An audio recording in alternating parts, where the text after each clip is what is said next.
As you know, murderers are usually executed. But this young man who killed his own father only got 3 years, simply because he was underage. So, the main character's real name is Cha Do-young. After being sentenced, he was imprisoned in the Juvenile Detention Center, one of the most notorious prisons in this futuristic world. The juvenile prison is not just a place to hold young criminals, but a dangerous land that holds the dark secrets of society. With his strength and cunning, Do-young fights to protect himself, uncover the truth about this advanced system, and reclaim freedom for himself and the oppressed. His journey is illustrated through intense battles, breathtaking action, and his evolution from a weakling into a burning source of hatred. Do-young is being used as target practice by a group of inmates, and the sight makes him tremble as he begs them to stop. But the mention of a reward stirs something within him. It turns out, Do-young did anything for money after arriving at this prison: 300 tsutu for shoveling snow, 100 tsutlers for warming blankets, even acting as someone's punching bag. This time, all he had to do was let the man shoot him once for 500 won. Unable to resist, Do-young agreed, but just as he thought he could endure the pain, the rubber band snapped, sending the 500 won coin flying straight into the toilet. Seeing this, the boss wasn't angry, but praised him for being quite lucky. Do-young was ecstatic because this was the first time he hadn't been hurt and had received so much money. As he happily thanked them, the boss said something that made him freeze. "If I just give you money, where's the fun in that? Open your mouth and pick it up."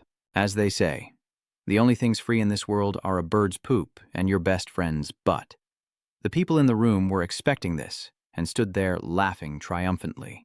Oh God, that's a bit much. Someone must have taken a dump here yesterday. But Do-young, without hesitation, dove face first into the toilet to grab the coin, shocking everyone into stunned silence. The onlookers recoiled in disgust as the water splashed. "Ugh, who the hell did that, you dog? Oh my God, it stinks so bad, don't come near me." But after a moment of struggling, Do-young found and bit down on the coin. Seeing this, the others were even more amazed. Wow, he's selling his soul for just 500. Clutching the coin in his mouth, he thought to himself, all for 500. Do-young remained in that position. I've turned that 500 into 50,000. He opened his eyes wide, his gaze full of determination. I've turned it into 50,000, you fools. Then one of his men spoke up. "Boss, it's time for practice." Still not satisfied, Chung-ho asked if it was already time, then waved his hand saying, "Do-young, you reek of rot, so go last." The underlings ahead burst into laughter, then turned and left, leaving behind only whispers. "Wow, Father Do-young's only been here a month and he's already in this state. I heard he's out of money. He really did sell his dignity cheap." The blue sign reads, "Be responsible for the life you choose." Do-young barely registers the taunt as he drags his weary body outside. The laughter still echoes as they say, "He's in here for attempted murder. You're Cha Do-young, right? Attempted murder, 3-year sentence." Meanwhile, Chung-ho's group was still ecstatic as he walked and said, "Before the power of money, murder means nothing." Another asked, "Why is Do-young so greedy for money? Or perhaps he's in debt?" At that moment, a guard's voice echoed from outside. "Do-young, you have a visitor." Hearing this, Do-young perks up. "Visiting prisoners. The reason I have to work so hard." He looked out of his cell to see Ji-yeon, who frowned at him, asking, "What happened to you? What's with your face?"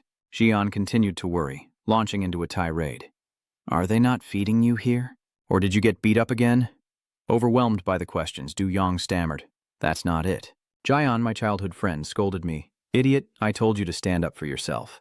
Or you could poke its eyes out with chopsticks so you wouldn't have to explain to your family, and you just exclaimed, 'Oh, and you're the only one who visits me.'" Suddenly, Do-young asked, "Why do you come here so often?" "Transportation is expensive." Hearing this, she flew into a rage, her face as fierce as a lion. "Do you think I'm a beggar?" Song-ra said, pointing to the jar of money, lowering her voice. "Do you think I'm so desperate for money that you have to send me this? Even though my parents are gone, I'm not stupid enough to accept suspicious money like this," which caused Do-young to gape in surprise. "What do you mean, suspicious money?" he questioned, eyes wide. "Because of a promise?" Ji-yeon simply replies that it's the promise they made to live in Seoul together after graduating high school. Her eyes filled with genuine concern as she reminded him, "Leave the money to me. Just take good care of yourself." As they were talking, the warden called out, "Visiting time's over," momentarily stunning John, but she still managed to squeeze in a few last words. "You understand, right? Just think about getting out." Jeon continued, "Absolutely don't do anything foolish, that's a promise." Meanwhile, Do-young sat behind the glass and Gon simply waved goodbye, offering a tender smile. As Gon disappeared from sight, the smile faded from his face. Do-young sat lost in thought, the promise echoing in his mind as memories flooded back. Gone? I'm sorry. In the hospital, Du-yong kept apologizing to her, saying, "Don't say any more, it's all because of that guy." At that moment, the girl was covered head to toe in wounds. Gion thought, "What? I'm sorry." She trembled as she spoke. "Are you kidding me?" Enraged, Song slams him against the wall, shouting, "This isn't the time to worry about others." Her eyes widen with concern. "Your father is unconscious after being hit in the head by the vase you threw." Gon continued, looking at the man lying motionless in the hospital bed. "If he doesn't wake up, the police won't let you off easy. You should be thinking about that." But Du-yong sadly replies, "It's okay. They'll take into account the domestic violence I've endured for so long." He continued to comfort her, saying the punishment wouldn't be severe, and what will be, will be. Du-yong's father was sentenced to 3 years in prison, but Du-yong was stunned, wondering what was going through her head. "My whole life, I've lived with my father's abuse. And now I'm going to prison for the one time I couldn't take it anymore?" While he was imprisoned, Jun came to encourage him to eat well, motivating Du-yong to escape this hellish place as soon as possible, telling him to let her know if anyone bullied him. "Got it?" John's voice echoed. "Promise me." But he only glanced back, not uttering a single word. After that, Du-yong silently turned and walked away, knowing that causing trouble in prison would only lengthen his sentence. Back in reality, the prison thugs are arguing. "Do you guys want to stay here longer?" But if he becomes a model prisoner, his sentence might even be reduced, a determination he makes as he gazes at the photo. So 3 years. Du-yong stared intently at the photo. "Wait for me for 3 years. It turns out the photo was of him and Gon together." Lost in thought, Du-yong didn't notice Jung-ho approaching, a malicious grin spreading across his face as he sneered, "How wonderful." Startled, he quickly hid the photo. Du-yong's ambiguous attitude only fueled his curiosity. "Is she your girlfriend?" To which he awkwardly replied, "Ah, just a friend." Seung-ho grins. "Oh, so you're pining after her?" He puffs out his chest and shouts, "Give it to me." Du-yong was a little scared, but stubbornly held onto the photo. No, you can't have this." Chung-ho bared his teeth, emphasizing his warning. "Humph, what's this? Du-yong's father dares to resist?" No sooner said than done, he raised his hand and shouted, "It's been a while since your last lesson, hasn't it?" Just as Jung-ho was beating the kid's face in, a prison guard's voice echoed, "New inmate for cell 36. Seeing him, he stopped and muttered in confusion, "Huh? A new guy? I didn't hear anything about this." Suddenly, the figure of the newcomer is revealed. He menacingly tells the new inmate from behind, "Please, don't cause any trouble. Right now, you're the only one I care about." As the newcomer entered, Song-ho quickly recognized him and shouted, "Hey, I know that guy." He fell to the ground in fear, pointing at the newcomer and shouting, "The guy who killed 7 people!" His followers looked on in stunned silence. The newcomer was Ma Kiyomo, convicted of murder and sentenced to 20 years, the maximum for a minor. The prison cell was suddenly filled with suffocating tension, and even Du-yong was shocked, thinking, "This guy killed 7 people?" All eyes were now on the newcomer. Song-ho trembles as he rises, asking what the fuss is about. He approaches and says, "Only 7? No one here is clean." With a sinister grin, Song-ho asked Mago, "So have you ever killed anyone? You look pretty intimidating." He stared him down, issuing a warning, "Don't get cocky and know your place." Hearing that, Mago was furious but tried to remain calm. He started to say something, but after thinking it over, he decided against it. He simply turned away, and Song-ho, annoyed by Magio's dismissive attitude, burst into laughter. He was going to hold back, but Dan didn't know any better. With that, he lunged forward and punched him from behind. But Magio was no pushover. Despite the sneak attack, he nimbly dodged the blow. This broke the rules, leaving everyone in shock. Song-ho gritted his teeth, thinking, "Get out of the way," before launching a counterattack. Du-yong was impressed, thinking this guy was different. As Mago attacked, he mused that this man had killed 7 people, and Du-yong watched in stunned disbelief. But did it even matter? Because with the second blow, he didn't dodge or resist at all. That punch sent Magio reeling, spitting out a mouthful of blood, his mind struggling to comprehend what just happened. Then came a barrage of kicks from the thug, each blow landing squarely, accompanied by curses. "Who the hell do you think you are, you dog? You dare look down on the boss of this prison?" He looked down with disdain and continued, "In this cell, whether you're a murderer, a rapist, or an addict, you still have to obey me." The others in the room couldn't believe what they were seeing. What? Thought he was tough. But at this point, Mago was getting pummeled. He was beaten like a dog, a completely unexpected turn of events. Turns out, he was just a nobody. After getting beaten to a pulp, Mago lived in humiliation for days, forced to kneel and serve Jia Kawai. Go get water. But thanks to that, they left me alone. He glared at them resentfully and coughed, but the bully just sneered, "What? You better not resist him." Magyam not only does everything for them, but gets punched for every little mistake, right or wrong. As he mopped the floor, he muttered to himself that he was just causing more trouble. After a long day, night finally fell. Everyone in the cell was sound asleep, except for Du Yong and Ma Jiam, who were still restless. Du Yong spoke up. Turning to him, he asked, "Are you stupid? Is it so hard to suck up to the boss?" Du Yong continued, "In this hen house, the boss is king, the president. Just do as I say. If you can't fight, don't act tough. Just get it from now on." But hearing this, he suddenly cut in, squinting and frowning as he asked, "So you've already been living a cowardly life?" Hearing this, Du Yong was confused and blurted out, "What?" He wondered why his advice was ignored, as the other man turned away, unwilling to listen. That statement made Du Yong think even more. Living pathetically? Remembering Gon's devastated state that day, he resolved to endure. Du Yong's rage boils over as he strikes his father, resolving to endure everything. He remembers her outside, waiting for his release near the prison, as Jaeon gazes at the falling snow and whispers, "It's so cold. Why is she so sad when she thinks of him? He looks so thin in that cell." Gon tightened her grip. "I need to bring him something more. I hope he can endure it until his sentence is up." She stood there lost in thought, knowing it was difficult. Gazing at the traffic lights, Gon silently hoped, "Please eat well and stay healthy. Thank you for the gift." She hugs the food, hoping they'll meet again soon. With that thought, the pedestrian light turned green, and Gazan quickly stepped forward, crossing the street. Suddenly, a car sped down the road at breakneck speed, and before she knew it, it was right upon her. Before she could react, the car slammed into Gazan, while Du Yong remained sound asleep, completely unaware of what had just transpired. Meanwhile, she lay unconscious on the road, the beautiful kimbap she'd prepared still undelivered. The hit-and-run driver fled, leaving her clinging to life amid scattered food in the freezing cold. And as the sun rose, a new day began. Early in the morning, Du Yong was urgently summoned by the warden with news. "What a pity," he asked, confused and with a growing sense of unease. "Huh? What's unfortunate?" he replied. "There was a fatal accident at the intersection in front of the prison yesterday." The warden stammered. Hearing this, Du Yong felt as if the sky was falling. He went into a complete daze and collapsed to his knees in despair. Seeing his strange behavior, Ma Jiam was puzzled, while Song Ho, oblivious, stormed into the restroom and yelled, "Hey, Du Yong, you bastard! Aren't you cleaning the bathroom today?" Song Ho rushed over to Du Yong, who was sitting there blankly, and glared at him, asking, "You think you're too good for this now?" Seeing that he was silent and indifferent, he stared in disbelief. "What?" Seeing Du Yong admiring his girlfriend's picture first thing in the morning, he continued, "Staring at your girlfriend's picture in broad daylight, spacing out." "What?" A subordinate in the room suddenly spoke. "Hey, Dung Ho, wasn't there a traffic accident in front of the camp today? It was that girl." Shung Ho replies, startled. "What girl? Really?" Instead of offering comfort, he simply sneered. "What?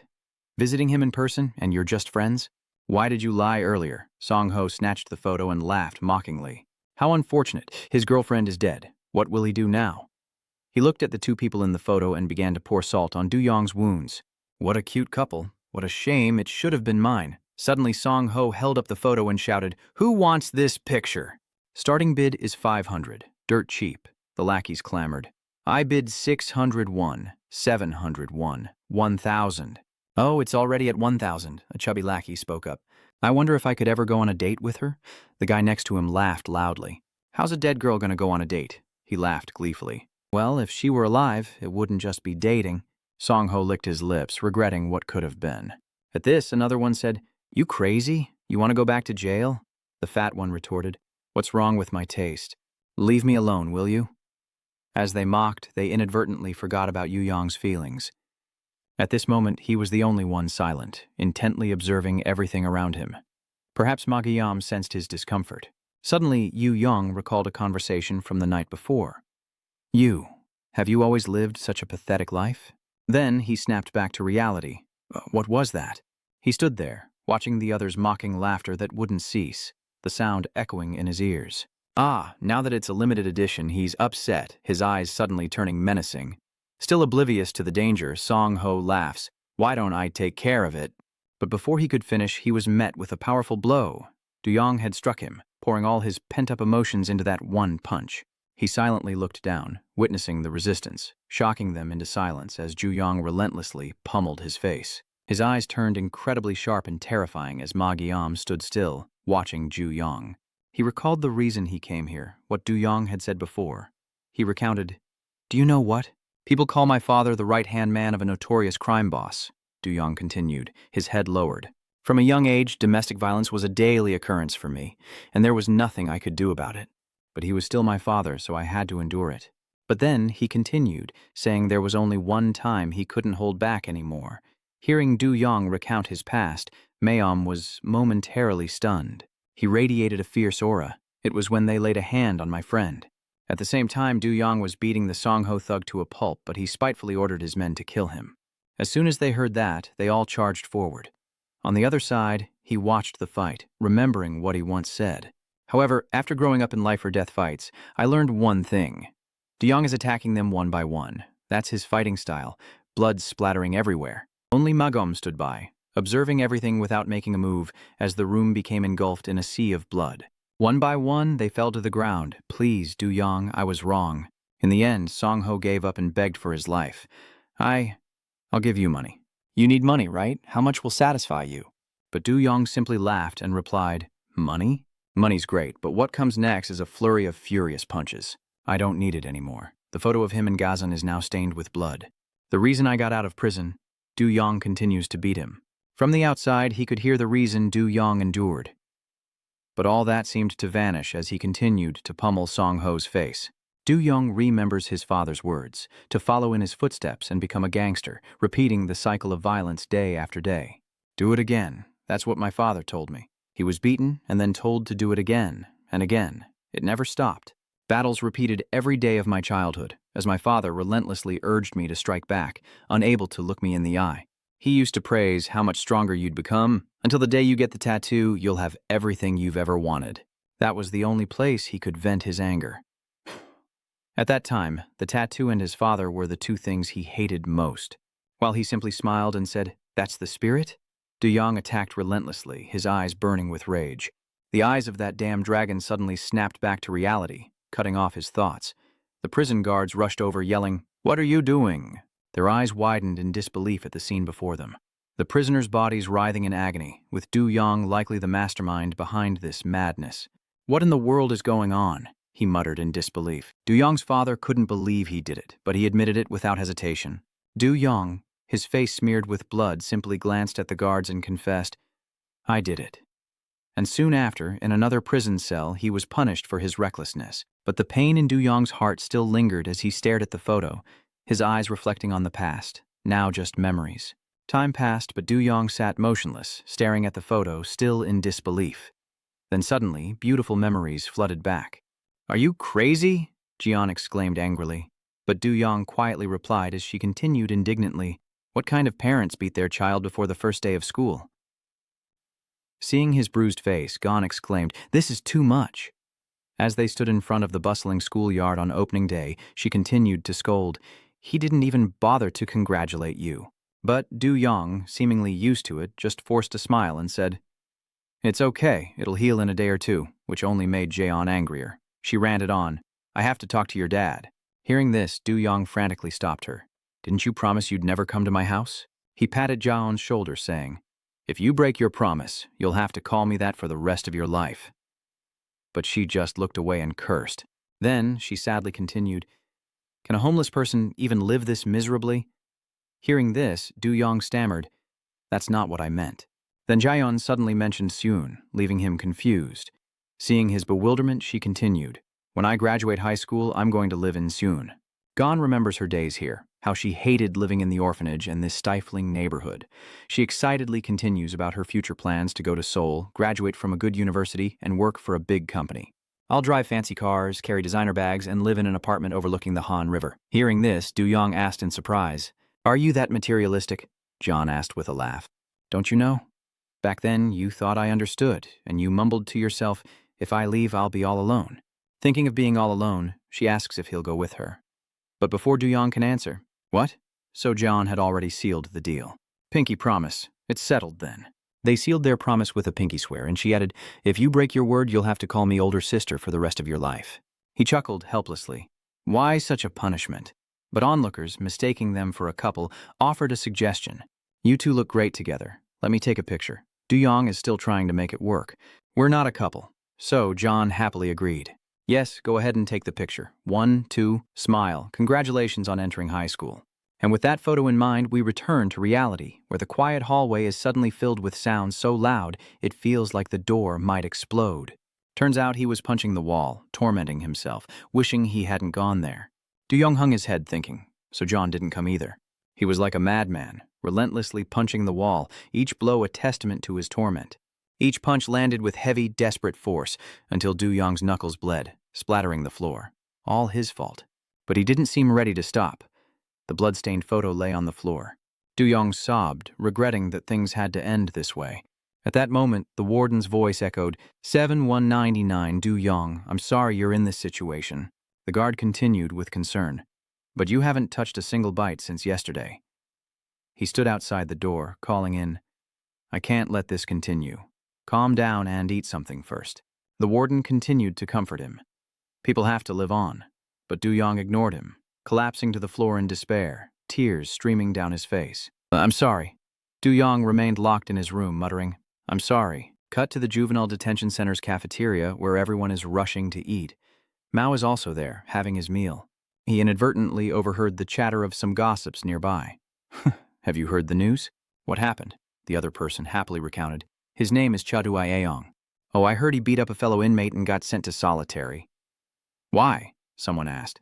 He continued, explaining that the warden had mocked his girlfriend's death in a car accident and called him crazy. The others gasped in surprise. The others burst into laughter, saying, he deserved it. Suddenly, a figure approached, having overheard their story, piquing Mago's curiosity, as the others continued to laugh, saying, so does that mean he'll replace the chief? Chan appeared, and without hesitation, slammed the speaker's face into the food tray. Yang Chan angrily shouts, what are you saying behind my back? He smirks. Sounds interesting. Yang Chan grinned. Let me join in. His name is Parung Chan, special offense. Then, grabbing the guy's hair, Yang Chan asked, what about the guy who hit the manager? Just okay? He looked up and asked, why is that? Yang Chan narrowed his eyes, dangerously suggesting, maybe I should hit someone too. The threat silenced the room, fear etched on every face. The others nervously laughed and replied, no, that's definitely not it. Only the guy whose face he shoved into the rice bowl remained silent. Seeing this, Yang Chan leaned in and whispered in his ear, are you okay? The mushroom-haired guy's face was covered in food and rice, and he tried to reassure himself, saying, sorry, Dong Chan, it's my big mouth. Hearing this, he laughed excitedly, and Yang Chan, with his hands in his pockets, casually asked, so his name is Chadu Yang, right? His voice echoed, causing Ma Guillaume to frown uncomfortably. A week later, Du-yong finally returned to his cell as the guard announced, Chadu Yang, the section chief you assaulted, is still in the hospital. He warned him that they would release him in a week, so he shouldn't cause any more trouble. He silently lowered his head, saying nothing. Hearing the noise, he looked up, just as Du-yong slowly made his way back to his spot. Despite the good news, his face remained sorrowful. Mago silently thought to himself, he had defied the chief here in this room. He stares at them, vowing not to let this go. And then, as expected, one of the underlings shouts an insult. The mushroom-haired thug stands up and calls out to Du-yong, but unexpectedly places a hand on his shoulder and greets him. How have you been? It must have been rough on you. Suddenly, they did a complete 180, fawning over him, catching him off guard as they swarmed around Du-yong, asking, punishment room must have been rough, huh? Now you can rest. Everyone's asking about you. Let me give you a massage. Du-yong must be thirsty. Go get him some water. Witnessing this, Ma Jem had countless interesting things to write in his diary. I've learned a lesson recently. At school, people care about strength, parents, looks, grades, and other things. But in juvenile hall, strength is everything. Later, at the Juvenile Detention Center's athletic field, he leaned against the fence, recording interesting things as always when Du-yong suddenly spoke up, Hey, Ma Jeom, why did you do that? After hearing that, Ma Jem asked blankly, do what? Du-yong lowered his head and said, that day, you remembered that horrific scene when I was about to kill the chief warden. You stopped me. You killed 7 people to get here, Du-yong said, staring at his fist in confusion. Why did you stop me? Upon hearing this, he wondered why, and suddenly Mago's memories flooded back, images of blood-soaked slippers and the chaos in the classroom. Why would you do that? Why? In that very room, Mago murdered his classmates. Covered in blood, he looked up and asked, "Why?" At this point, Mago simply swallowed hard, and after calming down, he began to speak. "It's because—" But before he could finish, a loud shout interrupted him. "Are you Yong's father?" Yang-chan smirked. "Interesting, you're weaker than I thought." He got close to Do-Yong's face and asked, "Someone like you took down Kim Chung-ho? And that guy's weak as hell, too." Yang-chan just hums looking at him, but after a moment he gets annoyed and asks, "Why are you doing this? Defying me?" Yang-chan pressed, "You must want to be a section chief, huh?" But Do-Yong coldly replied, "Get lost, I'm not interested." That curt reply momentarily stunned Yang-chan, but surprise turned to a smirk as he chuckled. "Dutrang's son?" He continued, "You really are an arrogant bastard." Then Yang-chan kicked off the ground and asked, "Do you know what I hate the most?" He punched Do-Yong in the gut and continued, "It's disobedient dogs like you." Yang-chan glared at him, warning, "Let me teach you a lesson in place of Kim Chung-ho." With that, he unleashed a flurry of blows, his eyes filled with murderous intent. What happens to a dog that bites its owner? But just as things were heating up, the warden cleared his throat. Ahem. He then looked at them both without saying anything, and Do-Yong sadly muttered, "Damn it, we've been caught." But Yang-chan immediately laughed it off, saying, "Just kidding." The warden unexpectedly ignored him as if nothing had happened. Seeing this, he grew even more confident. "Do you even know?" Yang-chan elaborated, saying he could beat his chief however he wanted to maintain order, as that was the law of this juvenile detention center. He taunts him, saying he deserves to be hit, but despite all the talk, Do-Yong hasn't made a move, frustrating Yang-chan. "Why don't you fight back, like when you hit your warden?" Then frowning at Mago, he wondered what was wrong with that murderous bastard. Then, in a flash, a blinding light exploded. Immediately after, he was thrown back, and Yang-chan scowled, saying he was staggering around like a beaten dog. He cracked his knuckles, warming up, and said, "You did this." At the same moment, Yang-chan rolled up his sleeves, revealing his tattoo, saying that even beating him wouldn't be a waste. Do-Yong's eyes grew distant. Perhaps he's lost touch with the world, having lost his will to live. Suddenly, an arm covered in tattoos lunges toward Do-Yong. The sight of the dragon tattoo brought back memories of his cruel and violent father, and the beatings he endured from childhood. This dragon tattoo is something Do-Yong despises. He looks at him and continues, "Listening to you, it seems you don't know what fear is." Yang-chan watches Do-Yong, guessing that it's because he got too close, laughing about the car accident. Not only did Yang-chan punch Do-Yong, but he kicked him in the face when that girl was hit by the truck. But the mention of Gaezon sends him into a rage, and he punches Yang-chan hard in the mouth, drawing blood. A reaction that surprises Yang-chan. Not stopping there, he grabbed Yang-chan's head and slammed him into the ground.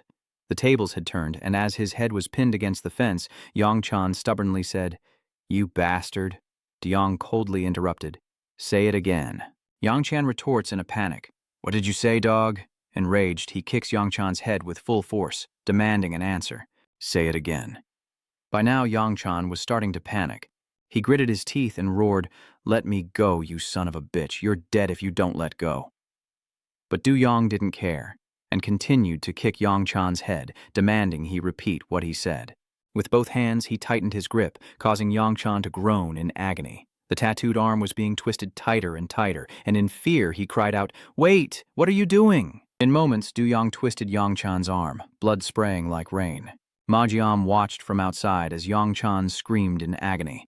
Do-Yong, like a man possessed, relentlessly kicked Yang-chan, snarling, "Say it again!" Finally, he was beaten beyond recognition. "Since I was young, the only place I could vent my anger was—" Do-Yong met his menacing gaze. "Say that again. This is the only place I have."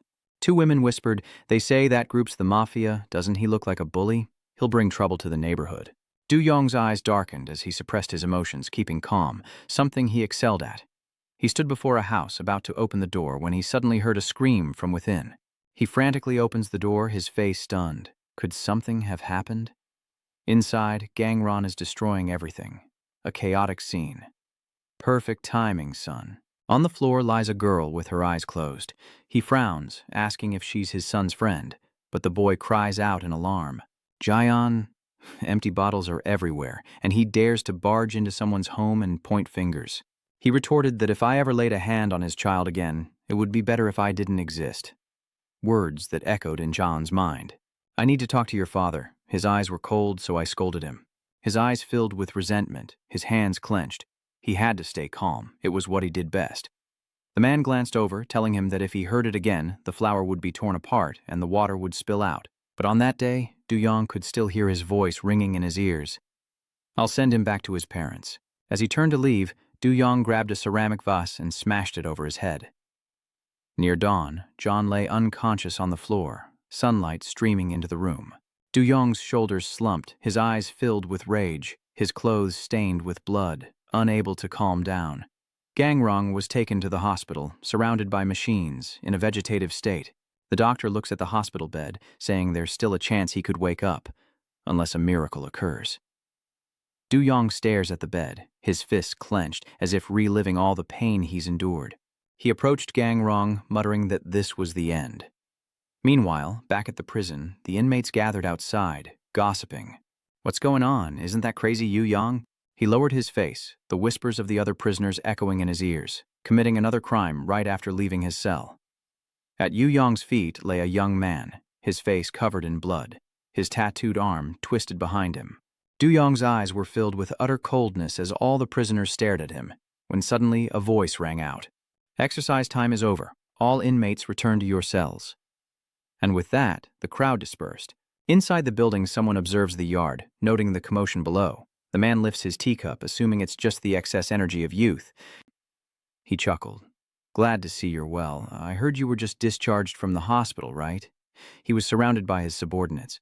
"If there's anything you need, please don't hesitate to ask. I'll do my best to accommodate you." "He's the warden of this juvenile detention center." He frowned. "By the way, Trangzok, who are you here to see?" He chuckled softly, a look of triumph on his face, as the prisoners sat neatly across from each other, their eyes fixed on Zhuang. Next to him, a man writes in his journal, "I guess I'll be sharing a room with an idiot." Outside, guard 7199 Yang arrives, his eyes a mix of surprise and curiosity. Someone's here to visit, and the guard leads him down a corridor as dark as his life. He wondered, who is it? Who could be visiting me? He thought back. His mother had run away when he was very young, and his relatives had cut ties. He looked up slightly, wondering who it could be. He approached the guard who opened the door, surprised to find himself at the prison warden's office. Why was he brought here? Inside, Du-yong's father sits on the sofa, someone he hasn't seen in a long time.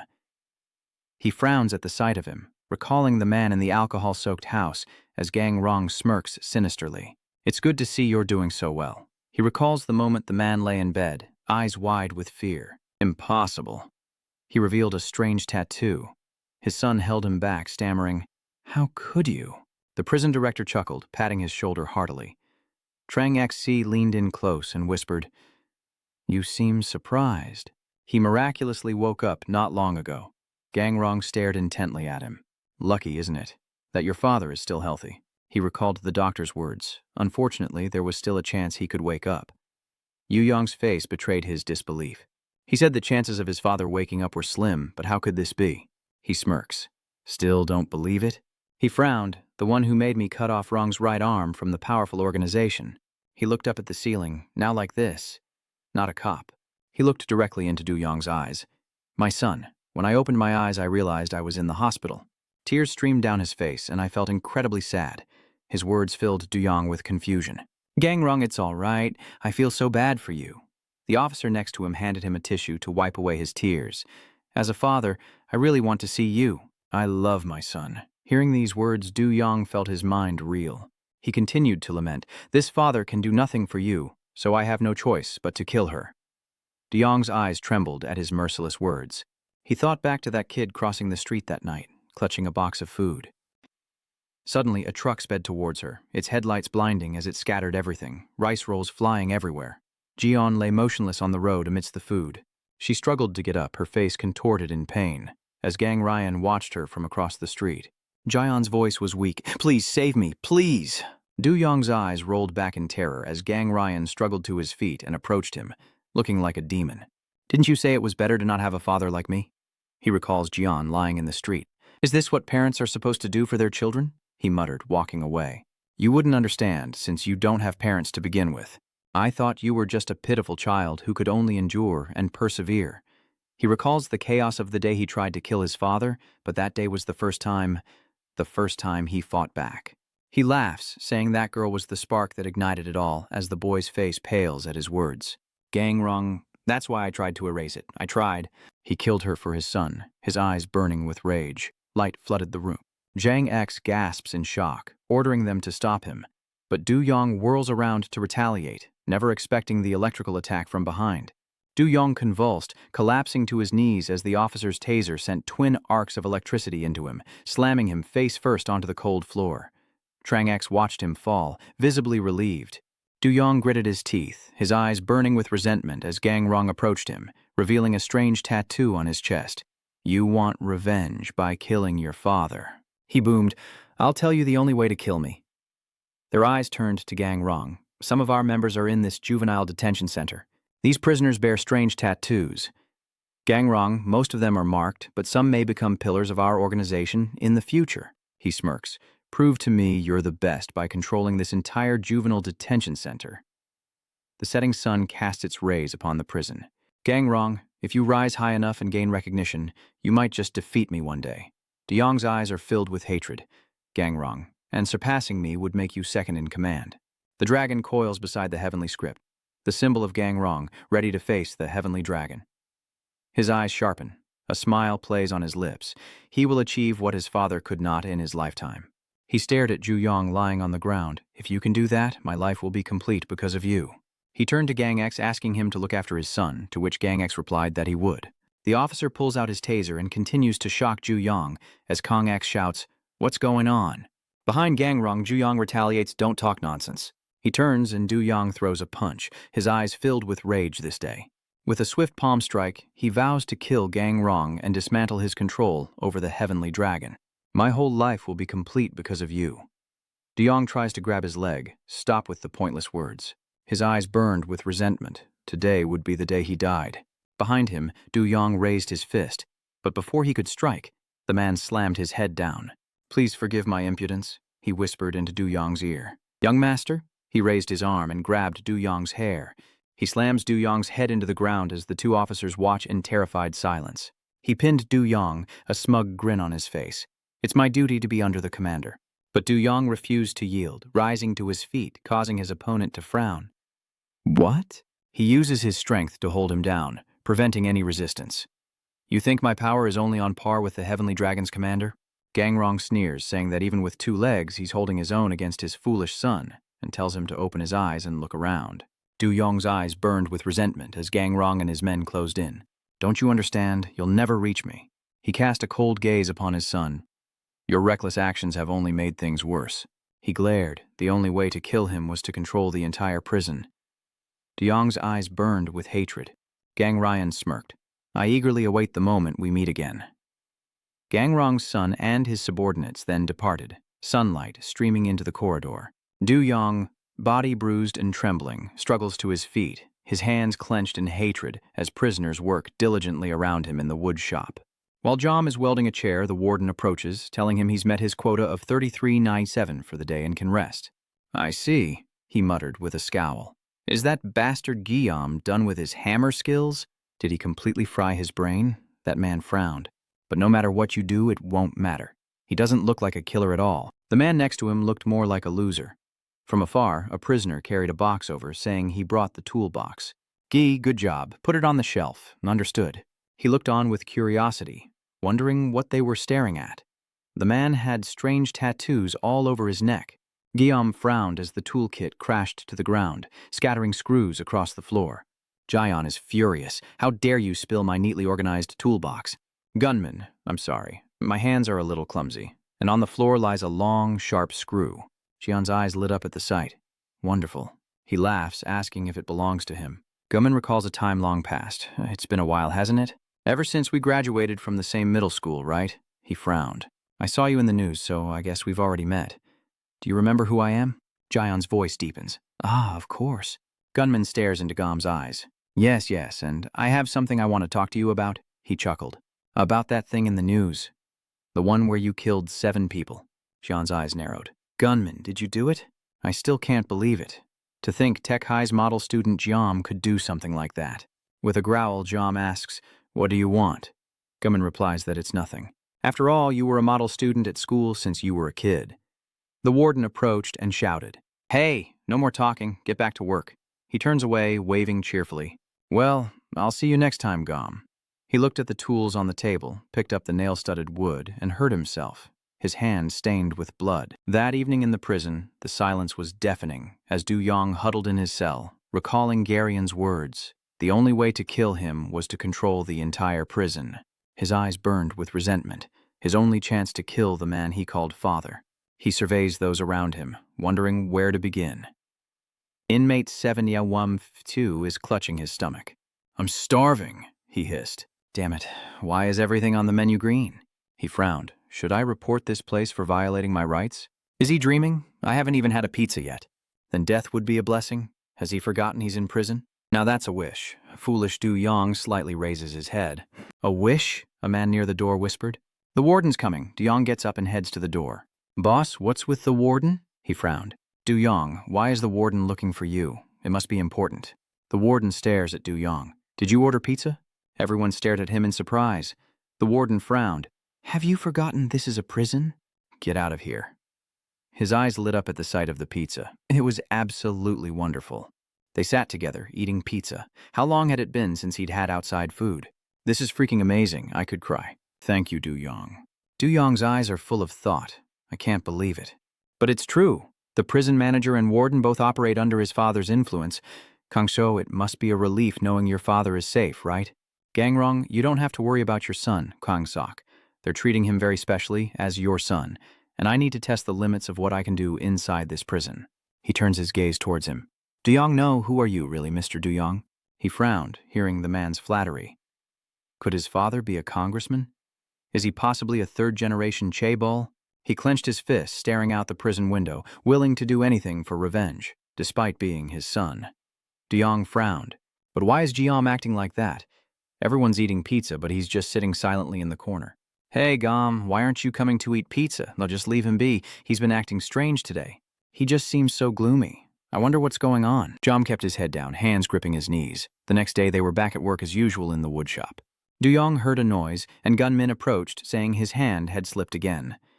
The toolkit fell to the ground, the screws landing on Jiam. Sorry, my hands are a little slippery," gunman said with a mocking tone and a calm face.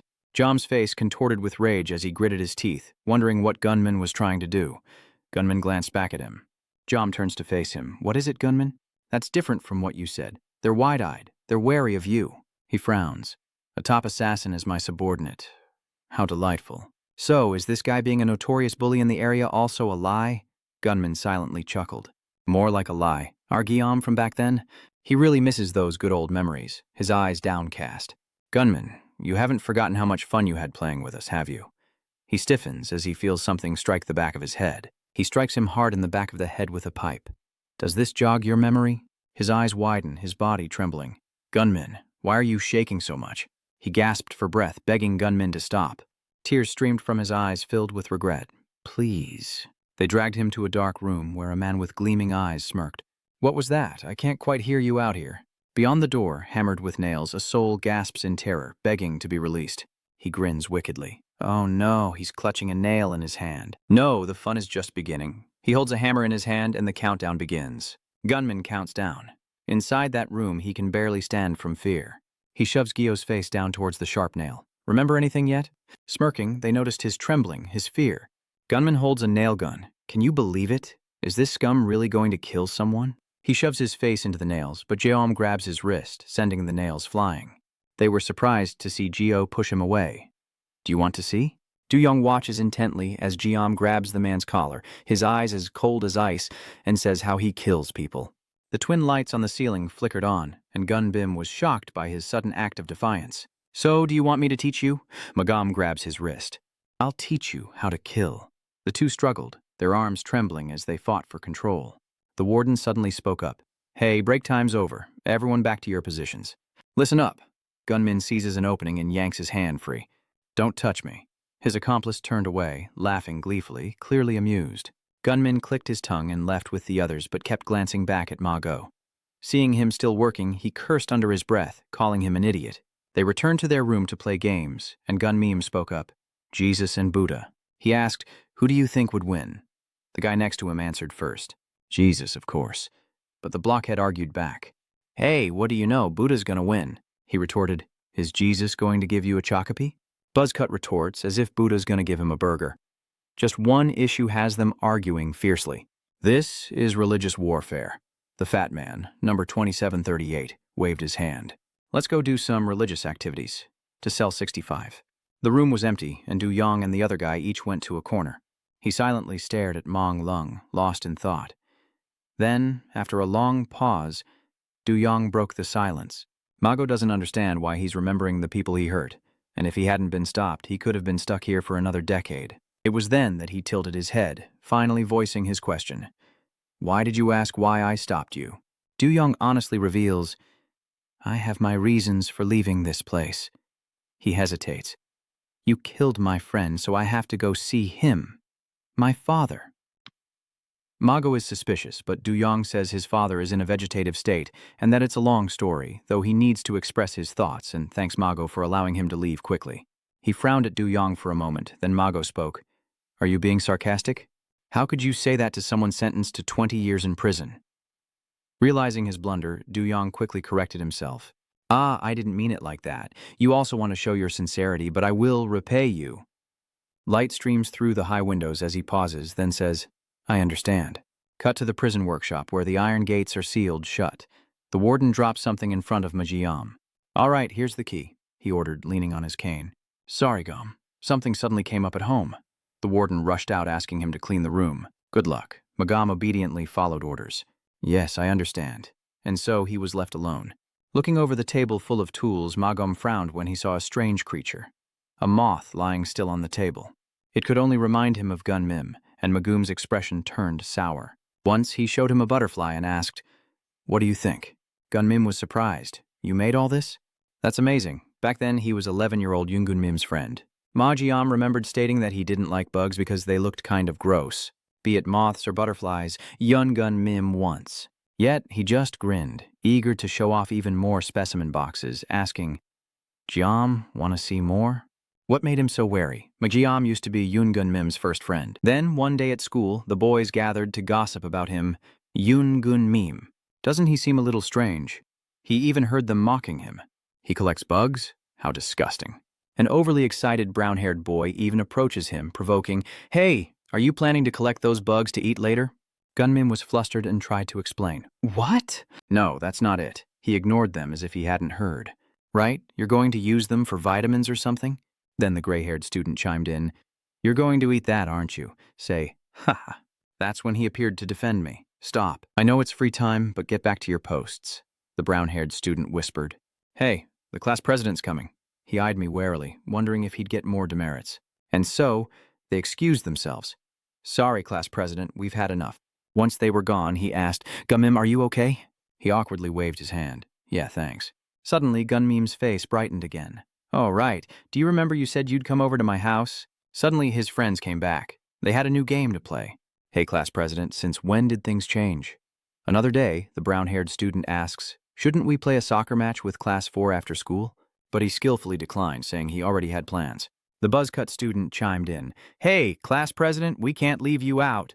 So Majianum had no choice but to accept, as they cheered with a joy he no longer understood. Mao once turned to look at his friend, and Gunmim silently watched the one who had stood up for her. But the two were slowly drifting apart, until the following year, when they were in different classes. He'd stop by after school to check on Gunmim's spot. "He's already gone home? We don't hang out as much as we used to." One day, he overheard the 2-block haircut kid talking. "Hey, did you hear about that Yoon Gun kid?" he recounted. "I heard he's a target for bullies." The other person seemed surprised. "Ha, that 2-block guy is so sure. I saw him get beat up last time." Just then, someone ran out with urgent news. "We're doomed, everyone." Yunmim was just taken to the warehouse, and he immediately ran to find his friend. Magio's pent-up anxiety was now on full display. He finally arrived, panting heavily from exhaustion. Magio pushed open the warehouse door, not looking up until he called out, "Gulen Meme!" Gunmim, not wearing a vest, glanced sideways. "Oh, is that the failure?" the slick-haired man asks with a curious tilt of his head. "Are you sure? Should we double-check?" Just then, Mago heard that familiar voice. So here you are. Gunam suddenly appeared behind him, saying, I'm right behind you. With that, he shoved Magom into a small locker, leaving him stunned and unable to believe his friend's actions. Gunmim struggled, trying to force the door open. What are you doing? He cursed as he put all his strength into his hands. Damn it, get inside. Gunmim puts all his strength into forcing the door shut.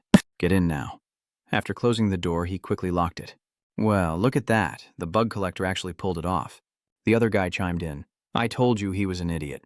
He had previously set a condition for Gunmim. If he wanted to join their gang, he had to offer up his favorite insect and kill it. And so Mago had to bang on the door and scream, Let me out! Gunmim, what's happening to you? He presses his face against the cabinet. Just wait a moment, Guillaume. Inside, he overheard them saying, If we catch an insect and Gunmim comes with his hammer, we have to dissect it immediately. The flashback ends, returning to the present, where he suddenly smashes the moth, but everyone only likes butterflies and thinks moths are disgusting. Then, Gunmim crushed it in his hand, just like I am now, he said, grinding the moth to dust, and then Gunmim had to scatter its remains in the air. It's all your fault. Magio is suddenly confused. Yun Gunmim, what the hell are you talking about? Why is it my fault? He doesn't believe it, don't play dumb. His expression hardened as Gunbim revealed his inner thoughts. Did you think I didn't know you were just pretending to be nice, acting like a friend while slowly distancing yourself and betraying me? So, when Magam made other friends, Gunbim assumed he knew that in his mind he was just a disgusting moth, and Magam was a butterfly loved by everyone, his face twisted in rage. From the day I realized that, every day felt like torment. Gunbim touched a fragment of moth scales still on his hand. Do you understand? You're the one who made me this way. He bit his lip, never expecting that he thought I was the only one who completely broke down back then. Gunmim clenches his fist, remembering the moment he heard that he had killed 7 people.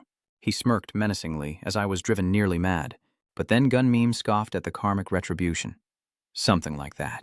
Magyam trembled with rage, his fingers digging into his palms until they bled. Is that what you mean? A look of shock flashed across his face as Magyam spoke. It's because of you that I'm here, he choked, unable to continue. Seeing this, Gunmim became even more pleased. It doesn't matter, your life is ruined anyway. Suddenly, his accomplice grabs Magam, covering his mouth. Now, you'll be crushed to dust. The thick-lipped man praised Gunmim, saying, Ever since you tried to bribe Manager Mesu, I knew you were special. You're amazing.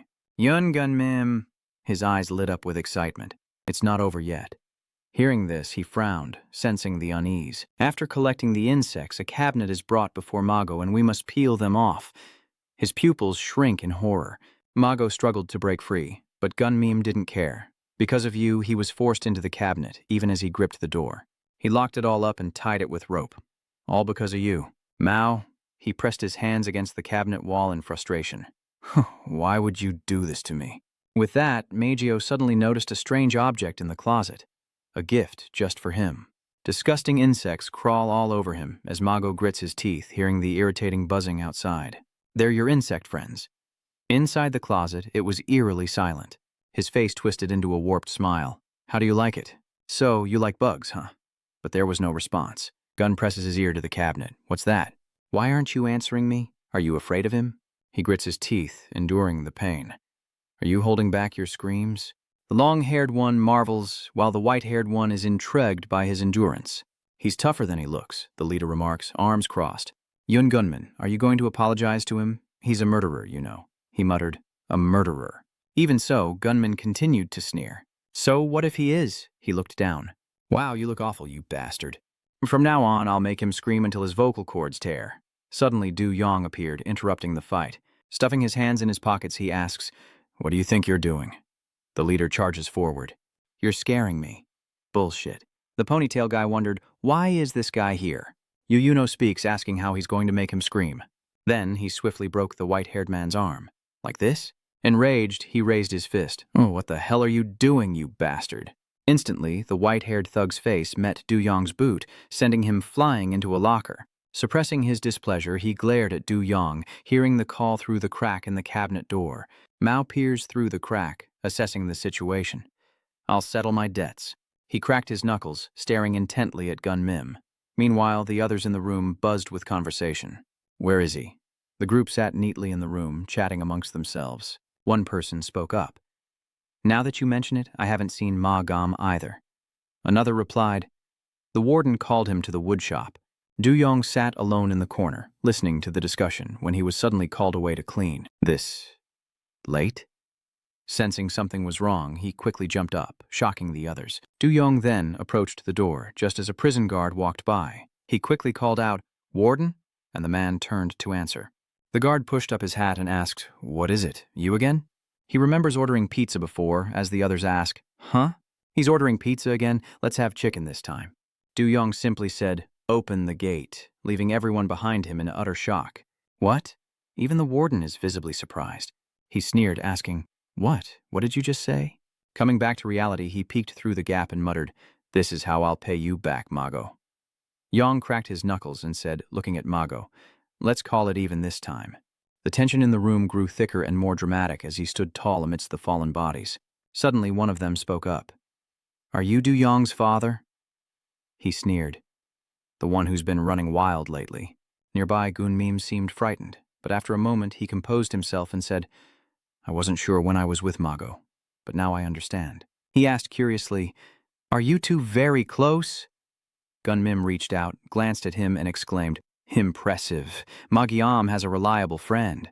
He continued, "I wish I had a friend like that, but that ringleader just laughed unpleasantly, which was annoying." He smirked at Do-yu-yong across from him. "Hey, Do-yu-yong, you're so loyal, I like you." He then quickly jumped up, swinging his fist at him, and asked, "Do you want to be friends with me too?" But Du-yong was no pushover, and he leaped into the air as well. But before anyone knew what was happening, he let out a confused groan as Du-yong grabbed his neck and slammed him into the ground. He spun through the air before crashing down. Du-yong scoffed, "You and me, partners?" He looked at the motionless figure on the floor and continued, "I'd rather die." With the ringleader dealt with, Du-yong turned and asked, "Why would you do that?" His eyes pierced the other person with accusation. "That's too much," but Gunmim only repeats, "Too much."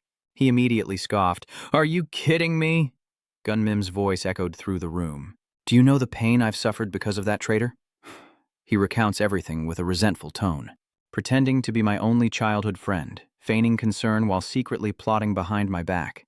Gunmim's eyes turned dangerously menacing. "He dragged me down like a snake trying to kill me. Then he looked at the kind Du-yong and warned him. So you should be careful around him too."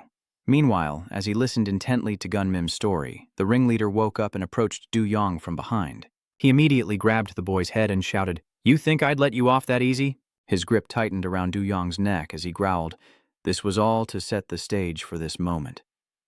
Du-yong gasped for air, his face turning red as he struggled. Gunmim watched the scene unfold, cheering with excitement. "Yes, break his neck." The ringleader tightened his grip, saying, "So, do you want to be friends now?" Du-yong gritted his teeth in pain, drenched in sweat.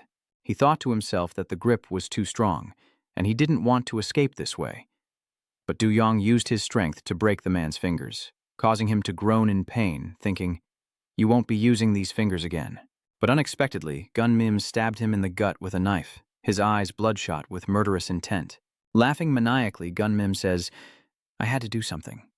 He seems pleased with himself. "Yun Gunmin, you bastard, you really are a great friend." Du-yong, already wounded by the knife, now struggled to breathe as his face turned pale. Suddenly, someone broke the tense atmosphere. Magi, wrapping a chain around the leader's neck, said, "You're going to break his neck." Gunmim was taken aback, wondering when Magi had gotten out. He frowned, gritting his teeth as he glanced at the cabinet. Then, Gunmim remembered Du-yong accidentally crashing into the cabinet door when he kicked the leader, so that's when the lock broke. Thanks to his help, he quickly seized the opportunity and kicked him hard in the face, causing Gunmim to spurt blood from his nose.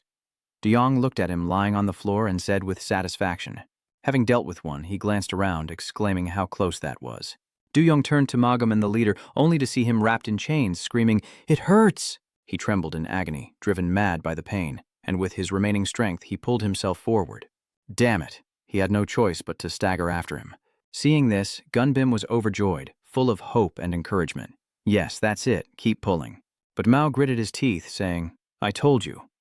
He emphasized each word. "You used your strength before Du-yong's bewilderment." Mao shouts, "It'll break your neck."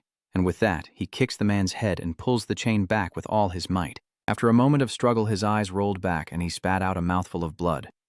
Magam's grip was so tight that fresh blood ran down the chain. Blood now ran down his hands, and in a fit of rage, Magigo shouted, Let go if you don't want to die. And finally, his body weakened, losing all reason. Seeing the situation, he immediately released the chain, causing the man to fall helplessly to the ground. Magjum seems utterly exhausted, catching his breath, while Du-yong clutches his stomach wound, slowly approaching the mastermind lying on the other side.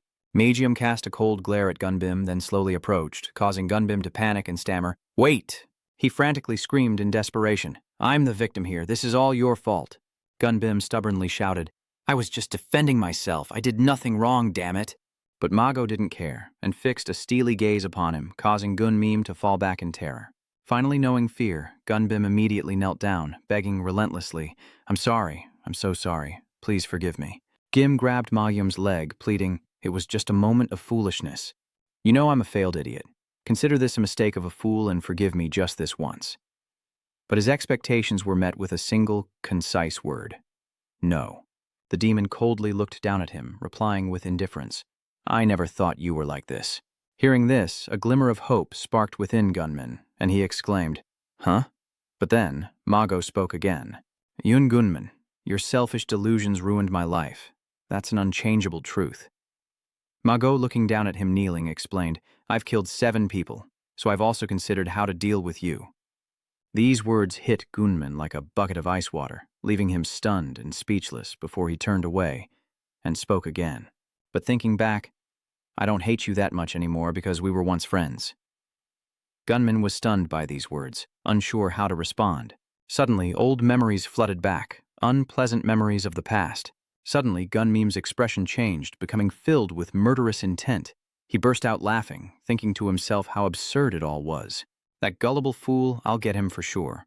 But before he could finish the thought, a foot came flying, accompanied by the words, "That hurt me." Caught off guard, Gunmim is struck and tumbles across the ground, lying motionless. Du-yong, clutching his own wound, approaches and says disdainfully, "Let's call it even." Hearing this, Mago's eyes filled with sorrow as he cried out, "Father Du-yong." He even placed his hand on Du-yong's shoulder to comfort him. Suddenly, the two of them sat down on the ground to rest, and Du-yong spoke up, confusing Mago. He continued, "Are you stupid?" Hearing this, Du-yong was even more confused. "Why do you say that all of a sudden?" Du-yong looks away, analyzing, "A murderer who killed 7 people is afraid of that weakling?" But Ma Jem immediately retorts, "I'm not afraid of him." After a long silence, Du-yong smiled and said, "I know," surprising Mago. "I don't know what kind of grudge you two have, but at least I see both of you." Du-yong's words weren't hostile, were they? It left him stunned, unsure how to respond. After a moment, Mago simply replied, "What do you know?" Du-yong clutches his wounded mouth, grimacing. "Why aren't you gone yet?" Suddenly, his eyes widen in shock as he hears his name called. Chadu Y. Majiam, seemingly oblivious to Du-yong's change, happily says, "Thank you." He simply smiles in response, wondering why he's being thanked. Suddenly, Du-yong's eyes widened in shock as he heard a noise, and a strange man appeared behind him, sitting next to Gunminim and shouting. Gunmin turns to see who this menacing figure is, glaring and growling, "How dare you leave without my permission? Do you know how scared I was?" Meanwhile, Gunmin was still in a daze. Without warning, he punches Gunmin in the face, yelling, "It's plastered all over," he continues, "and no one's catching me. I was scared to death." Then he relentlessly beats him. Witnessing the gruesome scene unfold, Mayom and Du-yong were stunned into silence as Gunmim was beaten to a pulp. He reached up, wiping his face, and remarked, "Blood splattered all over me."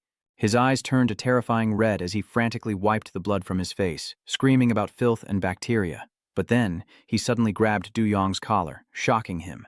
Turns out he wanted to use Du-yong's shirt to wipe the blood off his face, then asked, "How is it?" Du-yong was still trying to understand what was happening when he tilted his blood-smeared face up and asked, "Is it clean?" Clutching his shirt, Kang Jian asked desperately, "Answer me, is it clean?" At first, Du-yong didn't understand what was happening, but after observing Kang Jian's expression, he asked, "Is it clean now?" Kang Jian's face was stained, his eyes filled with bewilderment at Du-yong's answer. "No, it's still very dirty." Majam frowned, wary of Kang Jian's rising anger.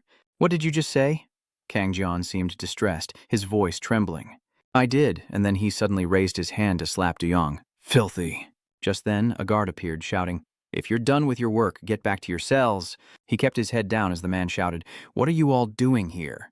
Du-yong's inmate number is 7199. Kang Jian repeats the number as if hypnotized.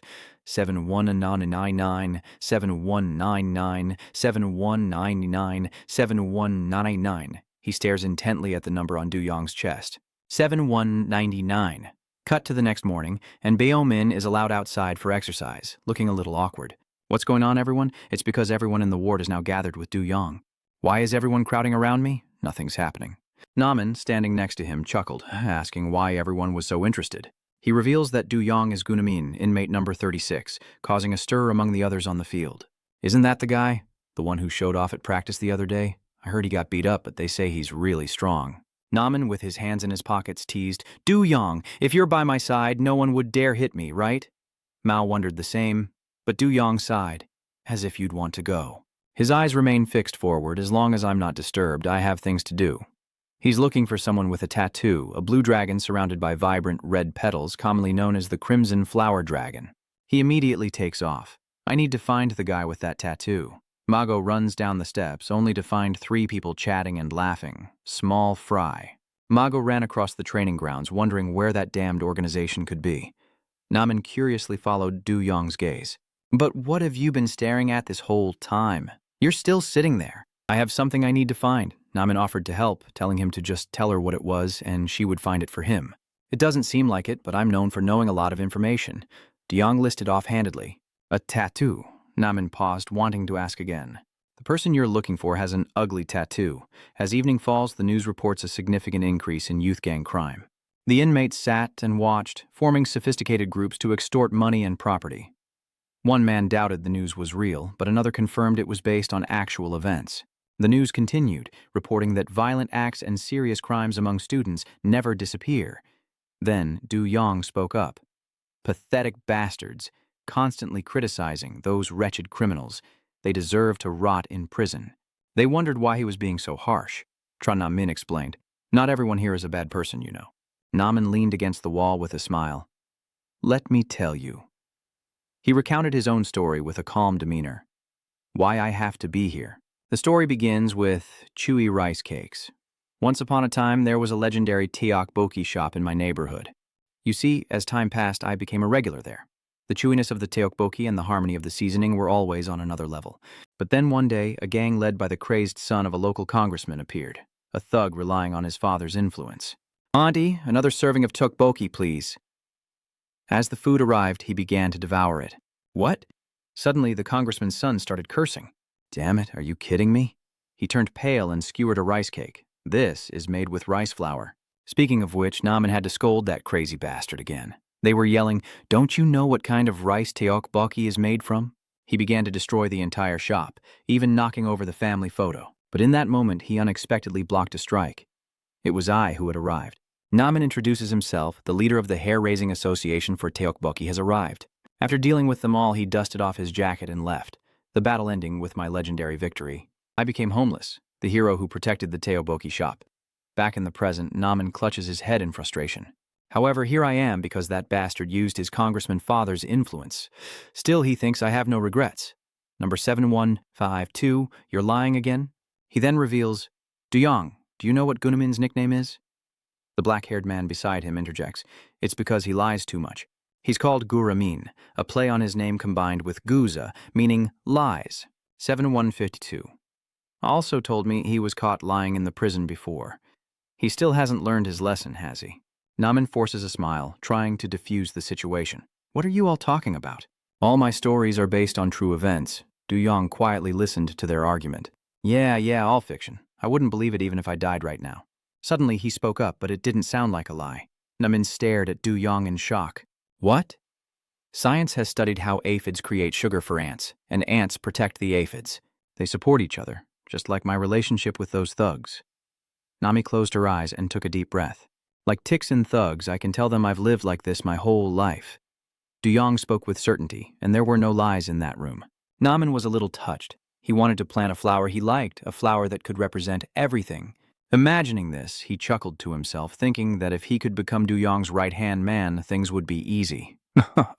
Finally, as the inmates tended to the flower beds, spring had arrived. Could a flower-filled spring be coming for him as well? Naman is happy to be taking care of the flowers himself.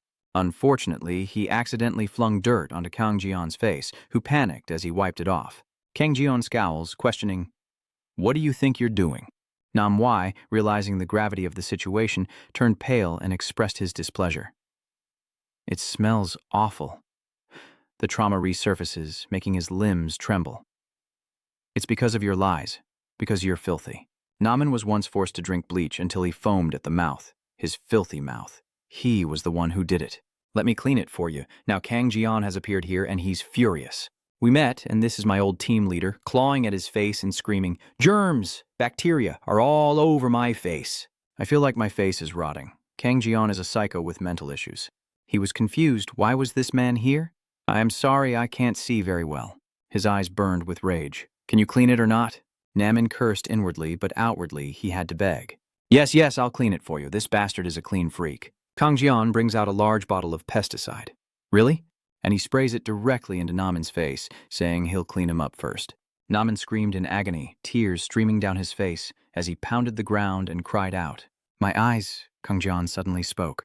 "Actually, I'm here to ask you a few questions." That familiar number came from his mouth. 7199. Namin's ears began to ring. 7199, 7199, 7199, 7199. Kang Jion seems to be plotting something. Wasn't he in the central room with you? Hearing this, he wondered if 71909 wasn't Du Yong's number. Suddenly, he roared, "He dares call me dirty? He dares call me dirty?" Clutching his face, Kang Jion staggered, lamenting that he had tried so hard to stay clean. "You know that too, right?" Namin stammered in agreement. Yes. Tears still streaming down his face, he listens to Kang Jion's coercion. "Then come with me. Let me show you how we disinfect and cleanse," as he opens his shirt and holds up the pesticide. On Kang Sang-jion's chest was the image Du Yong had been searching for, cut to Du Yong's prison cell 95, 96, 97. He's doing one-handed push-ups, panting and counting 98, 99, 100, but all Du Yong can think about is where he's seen that tattoo before. It was a blue dragon with bright eyes, the backdrop for the character Heaven. That damned tattoo. He wondered what he'd do if he ever saw him again. This was insane.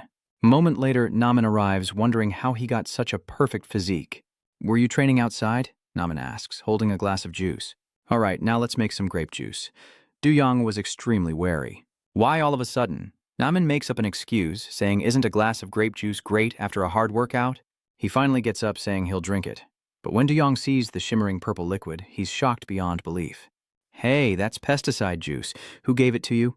Du Yong reveals why the drink is the same color as the pesticide bottle. Inside a room, muffled screams echoed as Namin was held down by the other prisoners, a funnel forced into his mouth. He screamed in vain as a furious voice demanded, "Why would you do that?" Kang Jion's eyes burned with rage, grinding his teeth at the web of lies. Then he raised a hand to his forehead and with a strained voice said, "Now I'm tainted." Unable to contain his rage, he screams, "Your filthy mouth is tainting me. I need to cleanse it."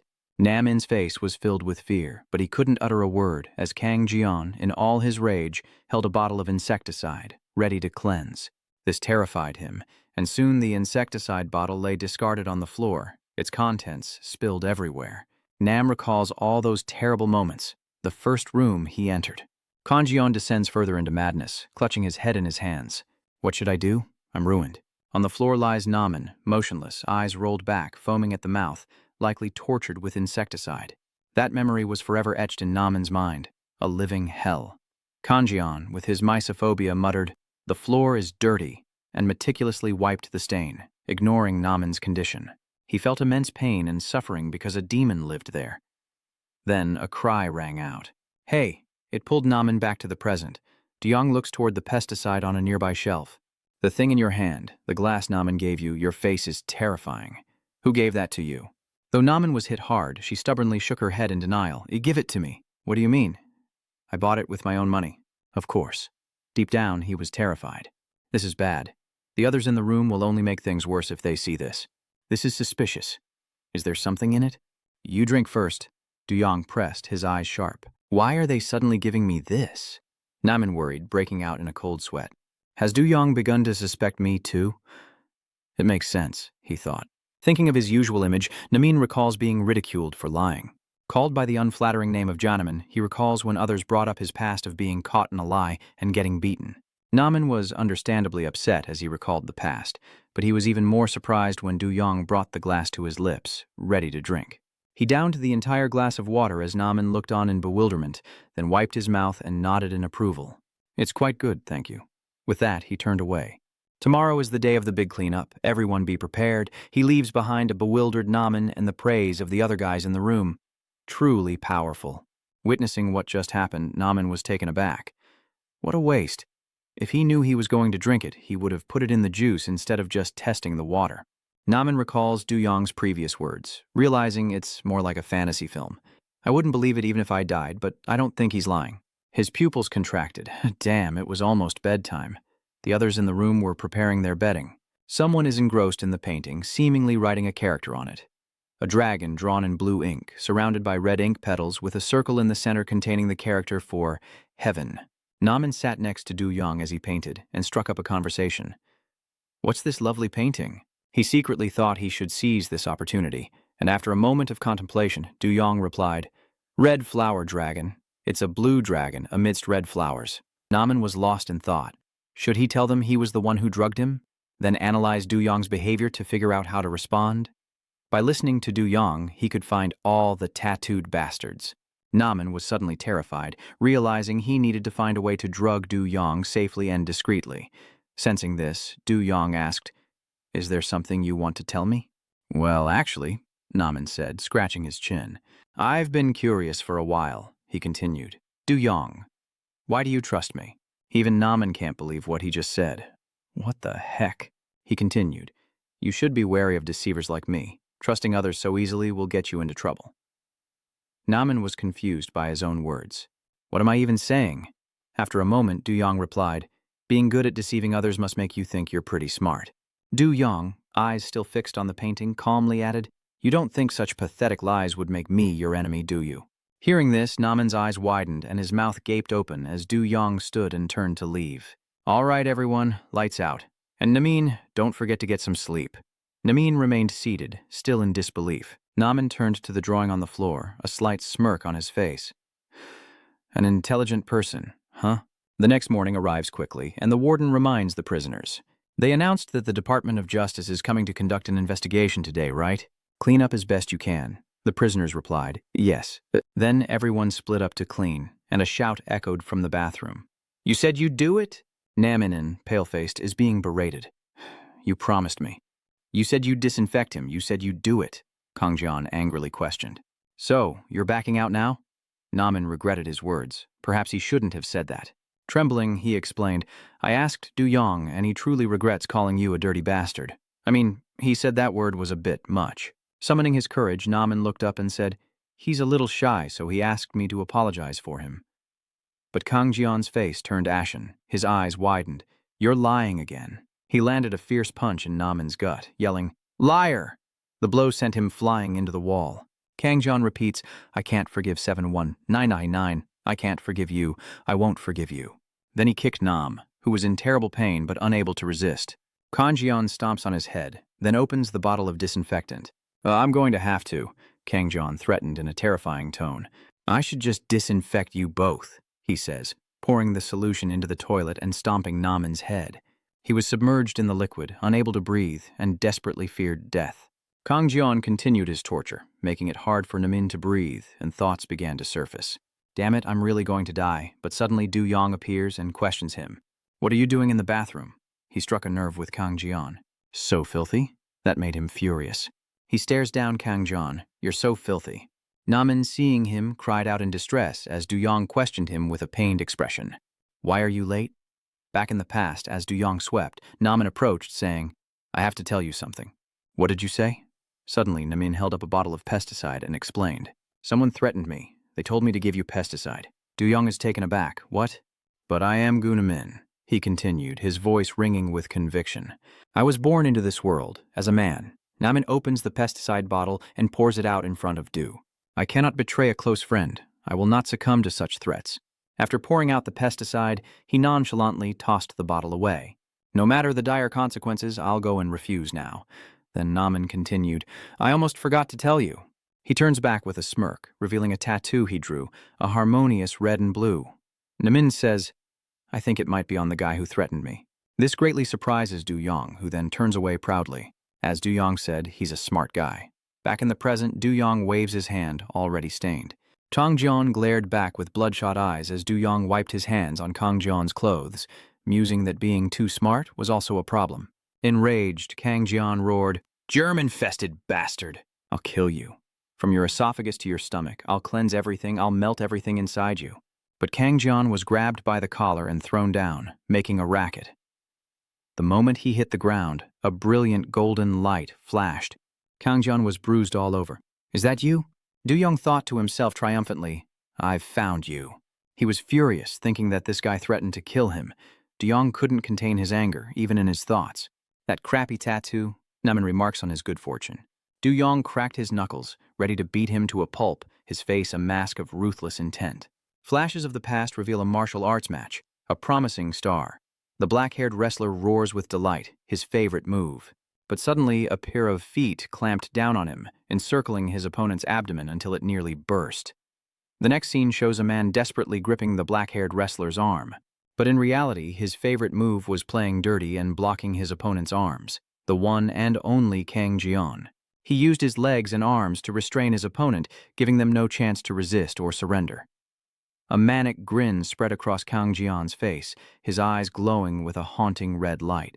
The black-haired man's face contorted as he cried out in pain, but after that day, just for a moment, Kang Jian's eyes widened. His pupils shrank in surprise and horror, his face dotted with droplets of liquid. Kang Jian's opponent couldn't take it anymore and vomited all over him, disgusting him to the point of screaming. No one saw him do that again. Cut to the locker room, where ironically the wrestler saw inside and witnessed all the star power on the dirty playing broadcast. Kang Jian screamed repeatedly, "So dirty, so very dirty." His hands frantically wiped every surface, a fatal weakness for a wrestler. Kang Jian clutched a bottle of disinfectant, muttering, "Dirty, dirty." He had witnessed it all far too many times and concluded that Kang Jian suffered from mysophobia. Snapping back to reality, Du Yong looked at Kang Jian on the ground and called out, "Hey, germaphobe!" When he doesn't answer, Du Yong questions, "Are you just going to take it without saying anything?" His face is frightening, his eyes wide. "Tell me more about the heavenly dragon." But all he got in return were unpleasant words. "This is filthy. The bathroom floor is covered in germs." Kang Jian's mysophobia sends him into a frenzy, and he rises to strike Du Yong. "My house is rotting!" Kang Jian screamed in anger, listing off infections, salmonella, pseudomonas, staphylococcus.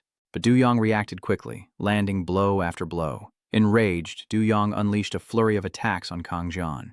"You're worried about that now?" the mushroom-cut kid thought, peering through a crack in the bathroom stall. "He's swatting him like a fly. Good thing I'm on Du Yong's side." Even after being beaten to a pulp, Kang Jian continues to mutter, 7-1-99, I'm going to kill you. 7-9-9. Du Yong thought he was stubborn. Looks like you still don't get it. He reached into the filthy water nearby, saying he hated this place too. It's disgustingly dirty, but Du Yong's eyes are full of malice. I guess I'll have to use shock therapy. He reaches for Kang Jian, saying, "Open your mouth." He was so disgusted his eyes widened and the memories resurfaced. Kang Jian looks at his body, noticing how much he's sweating. He threw open the locker room door and a mountain of garbage spilled out, causing him to scream in disgust. Kang Jian was furious, eyes wide, screaming, oblivious to the presence approaching him from behind. "Introducing yourself?" The man in black throws Kang Jian to the ground. "So, it's the guy who lost the wrestling match last time," he grumbles. "They say you're too afraid of getting dirty to wrestle anymore." The man scoffs and looks down. "You couldn't escape on your own earlier, so it must be true." He questions, "Do you know how humiliated I was after vomiting in the arena?" Enraged, he crumpled the paper in his hand, calling him a dirty cheat. The dark-haired man held Kang Jian's mouth open with one hand, the other clutching the paper. "Open your mouth. I'm going to shove this down your throat." He couldn't control himself as he stared at the crumpled, filthy paper. No, Kang Jian's mysophobia was making him bleed from his gums. So filthy. His thoughts spiraled out of control, consumed by anyone who dared to taint him. It's unclear what exactly happened, but the man in black expresses surprise, as does Yang. His eyes widen, pupils dilating, Kang Jian's mind consumed by rage against anyone who would defile him. He's suddenly empowered, one hand gripping Du Yong tightly, anyone who would taint him. Then Kang Jian turned the tables, pinning Du Yong down and holding his arms. He exploded, "I'm going to beat you to a pulp." Kang Jian then used his legs to clamp down on Du Yong, who gritted his teeth in pain, his face drenched in sweat. He raged, "Fine, I'll just crush your stomach until it explodes." The pain from the leg lock was excruciating for Du Yong, who couldn't resist, his hands pinned so tightly they trembled. Mushroom Head is shocked to see the tables turned and wonders if he should help Du Yong. If this keeps up, Du Yong will... But then he's surprised, his eyes widening. In pain, Du Yong manages to say, "This reminds me of the old days." He remembers his father, and the memories of being choked so hard he couldn't breathe. Never once receiving a hug. Gang Rong used a lot of strength when he choked his son, but at least when he taught me to fight, he'd hug me tight enough to break my bones. Du Yong suddenly retaliates, grabbing Kang Jian with both hands, locking him in a hold. A truly disgusting memory. Du Yong continued. While Kang Jian was in excruciating pain, his whole body trembling, "It's thanks to that he fought me on the cold ground." He continued in a calm tone, "Easy as pie." Kang Jian's body was contorted, waves of pain radiating from his back as he gritted his teeth in agony.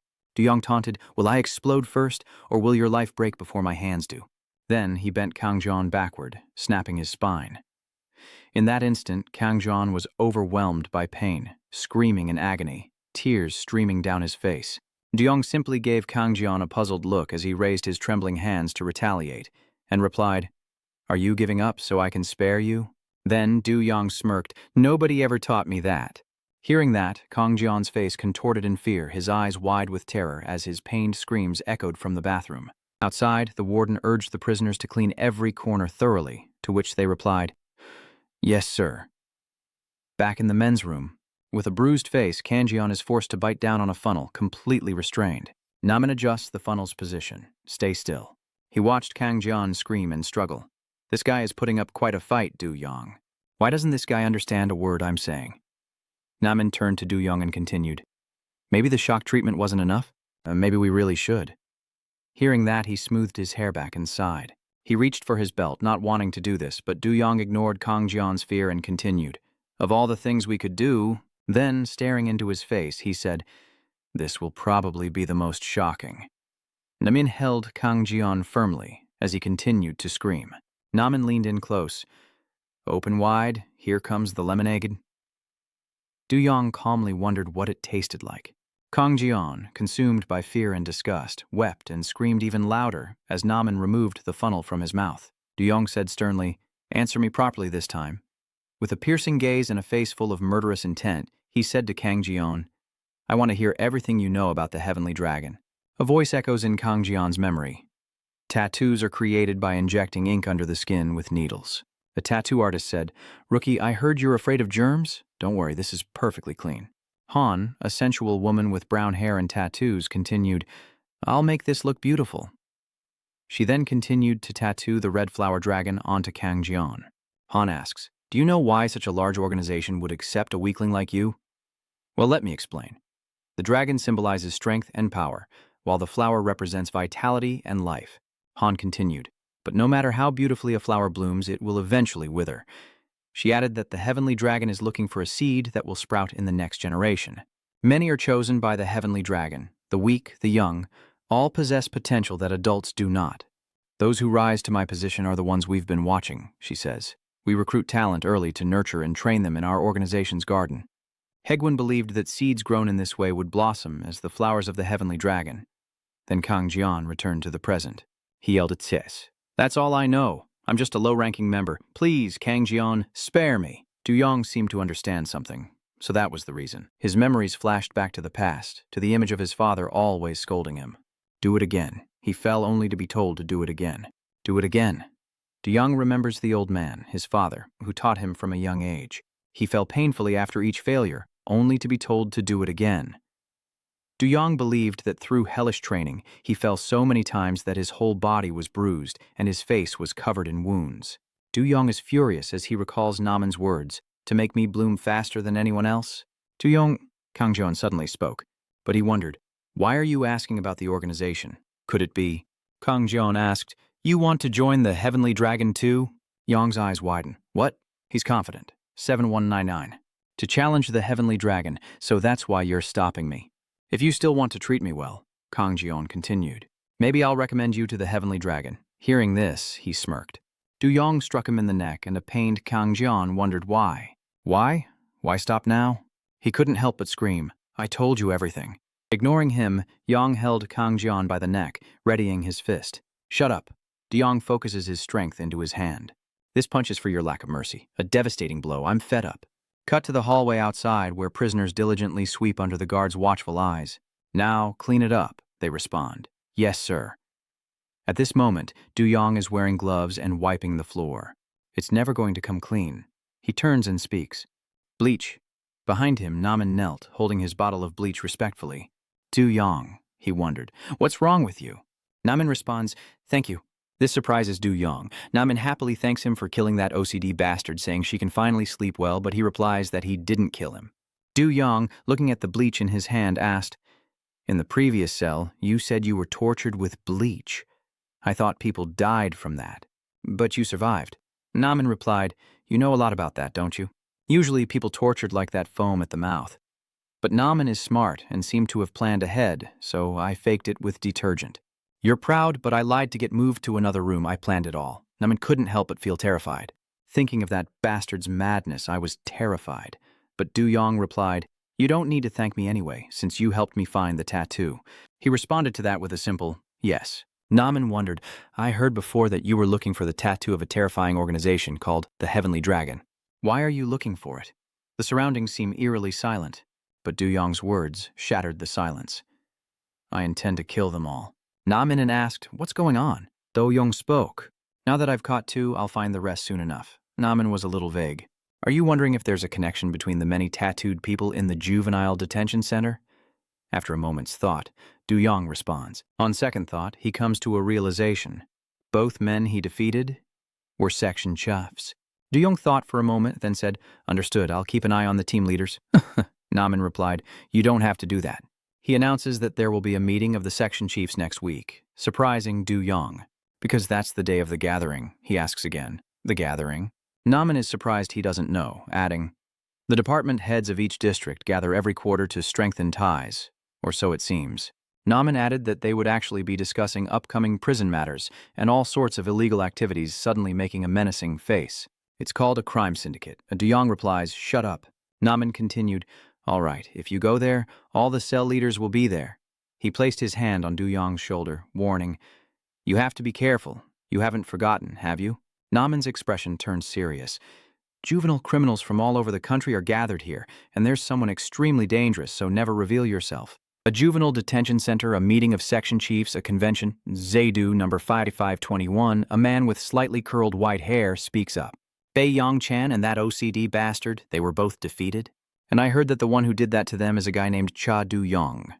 Zaidu said, "I'm so curious," and the man with the tattoo named Du Huan felt the same. "Me too," another man, number 83-6, with slicked back hair, said angrily. "Get lost. Beat him like a dog to teach him a lesson." Another man with koi tattoos on both arms replied while reading a book. "Easy, brother. The Lord loves peace." But as soon as he spoke, the door behind him burst open. A man grabbed a nearby Halligan bar and stepped forward. "So easy to find, you guys." It was none other than Du Yong. With a blank stare, he snaps the hall in two, saying he's been looking for trouble in vain. Then Du Yong hurls the hall's head away at breakneck speed. Du Huan, cloaked, sits prominently in the room, and Du Yong's arrival draws everyone's attention.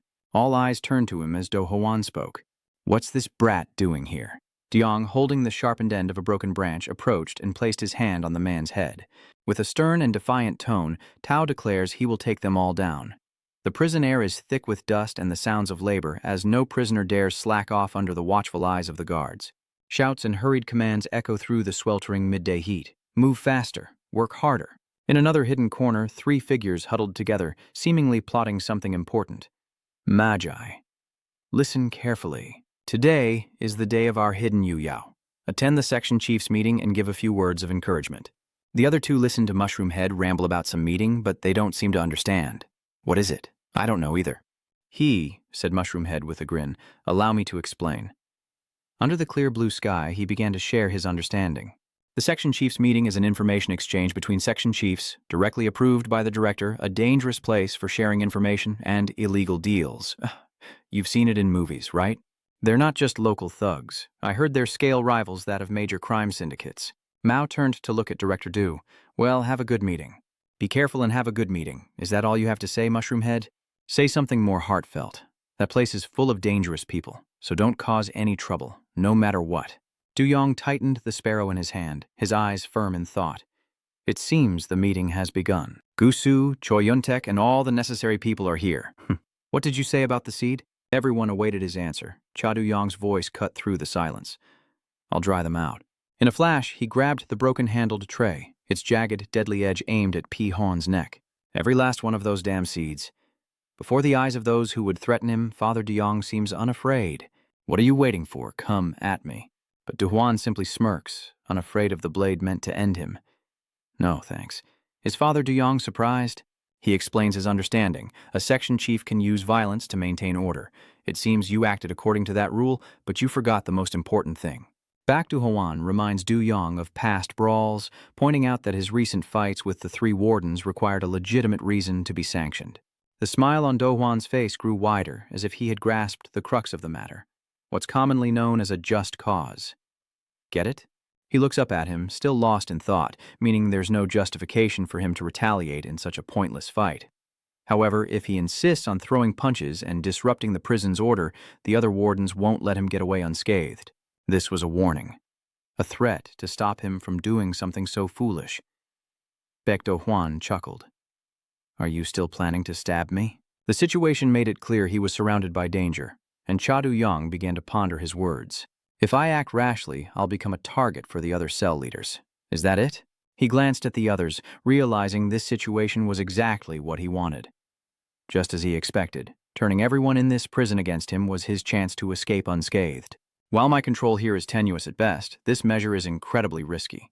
Cha Du-yong releases Du Huan, retracting his scythe, but thankfully he's confirmed what he needed to know. Du Huan moved closer, whispering into his ear.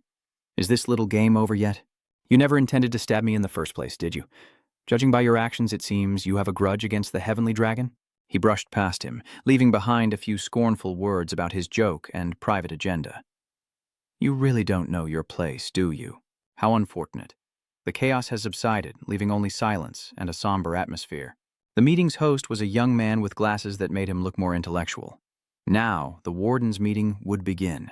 Surrounding him, the other section chiefs found their places, but unfortunately some were absent. He began to list the faces missing from the meeting. Kim Zung-ho, head of Cell Block 65. Bak Yong-chan, head of Cell Block 7. Kang Ji-yeon, head of Cell Block 2. They're all absent due to injuries. Joseph Nam-gong clasped his hands together. Oh dear, how unfortunate. The host continued. The cause of these incidents is believed to be the new warden of Cell 36, Cha Duong. All eyes turned to him. You're the one who assaulted the 3 absent wardens today. Oh, is that the guy from the rumors?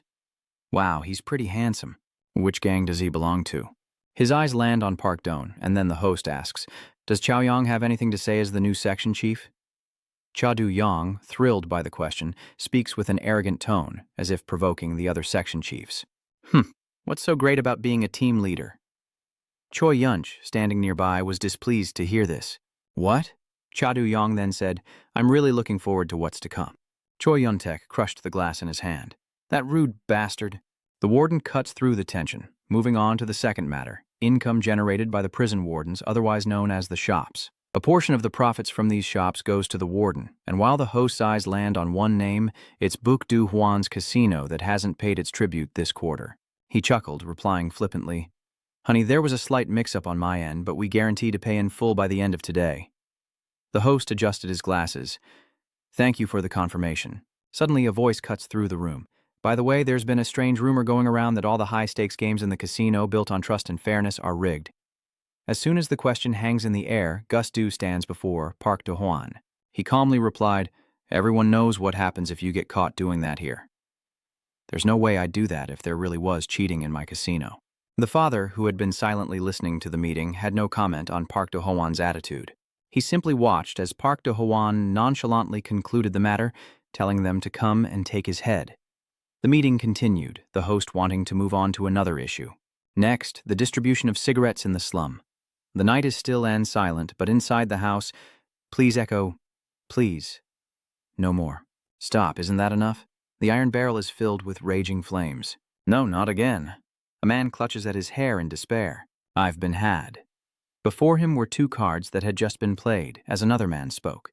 Wow, with a hand this bad, I still won. Huh, the other guy's fuming. Damn it, I'll get you next round. Another laughs, telling him to keep going. He'll be broke soon enough.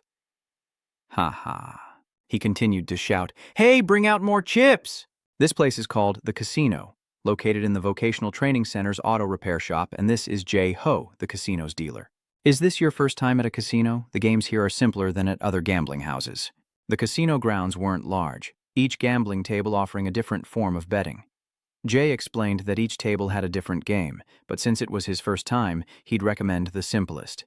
Dice. John Ho seemed excited, as if this simple dice game could bring great fortune and fun. The man sitting across from Jay, silent until now, chuckled softly. It was none other than Duong's father. Really? Should I give it a try? Dice, huh? He suddenly recalls his conversation with Park Do-hwan. Dragging it out wouldn't be fun at all. You said I'd be taken care of if I kept pushing, but you don't have a good reason, do you? Duong glanced at Park Do-hwan, who was sitting a good distance away, but that also meant that if I had a good reason. He recalls what Jay had said during the meeting. If there's any cheating in my casino, feel free to take my head. In front of everyone, Cha Do-yong slams his fist into the ground. Whether I beat you to a pulp or tear your head off, the choice is mine. Yong, what are you doing? Chow Yong said. Can't you see? Inside the dice is a magnet, and on the mat is a broken die, revealing the magnet inside. These guys are all frauds in this supposedly upstanding correctional facility. The Juvenile Detention Center operates under the guise of reforming young offenders under strict supervision. But as night falls, the darkness and corruption lurking within come to light. That's what outsiders know. Inside, those in positions of power are still enjoying premium coffee and flipping through magazines. The 26th warden of the Juvenile Detention Center. Few know what he's done since he started working here, behind that sharp face and relaxed demeanor. This place has become a den of crime, where illegal activities run rampant, and inside the prison, profits are made, mostly by inmates acting as heads of operations. He profited both overtly and covertly, often referring to these revenue streams as shops. A portion of those profits are shared with the guards, in exchange for privileges and freedoms no ordinary prisoner could ever dream of. The desolate prison hallway mirrors the coldness of human hearts, and the warden's office is empty. The sunlight illuminating half the room mirrors the prison's duality of light and darkness. Who would imagine a juvenile prison could become a breeding ground for criminal gangs? This is one of the prison's gambling dens where the young inmates lose themselves in the games, excitement, curses, madness, and ruin.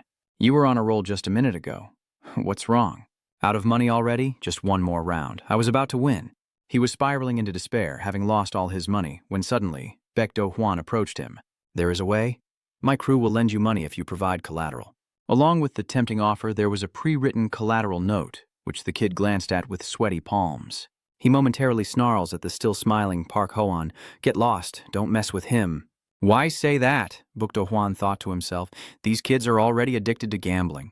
Back to the scene, Cha Do-yong crushes the dice and says to a bewildered John Ho, Hey, see that? There's a magnet in the dice.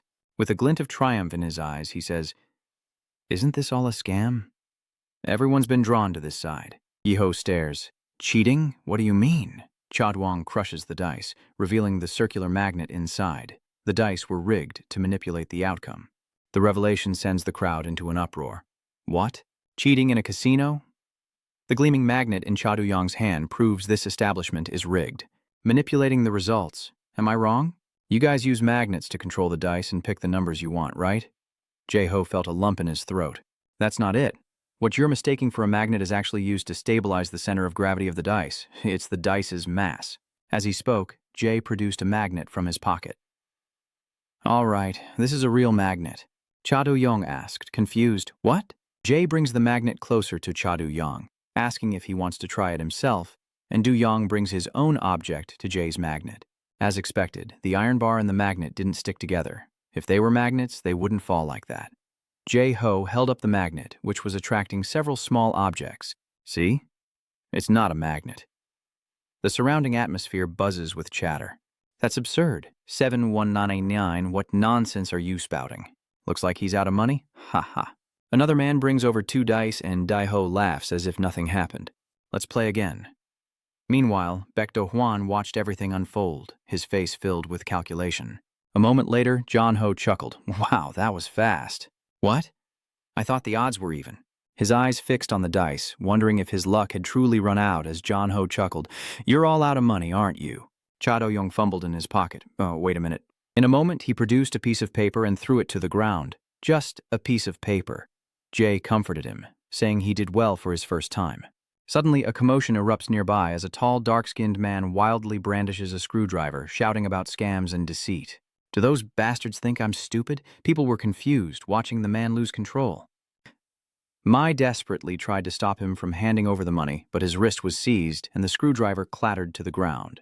Do-hwan appears calm, happy to win, but a sore loser, perhaps?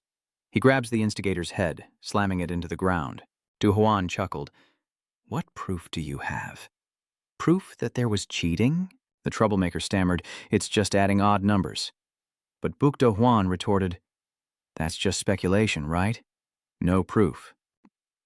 With a smirk, Do-hwan said that causing trouble would be a nuisance to the other customers, while Cha Do-young quietly observed the situation before adding, we apologize, but please understand that this is for security reasons. Carry on, everyone. One of them exclaimed, wow, look at that confidence. There are a lot of clowns today. Fools, if you're so mad, come and play. Ha ha. Cham, unsure of what to do next, remained silent amidst the jeers. The hallway was deserted, the rooms sealed shut. Inside, Mushroom Head asks Cha Do-young, Do-young, how's the gambling going? Do-young's father bowed his head, having lost all his money, unable to find any evidence of cheating. Light streamed in from under the door. And what about you? The other two reach into their coats. Us? At the same moment, they pull out two different cards. We stole them, says Mushroom Head. Just as planned, Mushroom recalled Cha Do-young breaking the dice. Meanwhile, they had swiped two cards from nearby, exclaiming, your acting was superb. Thanks to your distraction, we easily swiped these from another table. The three huddled together, eyes glued to the two cards on the ground. How about that? The plan was too perfect, I'm embarrassed. Wait, if it's a scam, I'll find something in the cards. Cha Do-young smirks. It has to be here. Elsewhere, a brawl is breaking out. Amidst the splashing water and buzzing sounds, he begs for forgiveness, admitting his mistake. Park Do-hwan grabbed the instigator's hair as the roar of the engine threatened to steal his life, second by second. So my father's a swindler? A guy like you just spreads ridiculous rumors. He shoved the troublemaker's head into the spinning wheel, ignoring his desperate pleas for mercy. Don't. This is going to be a problem. Screams filled the air, blood splattered, and the engine roared. The man collapsed, blood staining the ground and P-Han's clothes. Jae-ho approached cautiously as Do-hwan called out to him. Jae-ho shakily says that a customer named Do-young caused trouble at his table. Do-hwan takes a handkerchief from him, wiping the blood from his hands. It's not your fault. He put his arm around the dazed boy's shoulders as they walked down the street. He didn't understand what the man was saying. What was so fun about it? He wouldn't let up, his tone mocking. Come on, you had so much fun gambling. He feigned ignorance, eyes wide as he stared at the man, who, with a smile, shoved the pastry into his mouth, leaving him speechless. Oh, look at you, still pretending you don't remember? The scene at the casino replays in his mind as he loses the bet. Driven mad, Park Do-hwan offered a deal. They'd lend him money in exchange for collateral. He shoved the collateral agreement in his face, the one he'd signed. A gold tooth glinted as he grinned, a pathetic imitation of wealth, both terrifying and repulsive. He spat out the words agreeing to organ harvesting. It hit him like a bolt of lightning. He could only stare at the signed agreement. And he continued to ramble on about the protagonist's information. 1.74 meters tall, 64 kilograms. You don't drink, smoke, or have any serious illnesses. A perfectly healthy young man. Most importantly, your blood type is O. I've been waiting for you for a long time. Before them lie the steps to his stolen life. He's terrified, but it's too late. The trunk slams shut, and the man settles into a cool room. They're young and full of life, so their organs are fresh, which means they sell like hotcakes. He grinned, showing off his new gold tooth to the person in front of him. Look, I even got a new tooth, all thanks to our dear Baek Do-hwan. Baek Do-hwan chuckled in response.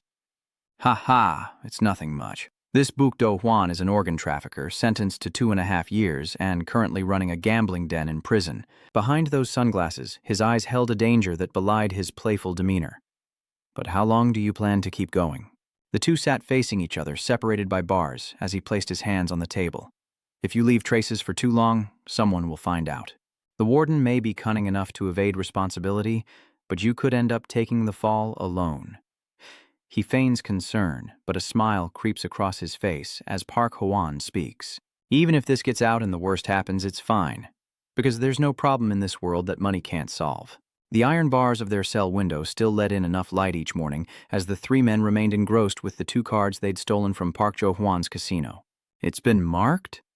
Cha Do-young examined the back of the card closely. The difference was minuscule. Now I see why no one's noticed it until now. Mushroom Head sulks at Cha Do-young's sophisticated analysis, but still feels a little proud and smug. Magum, did you see that? Even Sherlock Holmes would wet his pants before my sharp eyes. I may have found it, but I can't help but feel uneasy. Magum had no comment on Mushroom Head's attitude. Chaoyong's back is straight and tall. Now that I have my sword, I can finally take his head. Cha Do-young, confident and determined, felt victory within his grasp.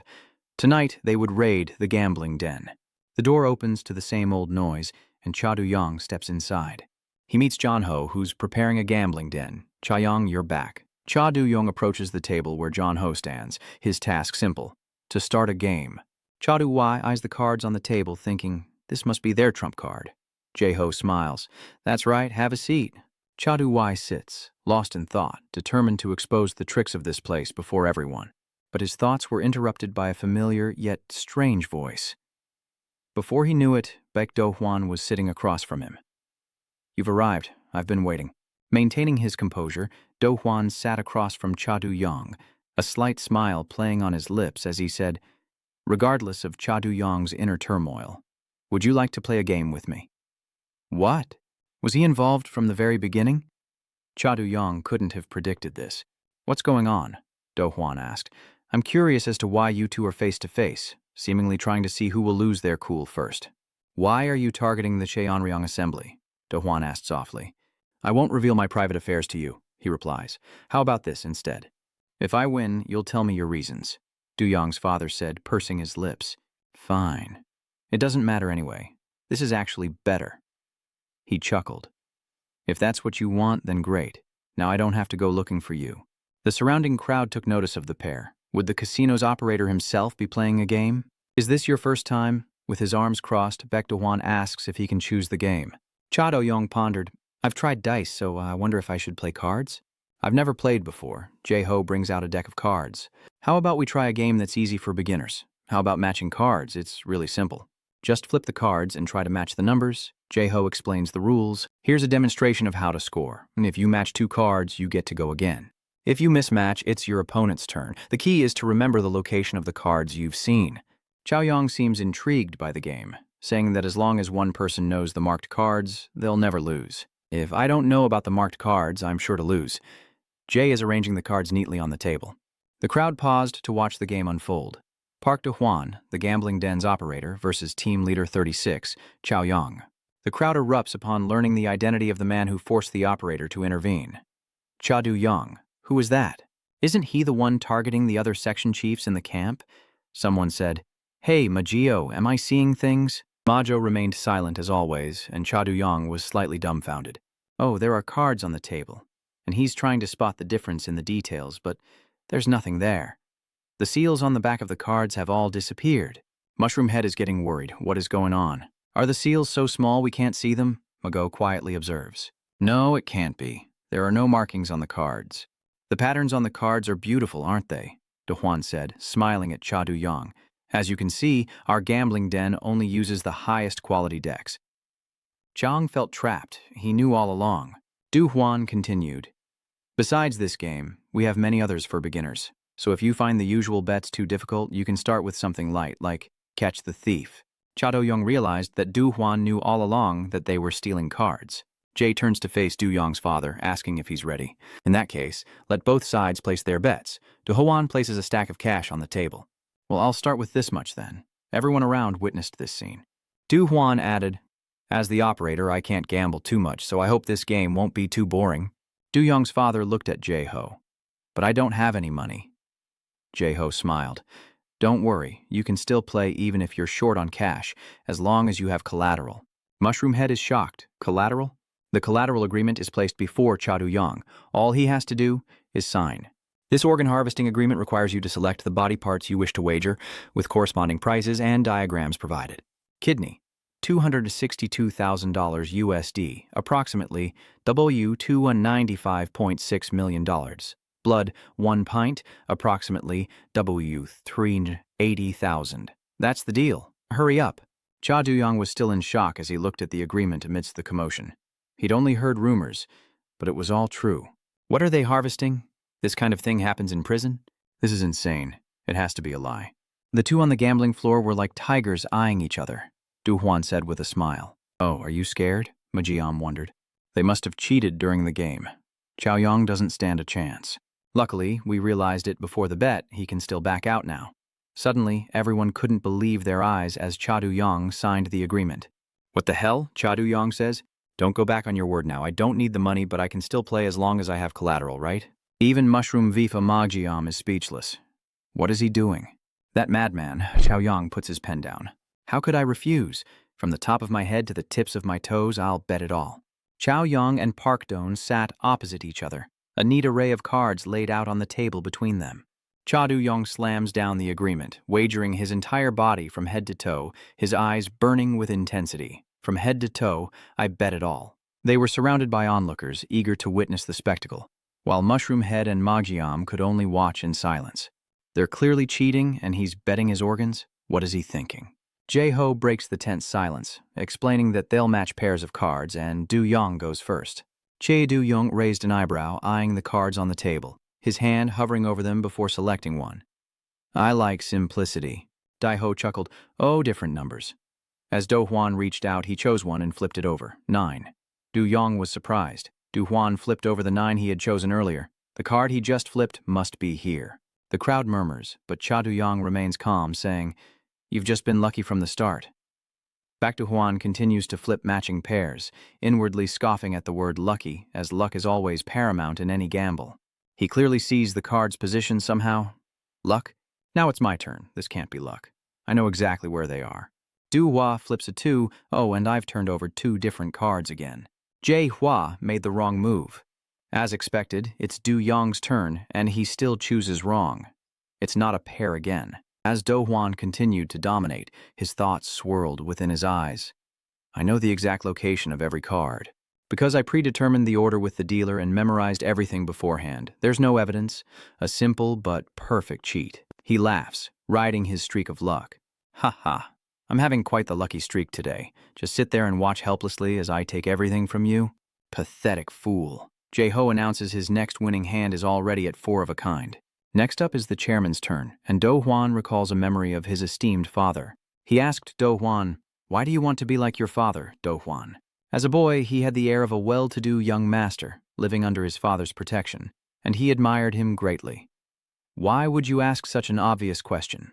Because your dad makes a lot of money. He ruffled Do-hwan's hair and smiled brightly. And so did he. Kid, is that how you talk to your dad when he's going to work? I guess that's how it has to be. Today, your dad will work hard for his son, Don. Do-hwan remembers his father as a great figure, with broad shoulders that could shield him from any storm. His father had the most reliable back in the world. I thought so, but no illusion lasts forever. The image of my once great father, now haggard in a casino, shattered the beauty in my young eyes. Every day my father went to the casino instead of work. Later, I heard he foolishly took out a 50 million won loan, unaware that the house was cheating him. He sat before the casino game on his computer, mindlessly uttering those words. Do-hwan, you wanted to be like your father. I'll make a lot of money for you, son.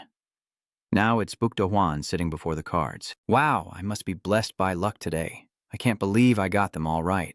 With the mindset of a family member of the deceived, he sees it as foolishness. I'm not a fool like my father. I'd rather be the one doing the deceiving. Outsiders began to laugh at Do-young's father's misfortune. Huh, Do-young hasn't flipped a single pair yet. What a trendsetter. The laughter grew louder, with no one suspecting or worrying about the survival of those involved. They were simply watching a spectacle. At this rate, the game's as good as over. He'll be bawling when they harvest his organs. Not that he'll have any eyes left to cry with. Despite the malicious words, Cha Do-young remained calm, saying softly, Should I show them now? Let them know this game has been rigged. Baek Do-hwan eyed him suspiciously as Cha Do-young flipped a card, revealing a tortoise, matching the previous one. A collective gasp rippled through the crowd, for they were all demons. Mushroomhead and Mago are skeptical, wondering if he just got lucky. No way, it must be a coincidence. Cha Du-yong flips over 2 5s, and everyone marvels as he gets another match. More luck, it seems, even though it should take a while to match 16 cards. Oh, another match, and another. Bukdo's face darkens as an onlooker expresses surprise. Wait, how many pairs has he matched? Cha Du-yong's hands blur as he flips matching cards one after another, turning onlookers' surprise into disbelief. How could he possibly match them all? 13? No, 14 cards in a row. Oh, the deck is almost out. Baek Do-hwan grits his teeth in silence, an indescribable frustration rising within him. This can't be happening. Only the dealer and I know the card positions. Only he and the dealer knew. No wonder he was panicking, since he'd conspired with Jay beforehand. On the day Cha Du-yong came to the casino to play dice, he left a note. While cleaning up, John Ho picked up the note and read it. A message was left, mentioning something about meeting behind the restroom. Jae-ho asks why he was called there. Cha Du-yong leaned against the wall, cutting straight to the point. I know about you guys cheating with the cards. Joe remained calm. What do you mean? So he was the card thief, but they were all kicked out. Cha Du-yong continued. You've probably swapped out all the cards, right? Swapped them for unmarked ones. That's why I called you here. Let me get straight to the point. The two stand face to face as Cha Du-yong says, I'm going to save you. Jae-ho couldn't believe his ears. What? Du-yong continued, explaining, you and the other dealers at the gambling den are working to pay off Park Do-hwan's debt, right? Lending money to people and taking their organs as collateral. I'll pay off all your debts, just help me this once. Dae-ho retorts, you're full of it. If I side with you and something happens, Do-hwan will kill me. This conversation isn't a favor, it's a transaction. I heard you owe him a lot of money. Do you really think you can pay it all back when you're released? Chow-yong points John Ho a realistic picture of debt, labor, and what awaits him upon release in just 1 week. I don't know if you want to be dragged to the operating table the moment you're released. Cha Du-yong said softly that his role was simply to roll the dice and expose the truth about this scam in front of all the witnesses. The cards hidden on the table have been revealed one by one, and Father Du-yong smiles. Oh, it seems my luck is pretty good today. Baek Do-hwan is a little flustered. Wait, Cha Du-yong then said, or should I say I have a good memory? Because I remember all the card positions you and the dealer predetermined, and those around them are witnessing this game with new eyes. So, Jae-ho was right. All the games in this casino have been rigged from the start. Amidst the crowd, John Ho officially sides with Du-yong's father, wanting to expose the casino's tricks. Shall I show everyone what kind of tricks were used in the games? A wave of unease washes over the gamblers as they realize how much money they've lost. Were they really being cheated? Hey boss, say something, damn it. Please, tell me he's lying. Do you know how much money we've lost? Was it all a setup? If they cheated us, they have to give our money back. Park Do-hwan laughed, his body trembling, never expecting to be exposed like this. You're saying my casino is rigged? Absurd, that's impossible. While he's running his mouth, you accuse me of cheating? What nonsense. Cha Du-yong rushed forward, slamming Park Do-hwan's head into the ground. Is this proof enough? The cards fluttered and fell. He reminded him of his words. If his casino was truly fraudulent, then he could take his head. Du-hwa collapses, eyes darting to Cha Du-yong, who's raised the makeshift table above his head. So be it. I'll take your head. Pounding on the door and threatening shouts echoed as a still in his school uniform, Baek Do-hwan opened the door. You gambled all that money away and didn't come to see me? Gandal's youthful face shifted to suspicion. Dad gambled? What are you talking about? He rushed to his despondent father, questioning him. Dad, say something. Do-hwan's father was nearly insane, gnawing at his fingers and repeating, I didn't do anything wrong. You said you'd make money, that you wanted a dad who made a lot of money. Do-hwan couldn't believe the absurd excuses he was hearing. Huh? His father was gaunt and sickly, like a condemned man awaiting his fate. Du-hwan huddled against the wall, miserably eating his bread. Because of that gambling debt, my father is bedridden, and without money, I can't protect my family. Just as the table was brought down, Park Do-hwan retaliated, surprising Cha Du-yong. Oh, running away again? Before he could finish his sentence, Cha Du-yong ate a fist and went flying. Of course not. Park Do-hwan had somehow gotten behind Jae-ho. Not only did you betray me, but you also called me a fraud. Jae-ho trembled as Park Do-hwan seized him by the throat, lifting him into the air. May would pay dearly. Saliva dripped from his mouth, his voice distorted by the choking grip. He felt like he could die at any moment. Don't make me laugh. The evidence I have already proves you're a fraud. Park Do-hwan asked again. Where's the evidence?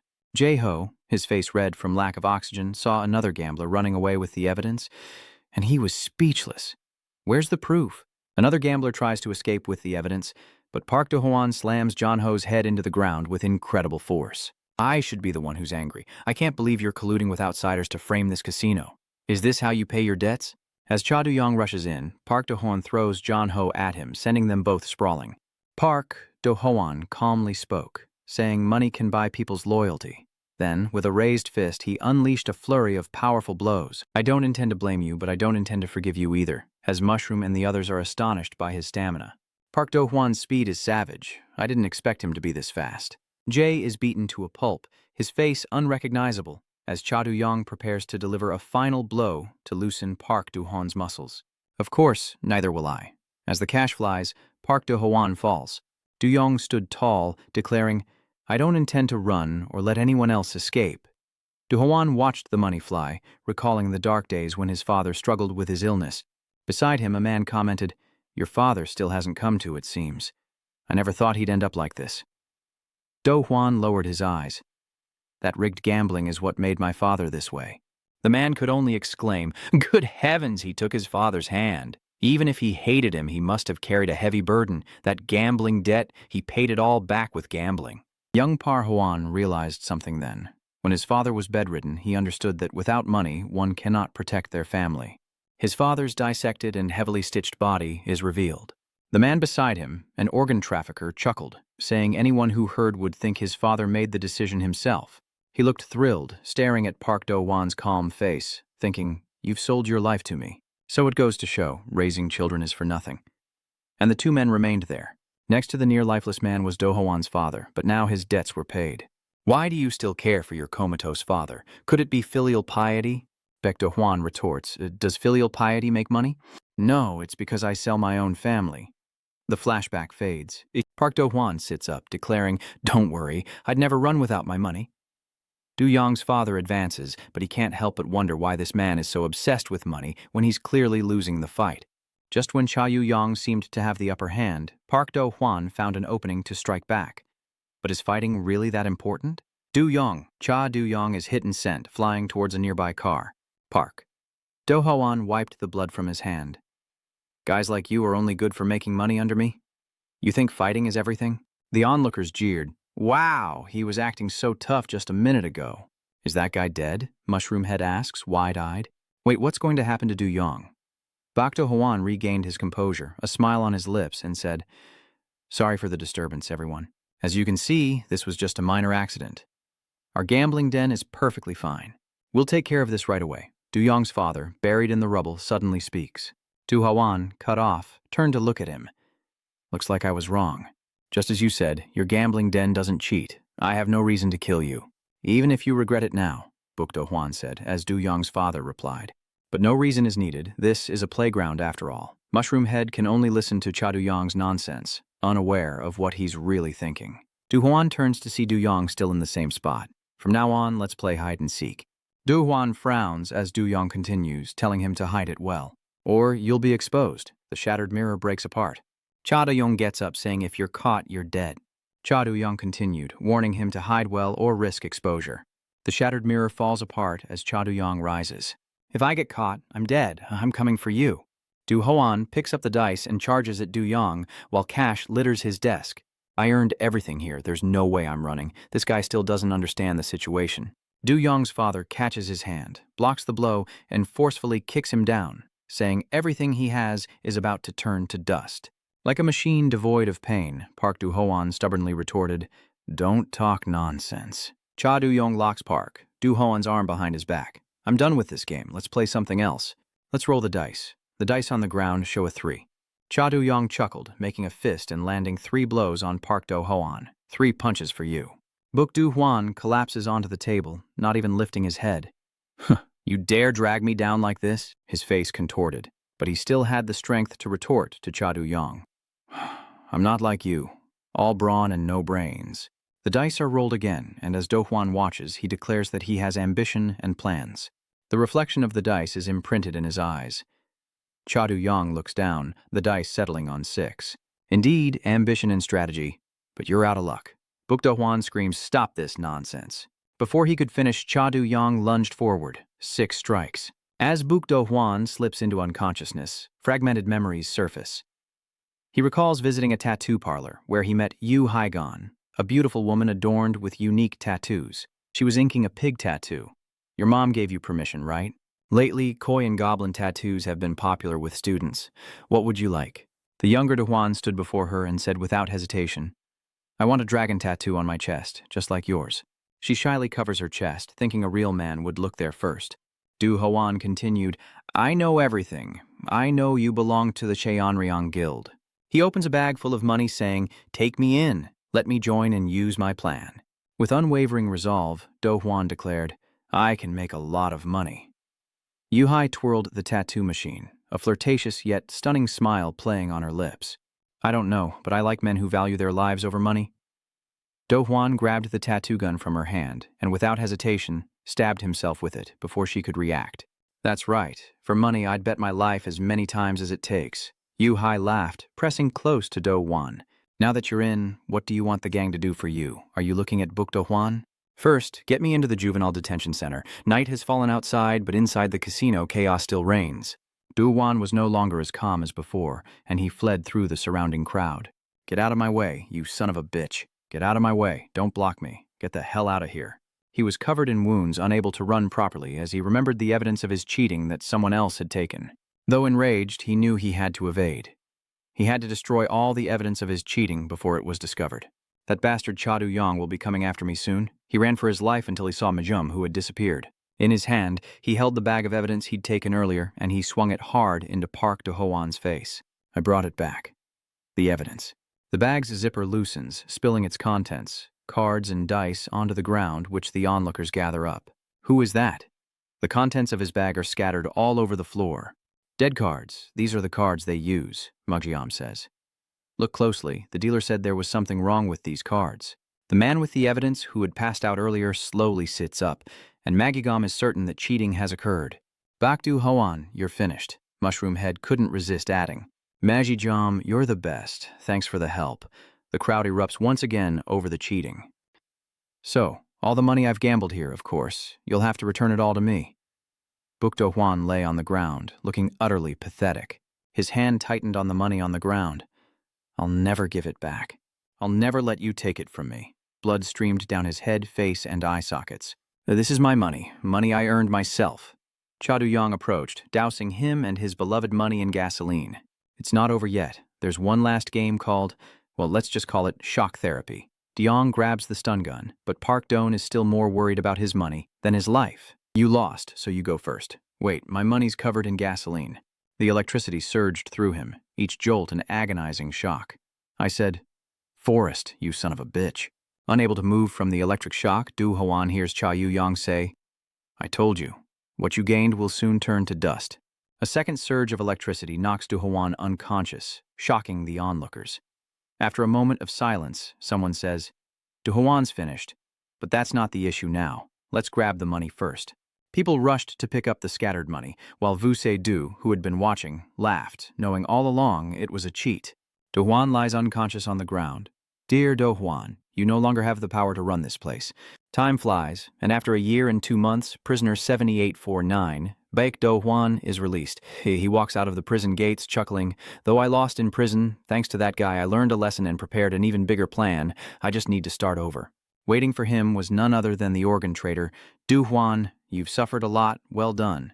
He offered him tofu, saying warmly, "Here, I bought you tofu, only I care about you." Du Hwan took the tofu, smiling as he said, "Sorry, I'm out of prison. I'm no longer a supplier for you." He replied, "I'll arrange everything quickly, so please wait a little longer.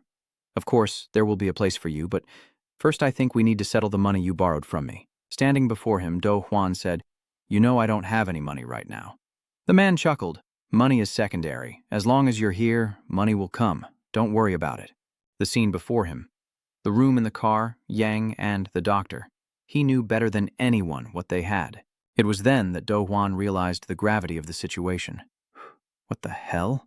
Seemingly excited, he continued, "Let's see. For your total debt this time, I'll only apply the maximum interest rate allowed by law. There, the total is 238,767,440. Du Huan, drenched in sweat and fear, stammered, "Wait." He didn't wait for him to finish, shoving him into the death car. "All right, get in the car now. Our dear customer is waiting." The engine roared as the car drifted around the corner and disappeared. Mushroom Head mimes slitting Do Huan's throat, taking credit for spotting the mark on the Hippo G card and finding the evidence. Cha Do-young praised them, saying they'd worked hard, as they stood outside his room. Cha Do-young opens the door, recounting the faces he's dealt with. 3 seeds of the Heavenly Dragon Society crushed. Their next target. But all 3 suddenly stopped as they saw someone in their room. Who was in their lair? The figure was Goose, holding a photo and laughing. "Aha, it's this girl, the one who got hit by a car." Poor Cha Do-young, losing his cool, slams Goose to the floor, then demands, "Get me a pillow." Mushroom Head is confused. Why a pillow? Do-young's hand is still clamped over his mouth, his eyes fierce. With a pillow, there'll be no noise. In the hallway, Do-young suddenly shouts, "Mom 1," not understanding what he's planning. "Mother 2, Mother 3. The walls of the warehouse were covered in writing, one thug said. "How many mothers do you have?" Shidu sat in the chair but tilted his head back. "How boring. Is he mentally unstable? Is that all there is? Is something finally getting my dopamine flowing?" After his long spiel, Zaidu suddenly went silent. The warehouse door slowly opens, revealing you all too easily. Du-young broke the wooden stick in an instant. "I went through all that trouble, and Du is speechless now that he sees me here. What were you saying about seeds?" "So Du-young just broke the doorknob. I'll dry them all out." He looked at his enemy like a pencil dropped at the outbreak of war. That damn seed was right for him. He's serious, but Du's car roars to life, as if he's more excited than ever. That's the stuff, dopamine. The photo of the couple falls to the ground, and Du-young loses his composure. "Give me the pillow." Before Naminin could understand what was happening, why the sudden request for a pillow, he clamped his hand over Zaidu's mouth, stifling his screams as Du-young's thoughts remained impossible to decipher. He struggled in vain as Du-young yelled, "Don't you understand me?" He was about to punch him when he asked in surprise, "You're doing great." Before Du-young, a colorful drawing appears, and Sue flaunts it like a trophy. What a surprise. It seems he's been investigating Du-young's tastes. "This dragon tattoo. You've been looking for it, haven't you?" He must be furious that Sue is still running his mouth. Should I? He's not someone to be trifled with. Could he lend a hand? Du-young couldn't help but doubt his intentions. "So you can eliminate those dragons one by one. Seidu is still there, trying. Before I do anything, let me clear up a misunderstanding." He still thinks he has a right to speak. "This drawing fell out of my notebook. I didn't mean anything by it, so please forgive me." Sue is trying to threaten him, but I'm just a savior trying to help you. Du-young remains silent. He quickly snatched the picture and yelled for her to leave, as Sue smugly rejoiced in her successful deal. He fears neither God nor man. He whispers into Du-young's ear, "I thought you were smart, but you're dumber than you look."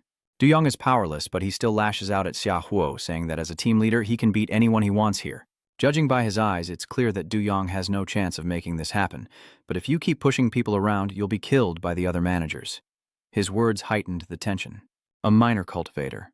There are more dangerous people than you think. Sue is deliberately provoking him. "Are you still going to refuse my help?" He struggled to contain himself. "I can't trust him." Du-young thinks it's all too coincidental. His sudden appearance, bending the window bars. Every action makes Du-young suspicious, and then he suddenly offers help. It's understandable that he's suspicious. "Help me?" Seidu doesn't seem right. How could he bend it like that? Yuno doesn't know what to say, and with the added vandalism, he decides to stay silent. But what does Seidu get out of it? Finally, Du-young asks what his ulterior motive is. He couldn't understand what Seidu was trying to do. What was his real goal? Seidu is like a man with 2 personalities. What do I want? Does he even understand what he's saying? Probably just a dopamine rush. The next morning, the Juvenile Detention Center's auditorium buzzed with unbelievable chatter, drawn in by Grace.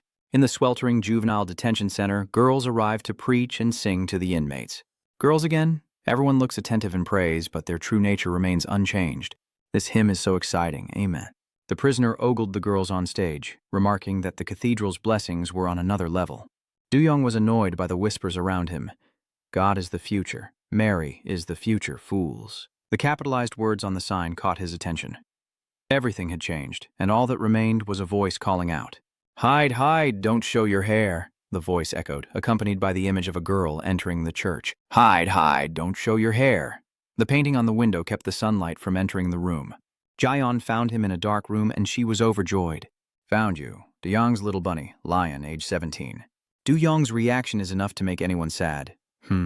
Oh, she understands Du Yong even better than he understands himself. I knew it.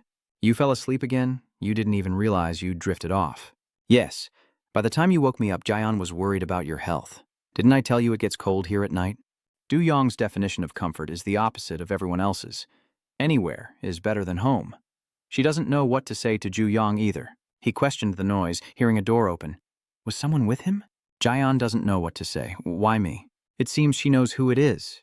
Could it be? She was right all along. Ha. She called out, but no one answered. Ion, are you here? She said she'd be back at the orphanage soon. Judging by her voice, she's not far, and she'll get scolded for being late. He looked up at her, but Lai De Yan Du Yong didn't understand what she meant. What are you doing? Sean doesn't want anyone to know about this. Quiet down, or we'll be cleaning the church for a week if we get caught. He had no choice but to sit still. Du Yong seems to recall the scene that just unfolded in the chapel. What was that? Did I just witness a miracle? The two prisoners vied with each other in praise, speaking of radiant light in a sweet voice. They're here to feast their eyes and souls on this heavenly beauty. Where is she? Where? There. Look, the prisoner's eyes are all on San Yunha. She's captured everyone's attention. Yunha wouldn't stop until she found her. Yan, are you here? He suddenly calls out Sung Eunha's name. Juyang recalls the image of her singing a hymn. She immediately recognizes Juyang. The dining hall uses sunlight to save energy. Hansua seems worried. Our sister has come here to spread the faith. She constantly casts judgmental glances around, but I don't think there's any hope here. The prisoners speak with hidden meanings. What a sight. You can tell he's deliberately teasing. Looks delicious indeed. Another prisoner stares intently at the girl singing hymns, thinking he's more curious about other things than sausages. Kanjion immediately offered gifts to get acquainted, but his licking of the water made him seem like a house pet. Kang Jian wondered about the girl's reactions, curious as to what was going on. The short-haired sister seems forced to preach here. Why should we do charity for these bastards? Just send them to hell. Hans thinks they should at least be respected. Your voice is too loud. She's clearly displeased with the prisoner's attitude. What a waste to feed them. Then Namgong suddenly appears. Thank God. Namgong suddenly clasped his hands together, thankful for the daily bread given to these sinful sheep. He pretends to be a devout Christian, thanking the sisters and asking for God's blessing. She turned and whispered to Hansua that he must be a religious man, tired from all the killing he's done, in the name of the Father, the Son, and the Holy Spirit. One minute he's Christian, the next Namgong turns to Buddha, Namo Amitabha. His erratic behavior leaves the two girls frozen in place. Thank goodness for Buddha. She wonders why Eunha hasn't arrived yet. What's taking her so long? Even the short-haired girl beside her doesn't know why. She only said she was going to rest for a bit. She suddenly becomes shy. Is it because it's too stuffy in here? It turns out that Wu Ha, sitting next to him, was feeling a little hot, and Du Yong didn't know what to say. I'm sorry. This is the only place we can avoid people. She doesn't ask for much. It's okay. Wearing the choir uniform is a bit stuffy anyway. The light bulb in the room is broken, unable to hide her feelings for him. It's been a while since we've talked like this, so I'm a little embarrassed. Du Yong listens as she says, the three of us were so happy together. But when she mentions Eunha's name, he feels a pang of guilt, wanting to explain after she left them. Wait, Eunha, it sounds like you think you're just a third wheel. I know you and Ion have always been together. Du doesn't want her to keep bringing it up, insisting it's just the two of them, and he's bewildered when Eunha places her hand on his head. So, you must have had a hard time these past few days? She acts innocent, but she's far from it. Lonely, aren't you? And who is that girl walking over there? They marvel at her beauty, wondering if Jiang Min knows such a goddess. Eunha beams as she walks through the whispers and murmurs. It's Sung Eunha, the freshman, even more beautiful in person. Why would a goddess like her be on this dreary 52nd floor? They wondered who she was here to see. Yu Yang, packing his bag, looks up, drawn in. He sees Eunha standing before him, asking why he isn't answering her. He looks blankly at her and apologizes. She pouts and questions him. What's wrong? You haven't looked at it yet, have you? Una asked, a little embarrassed. She twirls her hair, saying she still has a lot of gift coins left over from her birthday that she can't use alone, and asks him to help her. Yu Yang stands up, smiles, and declines, saying he has a date with Dayan. He left, promising to help her tomorrow. I'm sorry, Eunha. As he left, Eunha's smile vanished, her eyes turning sharp. Yu Yang, a bit embarrassed, scratches his head and says, So it must have been really hard for you all this time, right? Eunha replies, You must have been very lonely, weren't you? She intimately sits on Yu Yang's lap and embraces him, prompting a surprised reaction. Huh? Not daring to look him in the eye, says, You know what it's like to be abandoned in this world, right? She takes his hand, offering comfort. "Oh, your father is not alone." She stood up resolutely and said, "I'll be here for you." Yu Yong was moved and called out her name. Un-ha poots, saying, "By the way, you haven't replied to any of my letters?" He stammers, "Because I had something to take care of." Suddenly he asks, "Has something happened?" She curls her hair, feeling that he's still the same as ever.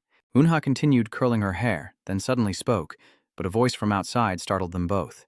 "President Kim, you haven't had lunch yet, have you? It turns out the two guards were talking. I heard they're handing out lunch now. Hurry and get some. I'm starving." Un-ha adjusts her clothes in a panic, saying, "That's right, the meal distribution. I've been resting for too long." She smiles and waves goodbye, happy to see him after so long, and Yu Yong waves back. "Yes, me too. You promised that in 3 years you'd meet me outside." Yun-ha suddenly turns back and says, "Appa, she leaked information." "I'll be back next week," she adds. "Our wind path will also be visiting regularly every Sunday from now on." With a radiant smile, Yun-ha asked him if it wasn't wonderful that they'd be seeing each other so often. In the dining hall, everyone chattered, asking if everyone was pleased. Yun-ha, wearing an apron, approaches with a smile. "Let me clean up?" The two prisoners hiss, "Let the trash handle the trash." "Holy maiden, please rest. I'm even more worthless than trash. Please, allow me to take that cloth." "No, please, bless me." When she glanced at Kibi. He speaks up, saying she's flirting as usual while Ui eats, confused by his words. Yunho marvels that she dares to act that way even with criminals. "What nerve," she says without a change in expression. "I could throw up." The two continue to glance at Yunha, discussing, "That rumor must be true. You know the one." Regarding Yuha's frequent visits to the motel, Yu Yong is shocked. He scoffs, "What a saintess. A saintess indeed." Yu Yong turns to see U-ha smiling warmly as the nun clasps her hands and says, "Oh Lord, I am so inadequate." The prisoner stretched and yawned, saying, "Me too. Oh Lord, when will this boring charade end?" "Hey kid, God doesn't exist." A woman takes off the nun's dress as she continues to repeat her lines. Romans 8:32, "And you shall know the truth, and the truth shall set you free." Anyone can be freed from sin through the truth and love of Jesus. In other words, you can be free. She's about to say something important. Even you can be free today. The girls cheer wildly, and the nun raises her hand, signaling everyone to shake it out. The prisoners erupt in cheers as Yunha dances with abandon. The girl beside her was the same, as were the other two. The prisoners cheered continuously. Yunha shouts, "Isentest!" The prisoners immediately roared, "The saintess is dancing." A disgusting prisoner licked his lips, praising, "She's so hot." He told his fellow prisoner, "Why not slip into the restroom and then sneak into their break room?" The other guy leered, asking, "Then what?" He scolded, "You'll know when you get there." The foolish Why? Anyang silently watches without reacting as praise echoes in the break room. "Everyone did a great job," a girl announced. "I can't hear anything over the screaming. What?" The nun took her hand and said, "Let us pray." Someone remarked in surprise that it looked like some kind of military parade. "Kim Min-hee's wearing pink," the girl replied. "Damn it, don't touch it." "As expected, it's pink," the two prisoners who were just having fun said, watching the figure approach the door. They chuckled. "Let's see what color we find elsewhere." Suddenly, someone twisted the doorknob and said, "I can see." Iuy Onong coldly stated that the bet no longer looked the same, scaring the two men out of their wits as they turned their heads in unison and screamed in terror. "Hell!" Suddenly, a loud noise erupted, and a voice declared, "The 10 Commandments, the 7th commandment." Namgong trembles as he straddles the two prisoners, saying, "Thou shalt not commit crimes of appearance." He raises his arm and declares, "This is blasphemy." "Ha ha." A clasps his hands, praying, "The Lord will not forgive this." The girls in the room asked blankly, "What is he saying?" Yunha asked Yu Yong, slightly frightened. "Yu Yong, what's going on? You're calling her seriously." "Unha!" The sudden call startled her, and her eyes widened as she saw the two prisoners lying defeated. She screamed in terror. She grabbed Yu Yong's sleeve and hid behind him, prompting him to ask, "Did I scare you?" Yunha stammered, "Sorry, time flies by a week later. The pastor is standing on the pulpit preaching, so God forgives the sins of the guilty." Meanwhile, in the donation warehouse, Yu Yong sighed. Transferring donations is hard enough. And now this? 3 prisoners are pointing knives at him. One of them asks, "Just figuring that out?" "Just now realizing it." The inmate holding the knife rushed forward, yelling, "Too late, you idiot." Then all 3 stabbed him at once, but Yu Yong, feeling no pain, called out for the egg. He had managed to raise the bucket of water in time to shield himself, saying, "Heaven will punish you for this." One of the prisoners questioned him. "How dare you ruin the donations?" Yu Yong didn't answer, and instead splashed the entire bucket of water on them. "Go take a bath." One of them wiped his mouth in disbelief. Clearly, it wasn't them. As he spoke, Yu Yong, the one behind it all, slipped behind him. He pinned the prisoners to the floor, his cold eyes demanding, "Who told you to do this?" He suddenly stopped as the warden burst through the door, asking, "What was that noise? What are you doing in the warehouse?" He was suddenly stunned, and Yu Onong's eyes widened as someone shouted, "What's going on? Why are you here?" The man continued to shout, "Don't tell me he did something to you." The girl pointed at him, trembling as she spoke. "He coldly told me. He did this to me." The screen displays a chat log. "How much do you need?" "Around 30 to 50. I'll send you the location." "Okay, I'll be there by 7. Yunha reminded him, leaning against the wall. "Don't go back on your word." Yuna seductively approaches. "You're giving me 500,000 in cash, right?" With a confident smile, the priest says, "Of course, I have plenty of money." He then compliments Yunha. "You're even more beautiful without makeup. We should thank the heavens for that." She feigned surprise, playing along. "Heaven?" The priest patted the bed, laughing. "Should I explain this to Kang? Come sit here." Suddenly, he sees something unexpected. The towering Nam Gong enters. The priest, panicked, points and asks, "Who is that?" The man spoke up. "An illegal gathering, is it?" And it was none other than the pastor of the church as the priest fearfully backed away. He sees Yunha and Nam Gong trembling as he shouts, "Are you threatening me, you insolent brats?" Unexpectedly, the pastor takes a punch. "Among our church elders, there's even a police commissioner." The man grabbed the elder's head and innocently asked, "Are you sure you'll be okay?" Yunha coldly looks at him, holding up the bag with the hidden camera. "You're a pastor of a religious order." Nam Gong continued, "Surely you can handle it if this video gets out. The camera is blinking red." He gripped the priest's head as he begged, "No, it's not like that." "Don't worry, Father," he chuckled. "We'll be ready to settle things with a large enough sum." Hyun silently stood there, gazing at the high heavens as, back in the cell, the guard called out a name. Chaduang's cell door slams shut, and he's informed of his 10-day confinement. The guard scoffs, asking if he did something during visiting hours. Still turned away, says, "I know you're being managed to treat me specially." The guard retorts, "But because someone outside is involved, you can't leave solitary confinement this time." He also destroyed the camera, and what's more, even the Justice Department is monitoring the security cameras. If that's why I can't let you out, remember that. The warden adjusts his cap, marveling at the depravity of the juvenile prison. Yu Onong stood silently, remembering the arm that pointed accusingly at him. Yunha curls up, saying he did it, his heart filled with confusion. Why would Unha do this? Yu Yong remembers everyone preaching, right on the day of the midday sermon. Meanwhile, in the prison parking lot, a man in a car says, "Our reunion like this must be God's will." Namgong sits with his hands clasped, greeting Unha, who is sitting next to him. "Long time no see, Unha?" She turned and asked, "I know this place is corrupt, but is it really okay for a prisoner to roam free like this?"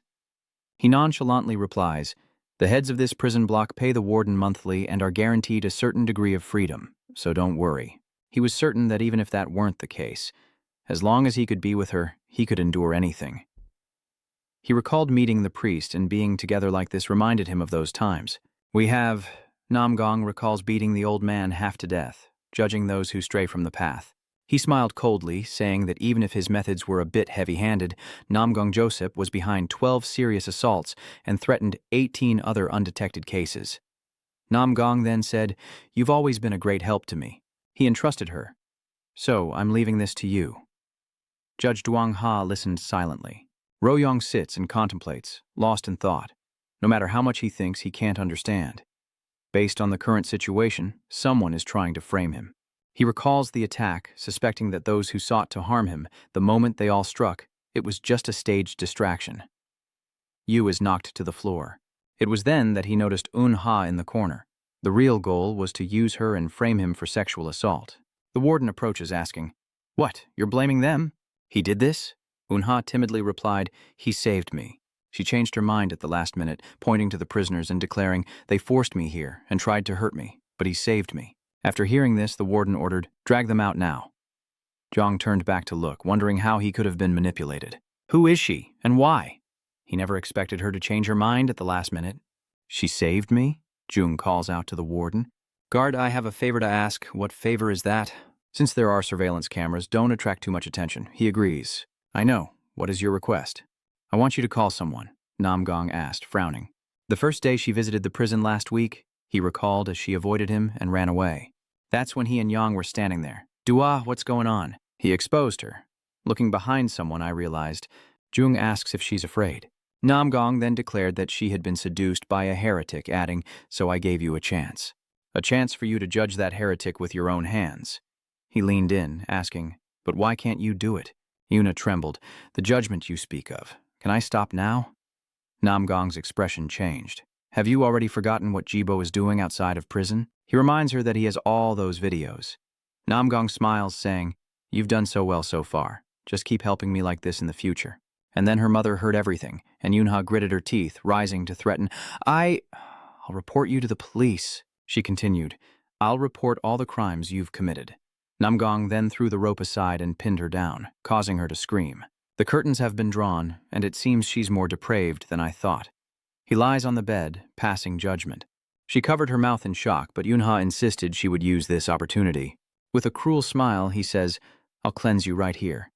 Yuna screams in terror. Namgong calmly says, you can scream and cry all you want. Everyone's lecturing inside, and it's deserted outside, so there's no one around. He sneered, it's just you and me. But then footsteps echoed outside the bus.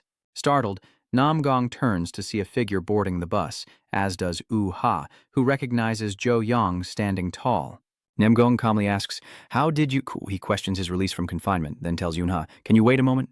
Terrified, she didn't dare speak, and he continued, I have something I need to take care of. Jung locked the car doors. Do what you need to do. The car door slowly closes. His eyes widen as he says, because I'm about to do what I need to do too. The familiar prison setting appears. In his solitary cell, Du Yong speaks up. Warden, there's a favor I need to ask. The warden approached, warning him not to draw attention because of the cameras. He replied, I know. Du Yong spoke up, asking for a favor. I need you to call someone for help. A voice cuts through the silence as Seo Du-yoon, holding an iron bar at the door, speaks with a sly tone. A private room? I'm so jealous. He continued to joke around, looking cozy. I wanted to join him, but Du-yong was serious. I'm not calling to joke around. He looked at Seo-du through the bars. You said before. Du-yong reiterated that if he cooperated, Seo-du would help him, just as Seo-du had said before, wanting him as a benefactor. From inside, Du-yong says to prove it. Prove you're actually useful to me. Seo-du seems to ponder this, unusually serious. Tell me, Seo-du asks, what do I need to do to help you? Then with a knowing smile, he said, tell me everything. Cut to another scene, her cheeks flushed red, as Du-yong lies in bed and speaks. Du-yong glares daggers at Namgong, telling him to stay away from Yuna. He immediately raises his voice, but Namgong continues to touch Yuna's hand in her skimpy outfit. Don't get the wrong idea, Namgong says with a sly grin. This is just a religious ritual, Du-yong reminds him.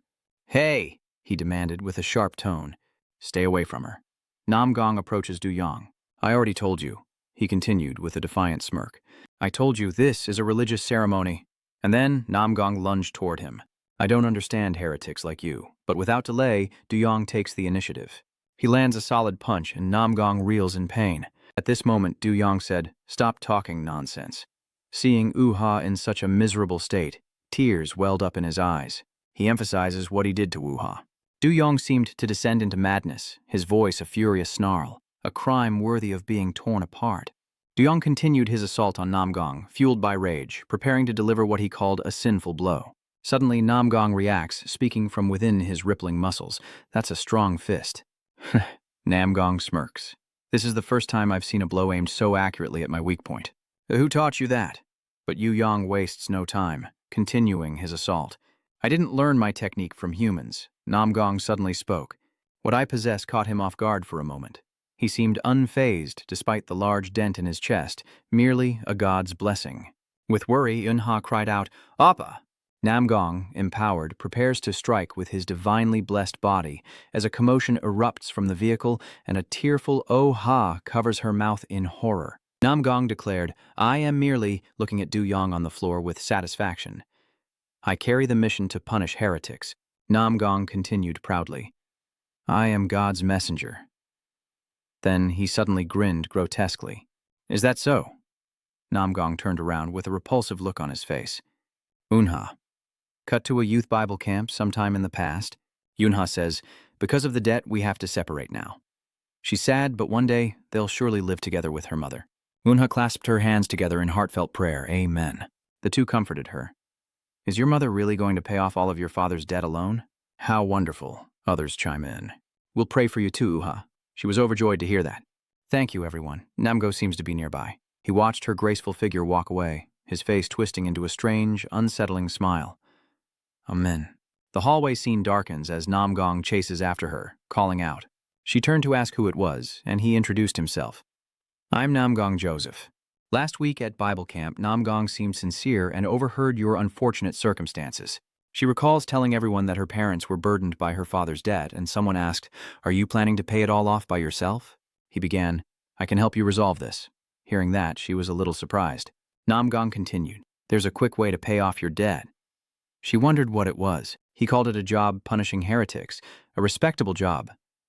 Namgong held Una's shoulder, saying it would suit her, but she sensed something was off and felt uneasy. Back in reality, the Bible sits on a red chair not far away as Namgong grips Du Yong's leg, thinking that heresy has seduced Yunha. He lifts him up, saying, Father Du Yong, Namgong is angry, and I will punish you. Suddenly he feels a sharp pain from behind. Namgong rubs his head as Yunha shakily raises an umbrella behind him, demanding he stop, but it has no effect. It's all your fault. Enraged, he throws Du Yong, who crashes into the seats before being flung away. Du Yong's head slams into the bus window, cracking it. Namgong snarls, Du Yong's father! Yunha is extremely worried and panicked. Oh, he speaks, he's completely... Namgong, out of patience, slaps her to the ground, a sinister smile creeping across his face. But fear not, Namgong slowly approaches. Oh, I'll cleanse you right now. But suddenly, an intense pain surges through his body. Namgong clutches his chest in pain. What's wrong with his body? He can't move. Then he suddenly coughed up blood, splattering the carriage floor.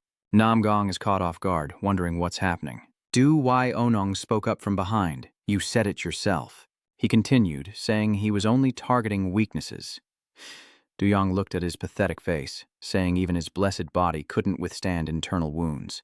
With a determined look, he says, You're not whole either, are you? Silence fills the air before Du Yong's face darkens. This is nothing compared to the pain Yuna suffered. Inside the basket are cleaning solutions. Du Yong stares at Namgong. I've made my decision. He has no idea what you're planning. You criminal. Du Yong held the cleaning fluid in his hand, consumed by rage, determined to castrate him completely, whether physically or chemically. Past memories begin to surface, as Yunha shyly lowers her head. She slowly looks up when Du Yong calls her name. He smiled. Is this too much? Thanks to you, I get to eat in a place like this. Wuha gently replies, I had a voucher from last time, so please, enjoy. Oh, Du Yong is very perceptive, but you haven't seemed yourself this whole time. You don't like this dish. Her face flushed, she denied it. No, that's not it. Eunha explains that she was just looking around, feeling a little sad, thinking that everyone has a mother except her. Du Yong pondered her words. He then replies, I don't have a mother either. Are you making fun of me? Wu Hung is flustered. No, The boy behind her is mischievous. Mom, this guy says he doesn't have a mom. But Du Yong doesn't care and continues talking to her. Are you having a hard time because of that? She answers without hesitation. No, not at all. Yunha says brightly that her mother promised she would come back for her. She continued, Do you know what this tattoo says? Beneath Yunha's right collarbone was a line of English text, its meaning explained by a woman as radiant as the morning sun. I'll wait for you, Mom, Du Yong said, looking at Yuhao. Just a little longer, Yuha. Du Yong gazed at her delicate face, offering comfort. It will all be over soon. Then he changed his tone. He held a bottle of chemicals and a metal bar, promising to deal with the prisoner before her. He glared at Namgong, his eyes filled with rage and murderous intent. Never again would he do something so dirty. But suddenly, Namgong grabbed a heavy object nearby, annoyed. He threw it at Du Yong and shouted, That's not dirty. Enraged, Namgong strikes him, but it hardly matters now, as the vial of chemicals slips from Du Yong's grasp. He put on this act for so long, this disgusting religious zealot. I think that's enough. Suddenly, an excruciating pain shot through Namgong's body, and he collapsed to one knee, screaming. Damn it, that hurt. As Du Yong watched Namgong grit his teeth in pain, he said, Don't you get it? He threw a punch, warning that the more he moved, the more he'd be injured, before landing a devastating blow to his left cheek.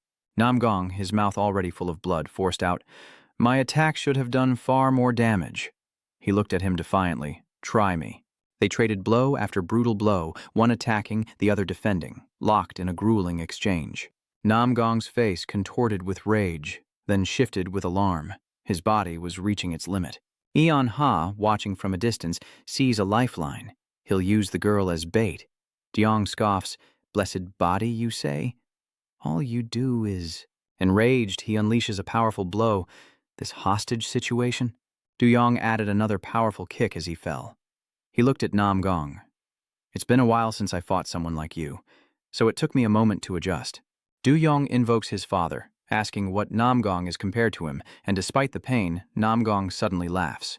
Namgong continued, "I still have videos of all the crimes I committed with that girl." He threatened, "Should I send them to her mother?" This terrified and horrified Ha, as Namgong rambled on about her discovering her daughter's role in blackmailing others. He laughed maniacally. "I really want to see the look on her face." Duyong opened his mouth to speak, glaring at him. "Go ahead." Duyong listed the details. 5 counts of violent rape, 9 counts of attempted violent rape, and 4 counts of sexual assault. He stated calmly, "The crimes you've committed have never been revealed." Duyong threatens back. "I'm going to expose everything." Namgong trembled in fear upon hearing that. "How do you know? And an electric gun. Who are you trying to threaten?" Duyong points it directly at Namgong, telling him he better be ready. Sweat beads on his face, an electric gun. "What are you doing?" "Wait, what are you going to do?" Without a word, Duyong presses the stun gun against him, causing Namgong excruciating pain. He said I'd said enough. Duyong's eyes grew even colder and harder. "I'll make sure you can never do anything dirty again," he mused. "It was a good idea to bring it along just in case," Duyong added. "I'm speaking from experience. Because it hit that spot, you'll never be able to use it for the rest of your life." Namgong was in too much pain to speak. What kind of castration would Mei call this? Yunha then spoke up, "Appa Yang." She rushes to his side, worried. "Are you okay?" With tears welling up, Yunha apologizes, saying it's her fault he's hurt. Duyong gently places his hand on her shoulder, telling her now is not the time to worry about him. He questions why she didn't tell him about the threat sooner. Unable to answer, Anha fidgets with her hair and sighs helplessly.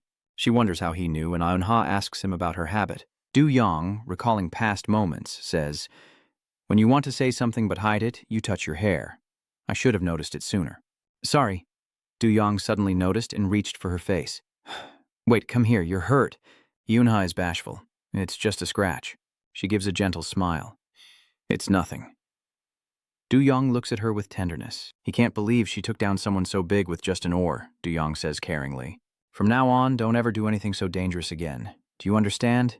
He looked at her with warmth. With complex emotions, Yuna looked at him, her heart filled with happiness as the world seemed to freeze around them. She happily smiles and replies, "Yes." But suddenly they were surprised as a man's voice echoed out, "Hey, lovebirds, Du's been in the driver's seat this whole time. You two look good together. You make my single self sick."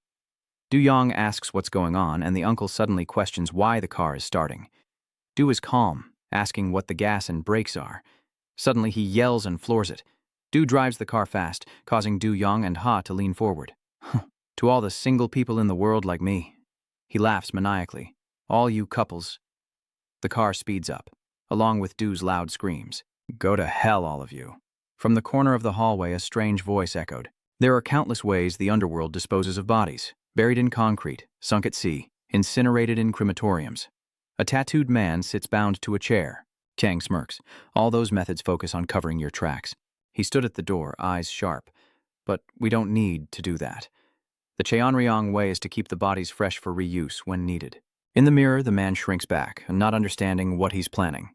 "Gang-chan, any last words?" He looked up, teeth grinding. "Did Gang Rong tell you to do this?" His face contorted with rage, eyes wide. "Are you celestial dragons willing to destroy your allies' organization just to avoid sharing the pie?" "You think you can last long?" his subordinate said, grabbing him. "If he doesn't stop now, you'll all meet a tragic end soon enough." Kang Tran roared, "As for my end, witness it yourselves in hell." They threw him into the sea, the water engulfing his body. Then a phone rang, and Kang Tran answered. "Yes, this is Kang Tran of Tianlong." Kang Tran was frantic. "Is it true?" A row of knives blocks the gate. Duyong gaped in astonishment. "What is going on?" "What's going on?" Drives like a madman, racing towards freedom. Du-young was frantic. If they kept going like this, it would be a prison break. He laughs as the car swerves wildly in a performance of racing skill, bursting out into the daylight, before crashing into a wall. A cracking sound is heard, and Du-young reaches out to wake her. "Uh-huh, are you okay?" "Ugh, I'm okay." He collapses onto the steering wheel and Du-young screams. "Hey, you're still with it. I almost got seriously hurt." He gasped for breath. "Run!" Du-young helps Won-ha out and Zidu yells for them to run. The guards were in pursuit and he hastily pushed them both out of the vehicle. That morning, they fled into the forest to hide. "Du-young, are the guards gone?" "Good, it's done." He picks up 2 branches, charged with leaving the vehicle without permission and damaging the exterior. "That big psycho will take the fall. Is that why you did all this, Du?" "He committed the crime, and it can't be explained away by the cameras. Perfect, right?" He jumps up in glee. "Perfect. Then farewell to this savior." He chuckled, telling them to enjoy their time together. Du-young looks at her worriedly, telling her to hurry back.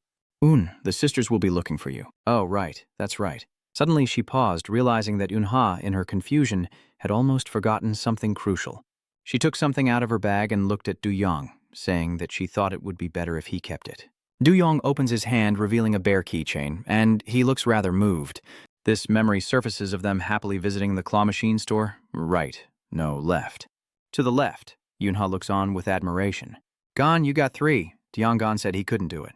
Jaeon shows off her skills, earning Eun-ha's enthusiastic praise. "You should try harder, too. Damn it, Du-young, this is harder than it looks." Jeon thought of the 3 bears she had just won. An idea forming in her mind. Let's each take one. She held up the 3 bears, smiling brightly. Father bear, mother bear, baby bear. Maybe splitting them up is perfect for those without families. Dawn's face lights up. "Like, if we have these, we'll always be together, no matter where we are?" De-young frowned, confused. "Jeon, I can't take it anymore. It's so cheesy, it gives me goosebumps." "Does Jeon have a death wish?" "Uh-huh, but I think it's nice." Du-young looked at the bear keychain, finding it cute, but the more she looked, Jeon chuckled. "Doesn't this look like you?" Yuna's eyes were filled with sadness. "I found it while cleaning." Jeon's voice echoed in Du-young's ears. "It's like, with this, we'll always be together, no matter where we are." Eun-ha looked at Du-young. It was placed on the table in plain sight. Du-young chuckled as if she were hard to handle. Eun-ha gets up to leave. "Well, I'm off. You be careful, Du-young." Du-young watched her go. "Why the rush?" Eun-ha's eyes betray her embarrassment and hesitation, but she smiles as she runs away. "Jaeon, at least you stayed true to yourself until the end, right? Next time, it's okay to say you like him." "Seo is waiting for Yoon. Where have you been?"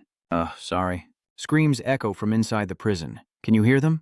"Did you hear?" He clung to the prison bars and screamed. The pervert with the pig tattoo got his junk cut off. He thinks about the man being electrocuted. I wonder what they did to him. Electrocution of 1,000,000 volts? De-young pondered. "Wait a minute. Why are you here? Are you jealous that I have my own cell? Just causing a little trouble." De-young, next question. "He's getting interrogated like this? It's so exciting." De-young's face hardens. "How could they have pulled me out of this cell? There's a camera in the corner of the room." He clearly remembers the warden saying this place was under surveillance, recalling Du-young's conversation with the fat man. "Du-young, the crimes you've hidden, I'll expose them all." He was the one who exposed his hidden crimes. He frowned. "Who are you? What is your true identity?" "It's still a secret." He thinks back to when he wanted to help Du-young. After all, he's proven himself, right? Du-young chuckled. "Very well, let's shake on it." Zedu, ecstatic, punched the air with a wild yell of joy. Tell me exactly how you're going to help me from now on." The space was silent. He couldn't be heard. Du-young, don't tell me you're asleep. Sidu has already drifted off. Du-young gazes out of his prison cell. The night sky is gloomy, but the moon is bright, and he clutches his bear tightly. A red car approaches, and Ho gets out. She nearly died driving here. She looked annoyed. He really has a unique taste, building a house in the middle of the forest. She gazes at the house. Gang Rong's villa. He built this house for himself. Standing at the door with her arms crossed, she thought, as the second in command of the Heavenly Dragon, he could easily live in a high-rise in the city, right? She stood before the massive wooden gate, thinking his taste was certainly unique, then opened it and stepped inside. "Did you call for me? I missed you so much I drove 300 kilometers an hour to get here." Her face flushes red. "Oh, I'm sorry. The room is a mess. Haegon, are you training?" Kang Chan pours tea, saying it's perfect timing as he's just finished. "Gangrong, was the journey difficult? The mountain air is so fresh, I love it." He picked up his tea and took a sip. "Excellent." He looked at Gang Chan. "So, is there something you want to tell me?" Kang Chan's eyes darkened. Yes, it's about the young master. His face tightened. Gangrong's mansion was surrounded by modern designs. Tell me about my son, Kangchen, Gangrong said. Since entering the camp, the boy has clashed with several group leaders and utterly defeated them. Among them were seeds of the heavenly dragon, which made Kangchen frown. This speed is incredible, unprecedented. Hawi laughs. He's already dealt with the ones I had my eye on. How embarrassing. Gangrong laughs. Is that so? He must be proud to see his son thriving, right? Yet his face is cold as ice, his fists clenched tight. What a disappointment. He turned his gaze to the flower tree in the courtyard. I expect blossoms, but it's not even a flower yet, not even a bud. He's just a sprout. How long has it been since he entered the camp, and he's only beaten a few group leaders? If he were my son, he would have shown much more. He looked out, his eyes narrowed. There must be a way to force the flower to bloom sooner. Morning at the prison camp, the buzz was lively. Hey guys, do you know what my dad told me when I came to prison? Who is Yunshuk? He's my father. Is this guy really crazy? What did he say? He frowns, thinking about how that trash was beaten into shape. Even my mother said so, and my uncle too. He pondered, but after arriving I realized this place isn't just for trash. The nuclear waste guy, even the warden takes bribes, and I even learned to smoke here. Prisoner 3128 puffs on his cigarette in this haven for the irredeemable, or maybe they should just burn it all down. He frowns, cigarette in mouth. This life is already ruined anyway. Might as well leave my mark as a madman. Yun Taesek smirked, burning everything to the ground. Wasn't that the right thing to do, as my father said? He screams, "Hi, Hodot!" Yun scowls, saying, "Let's see." His eyes went wide with fear, and he forced a smile. Just kidding. Setting it on fire would be a disaster. Yuntek, those guys always overreact. Yuntek's eyes burn red with fury. This is infuriating. Memories flood back to a classroom where everyone stares at a sullen student. Yuntek, eyes cold, takes a drag from his cigarette. Punishment is best served this way. A man lies motionless on the floor, covered in blood. Sir, he just kept running his mouth. He turns and walks away, warning them not to act out again. From then on, people called Yuntek Chief. He frowned, thinking about Du Yong, the guy from before, and just let it go. He tossed his cigarette into the trash, annoyed that things kept escalating. Inside the chamber, his eyes rolled back as Sunjo departed. The people bowed to the ground, for he had returned. Du Yong stood there, watching them. Resurrected, he wouldn't tolerate any games. Jam is reading, and he looks over, noting that he looks better. Deong chuckles. You, Deong, looking at them. What would happen without me, Nam? Am I watching you too closely? Du Yong asked curiously. A new face? Naman notes the arrival of a new recruit. Naman cradles his head, a little slow, but not bad for his size. Du Yong watches him. The new prison guard stood outside, announcing that Cell 36 was assigned to outside labor, and they should prepare quickly. The prisoners cheered, but Du Yong and Naman sensed something was wrong. At Gangrong's mansion, he muttered, "Goo poison." There's a saying that inside a jar are many insects. He puts all the poisonous insects into a jar, locks them up, and lets them devour each other until the survivor becomes the strongest, most venomous insect. The disciplinary camp is where Cheon Ryong keeps his poison insects. Gang Ryong watches them. My son must swallow many kinds of poison there, swallow things that are even more potent. Han stares as Gang Rong calmly says, I've already added an extremely powerful one. Changcha frowned. Work outside? He oversees Du Yong's father's entire department, currently working behind Sector 5. Excellent. That evening, his eyes burned with fury. A rage ignited deep within him at the mere sight of Du Yong's recklessness. He clenched his intertwined hands, his patience wearing thin. He frowned, so what if he's a section chief? Whatever the reason, Yoon is about to kill him. There were red marks on his legs and knees, and his clothes were stained with a blood-like substance from the fall, shocking the two men. Naman sees blood, and suddenly Du Yong stands up, leaving them both speechless. Du Yong laughs, saying that red paint is hard to get off. Naman, let me do that for you. What made Jom fall? Night has fallen, and tomorrow will be even harder for Du Yong. He must prepare himself. Du Yong writhes in pain, his body aching all over. Did he file a complaint with the Human Rights Commission for forced labor? Will they succeed? There are red marks ahead. They're holding someone back. Namin, what is this? Why is San here? Du Yong, wait, that's not San. Nam Yi is shocked to see the number 8356. Is this the section chief of Section 37? His body lay sprawled on the ground, riddled with wounds, his face a bloody mess. Gangrong said coldly, A father's son indeed. Standing by the tree, he gazed at the night sky, counting down the days until his flower bloomed. He frowned as he looked up at the branch. "But be careful, don't get cut off before the flower blooms," he muttered. "Poison is poison." He smirked, a new face that he had slipped in. In cell 36, there was a taciturn man with long hair. Naman glanced at him. "A new recruit came in recently." Gang Ryan growled. "Struggle, my dear son." He stepped forward, standing behind Yang. Inside cell 36, the prisoners exchange whispers. "This room sees a lot of turnover, doesn't it?" The door opens and a young man enters with the number 7583 emblazoned on his chest. "Warden, you've got a new member." They looked at him with surprise. "Naman, a new guy?" This huge guy shows up just as Du Yong enters solitary confinement. He looks pretty intimidating. The other prisoners eyed him suspiciously. Was he some kind of errand boy? Naman approaches, asking what crime he committed to end up here, aggravated assault or murder. Everyone in the cell stared intently at him. He didn't say anything, just chuckled, making a strange sound. "Chirp!" Everyone was stunned. He didn't respond. Only the chirping of a bird could be heard. "Naman, what the hell is wrong with him? You said he was scary?" From behind him, a bird flew out, and they exclaimed in confusion, "A sparrow!" Everyone around was stunned in surprise. "Naman, girl, what is it? Why is there a bird here?" I found it on the way here." "Joam, why did you bring it here?" He scratched his head, his eyes falling as the sparrow perched on his hand, looking as if it had been abandoned by its mother. "I felt sorry for it. This isn't a nest." The sparrow suddenly takes flight, and he points at it in alarm. It's flying away. He rushes to catch it. At this point, they were happy again. "What's Naman?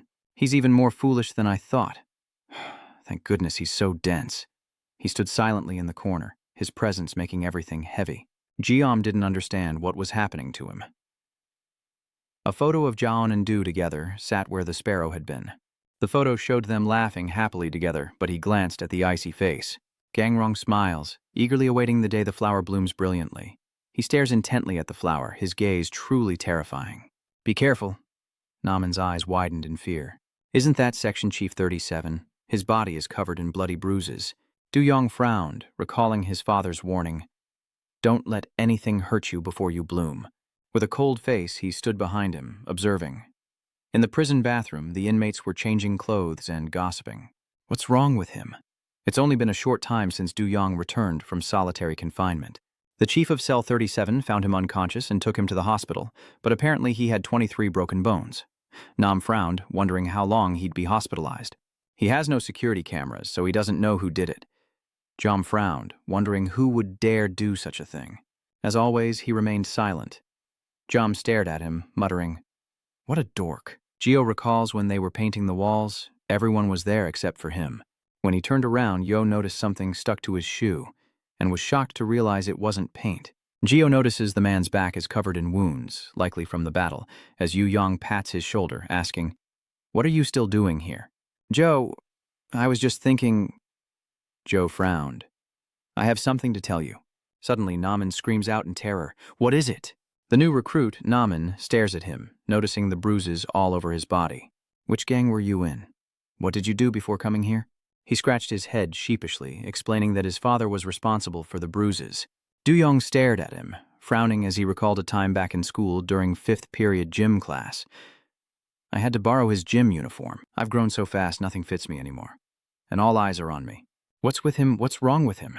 Down in the classroom, Du Yong is changing into his uniform. It's him, Du Yong. He's been notorious around here for a while now. Poor Du Yong is covered in bruises. He's beaten by his own father, a gang member. Is that really true? Why doesn't he report it to the police? Du Yong sadly lowered his head as he heard the whispers. Too scary. How could I dare? Du Yong thought about his words as he rinsed himself off. How pathetic. The others in the bathhouse chuckled and jeered. Wow, this guy's grown. I think I've gotten about a centimeter taller since coming here. Hurry, we have less than a minute. Jom turned to look at him when he heard his voice. Anyone got a towel I can borrow? Jom grumbled. Perhaps I was mistaken. His back is covered in overlapping scars. Du Yong looks at him, perhaps with some empathy, seeing a reflection of his former self as he washes his hair. Do you have shampoo? He was surprised by the question. Du Yong hands him the shampoo, and he chuckles. Is this pity? Du Yong glanced at him. Do I look like someone who pities others? He paused, momentarily bewildered.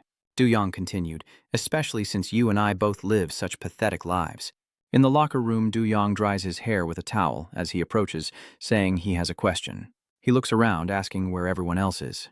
Du-young replies that he told them to go ahead. He hangs his head. Why? Du-young's face darkens, can't you see? The scars on his body and the scars on mine. Du-young realizes they're exactly the same. He was speechless with surprise as Du-young lunged forward, grabbing his throat. His throat was seized, his teeth grinding.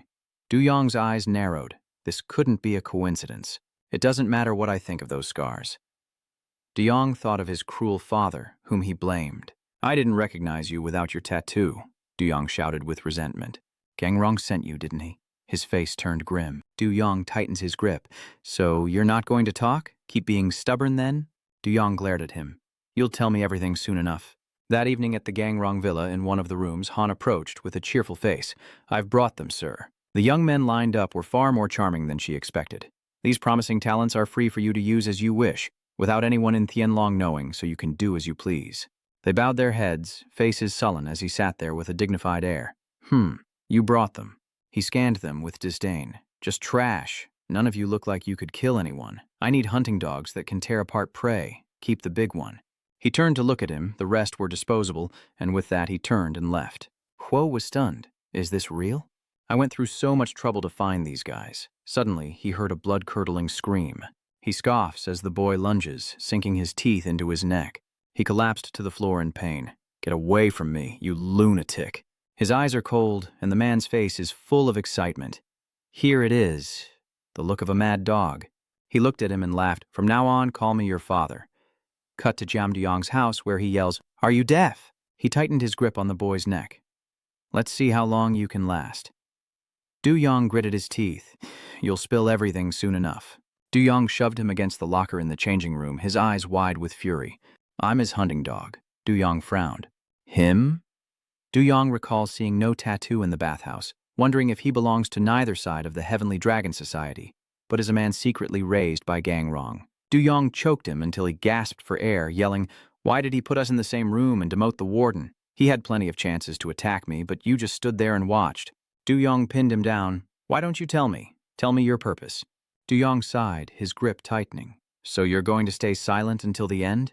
He lunged, throwing the man to the floor. He didn't flinch, his face unchanging. Du-young raised his fist, feeling like he couldn't take it anymore. Now, recalling Gangrong's actions, Du-young is flooded with terrible memories of the beatings, darkening his mood. His eyes filled with resentment. Speak. The tighter Du-young gripped, the more the man struggled to breathe. Yet his stubbornness only fueled Du-young's rage. He can't breathe anymore. Cough. Du-ai Onong stared at him in surprise, his grip tightening until the other man gasped. He had countless opportunities to resist, so why didn't he fight back? Du-young let him go, his eyes filled with suspicion. Something wasn't right. What is Gangrong aiming for? A warbler flies in and perches by the window. Chirp, chirp. He stared intently at the bird, a longing in his eyes to be like it. Suddenly he approached and scattered the breadcrumbs, yelling, Stop feeding the birds crumbs. They're too noisy. Yu-young frowned at him. How strange. I've been following her for days since then. It's lunchtime, and Namen is carrying a tray of food, practically drooling over a perfectly crisp, golden brown piece of fried meat, but I haven't detected any suspicious behavior. Suddenly, Namen tripped over something, sending his lunch tray flying all over him. Namen rushed over. I'm sorry, are you okay? Remaining silent despite my threats and pressure, he brushed the food from his head. I'm fine, he says, hiding his anger. Du-young looks at them. I'll get you more fried meat. Jiam wipes his face as sunlight creeps into the prison camp. Du-young pondered, Gang Ryan wouldn't have sent him here without a reason. Namen was startled as water splashed onto his face. Jiam, are you okay? Namen is arguing fiercely, yet dares to dodge my attacks. Jiam doesn't even need to dodge. Come on, stop it. He approached, his eyes fixed on them as night fell on the prison camp, where the mountain grasses grew tall. Namen, holding the sickle, threatens to kill him as sounds echo through the prison. Why cut grass when there's work on the hill tomorrow? In the dead of night, Namen sighs, holding his sickle, and it's just the four of us. Du-young thinks to himself that they should finish quickly and get out of there, looking at the sickle, which is indeed very reliable. Du-young pondered, why would the warden target only the four of them, assigning work at this hour? Something felt unnatural. He swung his scythe, glancing at Jiam. Is he checking if Jiam is close to Du-young? What about Jiam? What's the meaning of this? He shouts. Jiam was slashed in the stomach. He looked up, already making his judgment. Naminen innocently runs over, saying that his spot has more grass and asking to switch places. Guillaume nods. Namin's eyes were filled with utter panic. Huh? De Jong heard the scream from afar. He frantically rushes over to them. What's going on? What happened? Crimson drops of blood dripped from his blade. He coldly stares at the unconscious. Oh, you're too late. Do you realize that now?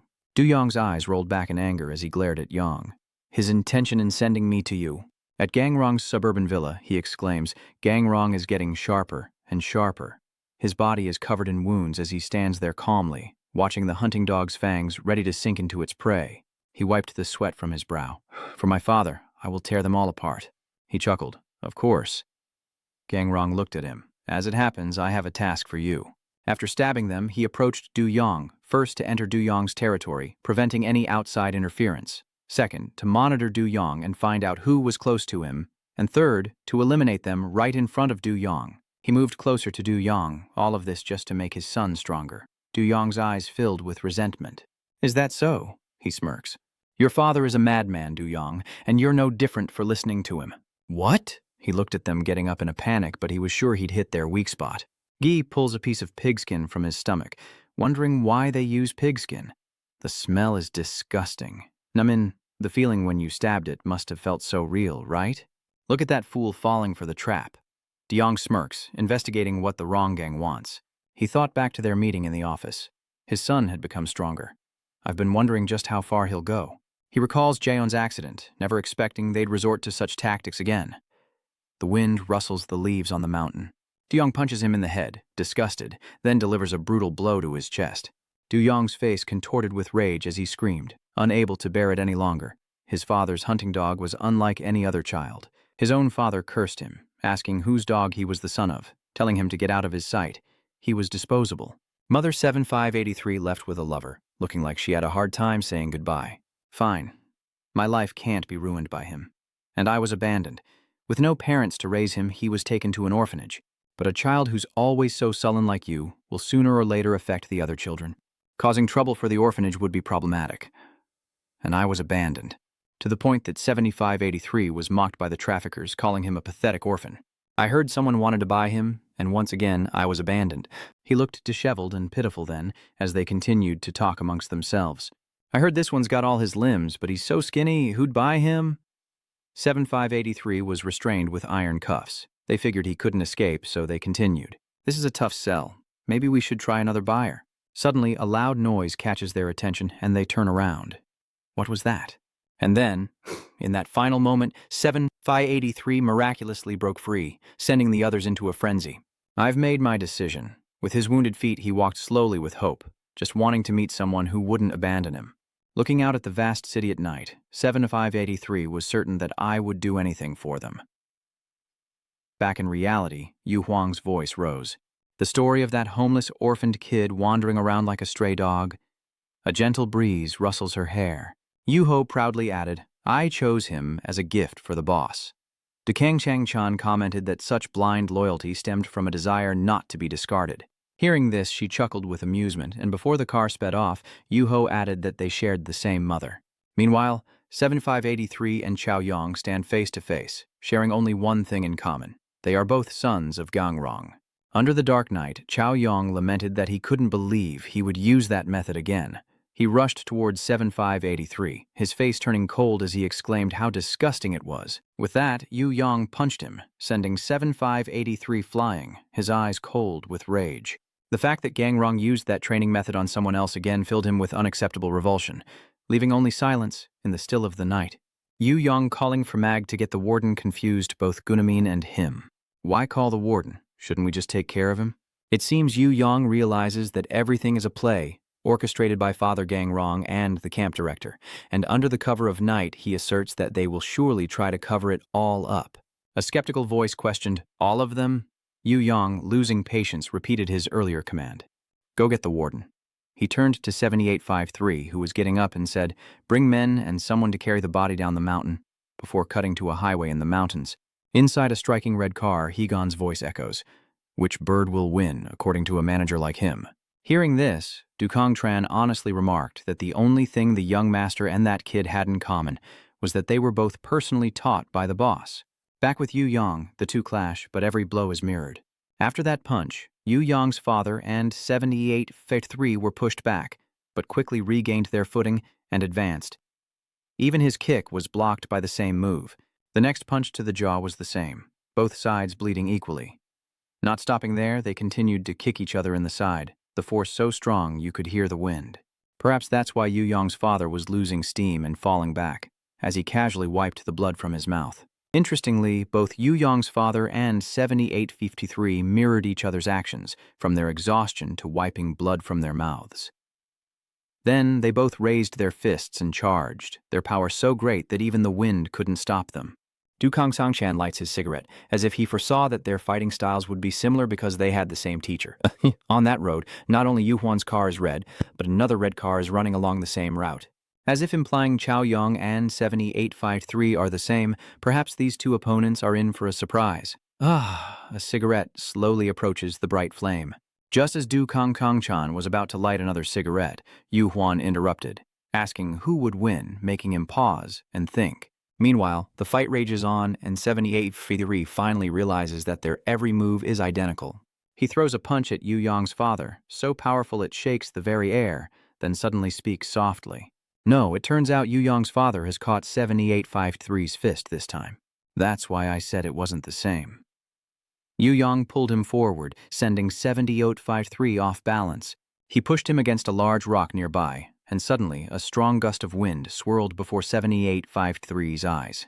Cha Yu Yong's voice echoed, noting that despite being taught by the same person, he suddenly received a punch to the face. Cha Yu Yong affirmed that no two people are alike.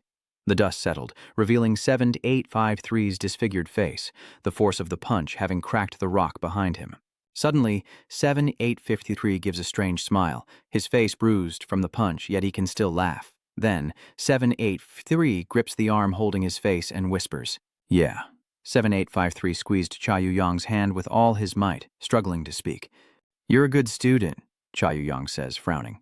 "So you're using brute force because you couldn't learn the technique." Cha Yu Yong looked at him with disdain. Futile. Suddenly, a sharp pain jolted him. The boy had bitten his hand, hard enough to draw blood. The pain made him grit his teeth and cry out, and Cha Yu Yong, enraged, kicked him off the bar. The dark clouds drift away, revealing the moon's light in the dark night as Cha Yu Yong clutches his bitten, bleeding hand, and 78-53's voice echoes. A show of strength. He still has the will to throw a punch. "I don't care," 78-53 lunges towards Cha Yu Yong. "He insisted that I only take orders from the chairman," 78-53 began. "He said I should kill you." Before he could finish, he was eating a mouthful of sand. Cha Yu reached down, immobilizing 78-53 by covering his face, then forcefully pinned him to the ground. He spoke slowly, "Don't mention it." Cha Yu Yong's eyes were filled with hatred, as if wanting to silence 78-53 for mentioning that name in front of him. He kicks him away, threatening that he won't get away with just a beating this time. 78-53 collapses to the ground. Cha Yu Yong's shadow slowly loomed over him, not far from the scattered pigskins and blades from their earlier fight. Nearby, Yu Hai watched the fight, a cigarette in his hand, and chuckled, "See that? No matter what, there's no way a stray dog can beat our young master." Du Xiongtran realizes the real fight has only just begun, as they've both been unarmed until now. He touches the lighter in his hand, guessing that if he had something else, the two swords engraved on it might mean 78-53 could turn the tables. But returning to the pile of discarded items, something was amiss. The pigskins remained, but the blades had vanished. A sharp sound cuts through the air, and a few strands of hair fall. It also leaves a long gash across Yu Yong's face. Suddenly he spoke. "One day, Father said to me, 'Since when?'" 78-53 had swiftly acquired 2 swords and repeated the words of Father Gang Rong. "You truly are a genius with weapons." Under the moonlight, the gleaming blade in 78-53's hand is revealed, as if to confirm that hands should not be empty. Remembering his toned chest, scarred from my attacks, 78-53 slowly approached Chao Yong, as if to confirm they were all his doing. Before he could finish, a flash of green light passed Cha Yu's eyes, followed by a series of swift strikes as 78-53 moved quickly, continuing. Achievement. Father taught me how to use a sword. A strike grazes Cha Yu Yong's head, making him flinch in fear. How strong is he? The next strike aimed for Yu's hand, but he narrowly dodged it. The other man claiming his presence here was accidental, as Yu stumbled into a toolbox. And the truth that you're his son? He swung his arm, sending Cha Yu flying backwards. Regardless of the truth about you, I don't care. Cha Yu Yang lost his balance and fell to the ground. Seeing this, 7853 threatened, "Today, your life is mine." Wielding two blades with impressive skill, he struck a cool pose, looking down at Cha Yu Yang and promising to grant his wish. After a moment of silence, he finally spoke. "I told you so." The words confused 7853, and he frowned. The toolbox Yu Yang bumped into spills its contents, and he quietly warns O not to mention him if he wants to stay in one piece. Yu Yang's next cryptic words leave 7853 dumbfounded once again. 4 times? He explained that he only mentioned father 4 times. Beneath the still of the night, Yu Yang scoffed, saying he thought his own son knew nothing of swordsmanship as he picked up a handsaw from the ground. Just then, he found something even better than a sword. Imagine the touch of this saw blade, slicing through muscle, tendons, nerves, blood vessels, and even bone, shredding everything to pieces. The two stand face to face, each wielding a weapon. The battle truly begins now. Today, Cha Yu Yang will witness the finger glide along the saw's teeth. He threatens to cut Mei into 4 pieces. The #1 swordsman in Japan, the famous Miyamoto Musashi, who always carries 2 swords. With a reputation forged from over 60 victories, he could fell opponents with just a few basic moves. His swordsmanship, known as the dual sword style, involved wielding 2 blades simultaneously to defeat his enemies. Standing beneath the dark night, only he and the moonlight exist, as if no one could interfere, a testament to the overwhelming destructive power of the dual sword style, feared by countless swordsmen. Under the dark of night, gleaming blades flash, tearing through the air and leaving streaks of light in their wake, too fast for the eye to follow. It's Father Duong, facing off against the new recruit.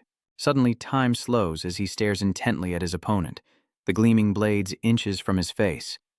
So this is the twin swords style? With swift speed and advantage, 7583 calmly deals with the relentless attacks, as one accustomed to brawls like this would. The 2 blades create immense tension, unpredictable and like a storm crashing together. They clash like a hurricane. The blows collided, creating a deafening sound in the dark night, evenly matched neck and neck.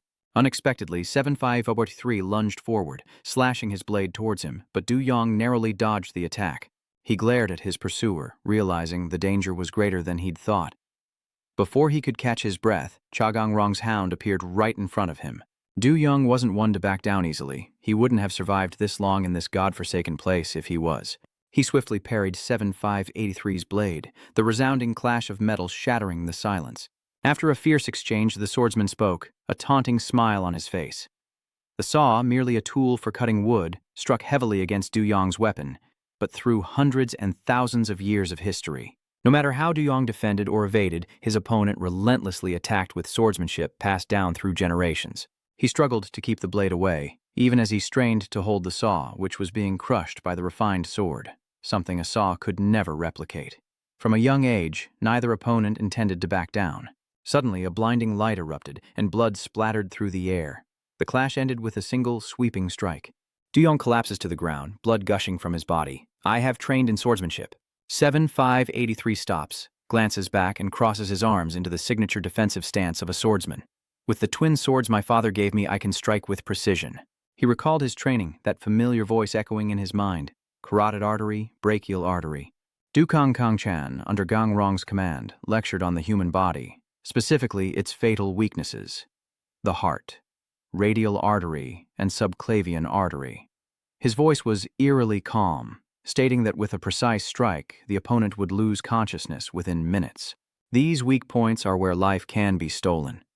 A brutal gang training session unfolds as teenagers practice stabbing dummies with knives, knowing their opponents won't be so still. In real combat, pinpointing weaknesses is near impossible. They desperately stab at the dummies below, trying to lower their opponent's odds of survival. One of them strikes the dummy so hard that the fake blood splatters everywhere. Never hesitate to take an enemy's life, for even a moment's pause is defeat. This was 7583 as a child. Though young, his eyes were full of murderous intent, each strike of his blade tearing into the dummy without hesitation. His small body, splattered with blood, looked like a little demon leaving the battlefield. Remember, a hunting dog that fails its task will only be abandoned, As darkness falls, the training concludes and Kangtron's voice echoes. That's enough for today. Tomorrow is the test, so get some rest. After everyone left, he sat curled up by the door, his long hair covering half his face, as a tall figure stood before him, teasing. Your stomach's growling pretty loud, huh? You must be him. The young man, about 7583's age, lean but strong, smiled at him. The boy had just been brought here by his father, and in his hands was a steaming pan of food. Hot fried rice with golden fried eggs. I was going to eat it myself, but would you like to share? 7583 could only stare at the fried rice and swallow hard. The young man continued, I'm not great at a lot of things, but my kimchi fried rice is amazing. He was still wary, having just arrived, and didn't seem nearly as menacing as when he held the fence. Even so, he took the pan and devoured the food as the man smiled and offered 2 more spoons. What's this? Were you really hungry? 7583 looked genuinely happy as he ate the fried rice. This kind senior approached him in this place of death, and since he had no family, he came here, right? That kind senior was the first to speak to him in this land of death. Call me brother from now on. I'll work as much as you need. But that tender moment wouldn't last, as the one he treated so well would soon betray him. Blood splatters his body, eyes wide, lips parted as if to speak, but no words come. It was him, the new guy. His eyes, once innocent, now held the gaze of a killer as he repeatedly stabbed his superior, showing no hesitation amidst the silent crowd. And from afar, a cold, deep voice echoed. He scoffs, looking at Gang Rong. All right, kid, you passed. 7583 killed him, and both of them are covered in blood. The best of you died in this test, all because of a moment of hesitation. He continued, only those with unwavering ruthlessness deserve to be my hounds. Gang Rong threw a pair of blades forward, telling him to take them. He lifts the 2 swords. From this moment on, he stares at the gleaming blades in his hands, surprise and a hint of bewilderment on his face. These 2 swords are your fangs. Back in the present, the full moon illuminates the silent darkness of the night. A gentle breeze blows, and 7583's voice echoes through the night. Orphanage parents, I was abandoned. He swung his sword, rambling about his life, but he was willing to take in someone like me. Du Yong still had the strength to defend against the new prisoner's attacks, but this time was different. His expression changed, rage simmering, ready to erupt. He gave me a new life. Sven Saf's Phi Haid 3 switched stances, preparing to attack from below, truly a tea-servant in every sense. Du Yong quickly hid behind a tree, his heart pounding. He'd never seen anyone move so fast. 7583's voice sent shivers down his spine, because he could cleave a tree in 2 with one hand, each shining strike flashing in the night, sending splinters flying before Du Yong's eyes. From comrades in arms to complete strangers, 7583 moved with terrifying speed, now standing before the warden of cell block 65. 7583 gave Du Yong no chance to react, lunging forward, each strike threatening to tear through space itself. Cha Du Yong, you're no exception. A reincarnation of a Muasi. There's no denying his swords are sharp and mesmerizing, but beneath that facade lies a dark ambition, eating away from the inside out. He attacked relentlessly, never ceasing his chatter. I'll sink these fangs deep into your throat. For a moment, 7583 seemed to see something. He exclaimed, how strange. Neither relented, but 7583's voice never ceased. Anyone would think you're the one being hunted. Du Yong remained silent and unwavering, and 7583 couldn't understand his roommate at all. Even the fiercest beast would cower under this pressure. He frowned, glancing over. But why did Du Yong have the eyes of a hunter? That look, through sweat-soaked hair, held cold defiance, not fear. A memory of childhood in what was once called home. Go ahead. Young Du Yong found himself in a very awkward situation. He trembled, holding the small knife to his father's chest, daring to kill him. Gang Rong only needed to order once. He looked so small before his father's massive frame. His father was training him like a knife, teaching him not love, but survival. Even with dozens, hundreds of strikes, if you can't hit the weak point, all effort is meaningless. These memories of his cruel father and his twisted lessons are forever etched in Du Yong's mind. Son, if you face a swordsman, don't fixate on the number of attacks. You were just a child, overwhelmed by his pressure. Focus on avoiding fatal blows and wait for your chance. His blade trembled near the man's chest, waiting for an opening. His eyes, frozen until now, have changed, but his mind is still fighting. Drive the blade in. The pressure from the infamous boss's servant is terrifying, even to his own son. Remember this. Once you draw your sword, you must kill your opponent. He looks stunned, then suddenly the knife falls to the floor. His father frowned, disappointed. Head bowed, gasping for air. Tears welled as that very blade threatened to pierce him. Back in the present, fighting that new prisoner reminded him of those dark times. But now, he fights back instead of just defending. Suddenly, he lunged forward, his eyes burning with rage. 7583 was surprised, but still held the upper hand. Chaoyong provokes him, continuing to take hit after hit, clearly waiting for something. Right? Your attacks are futile. Like a lightning bolt in the dark, he faces Chagang Rayong's son, for what will end it all here.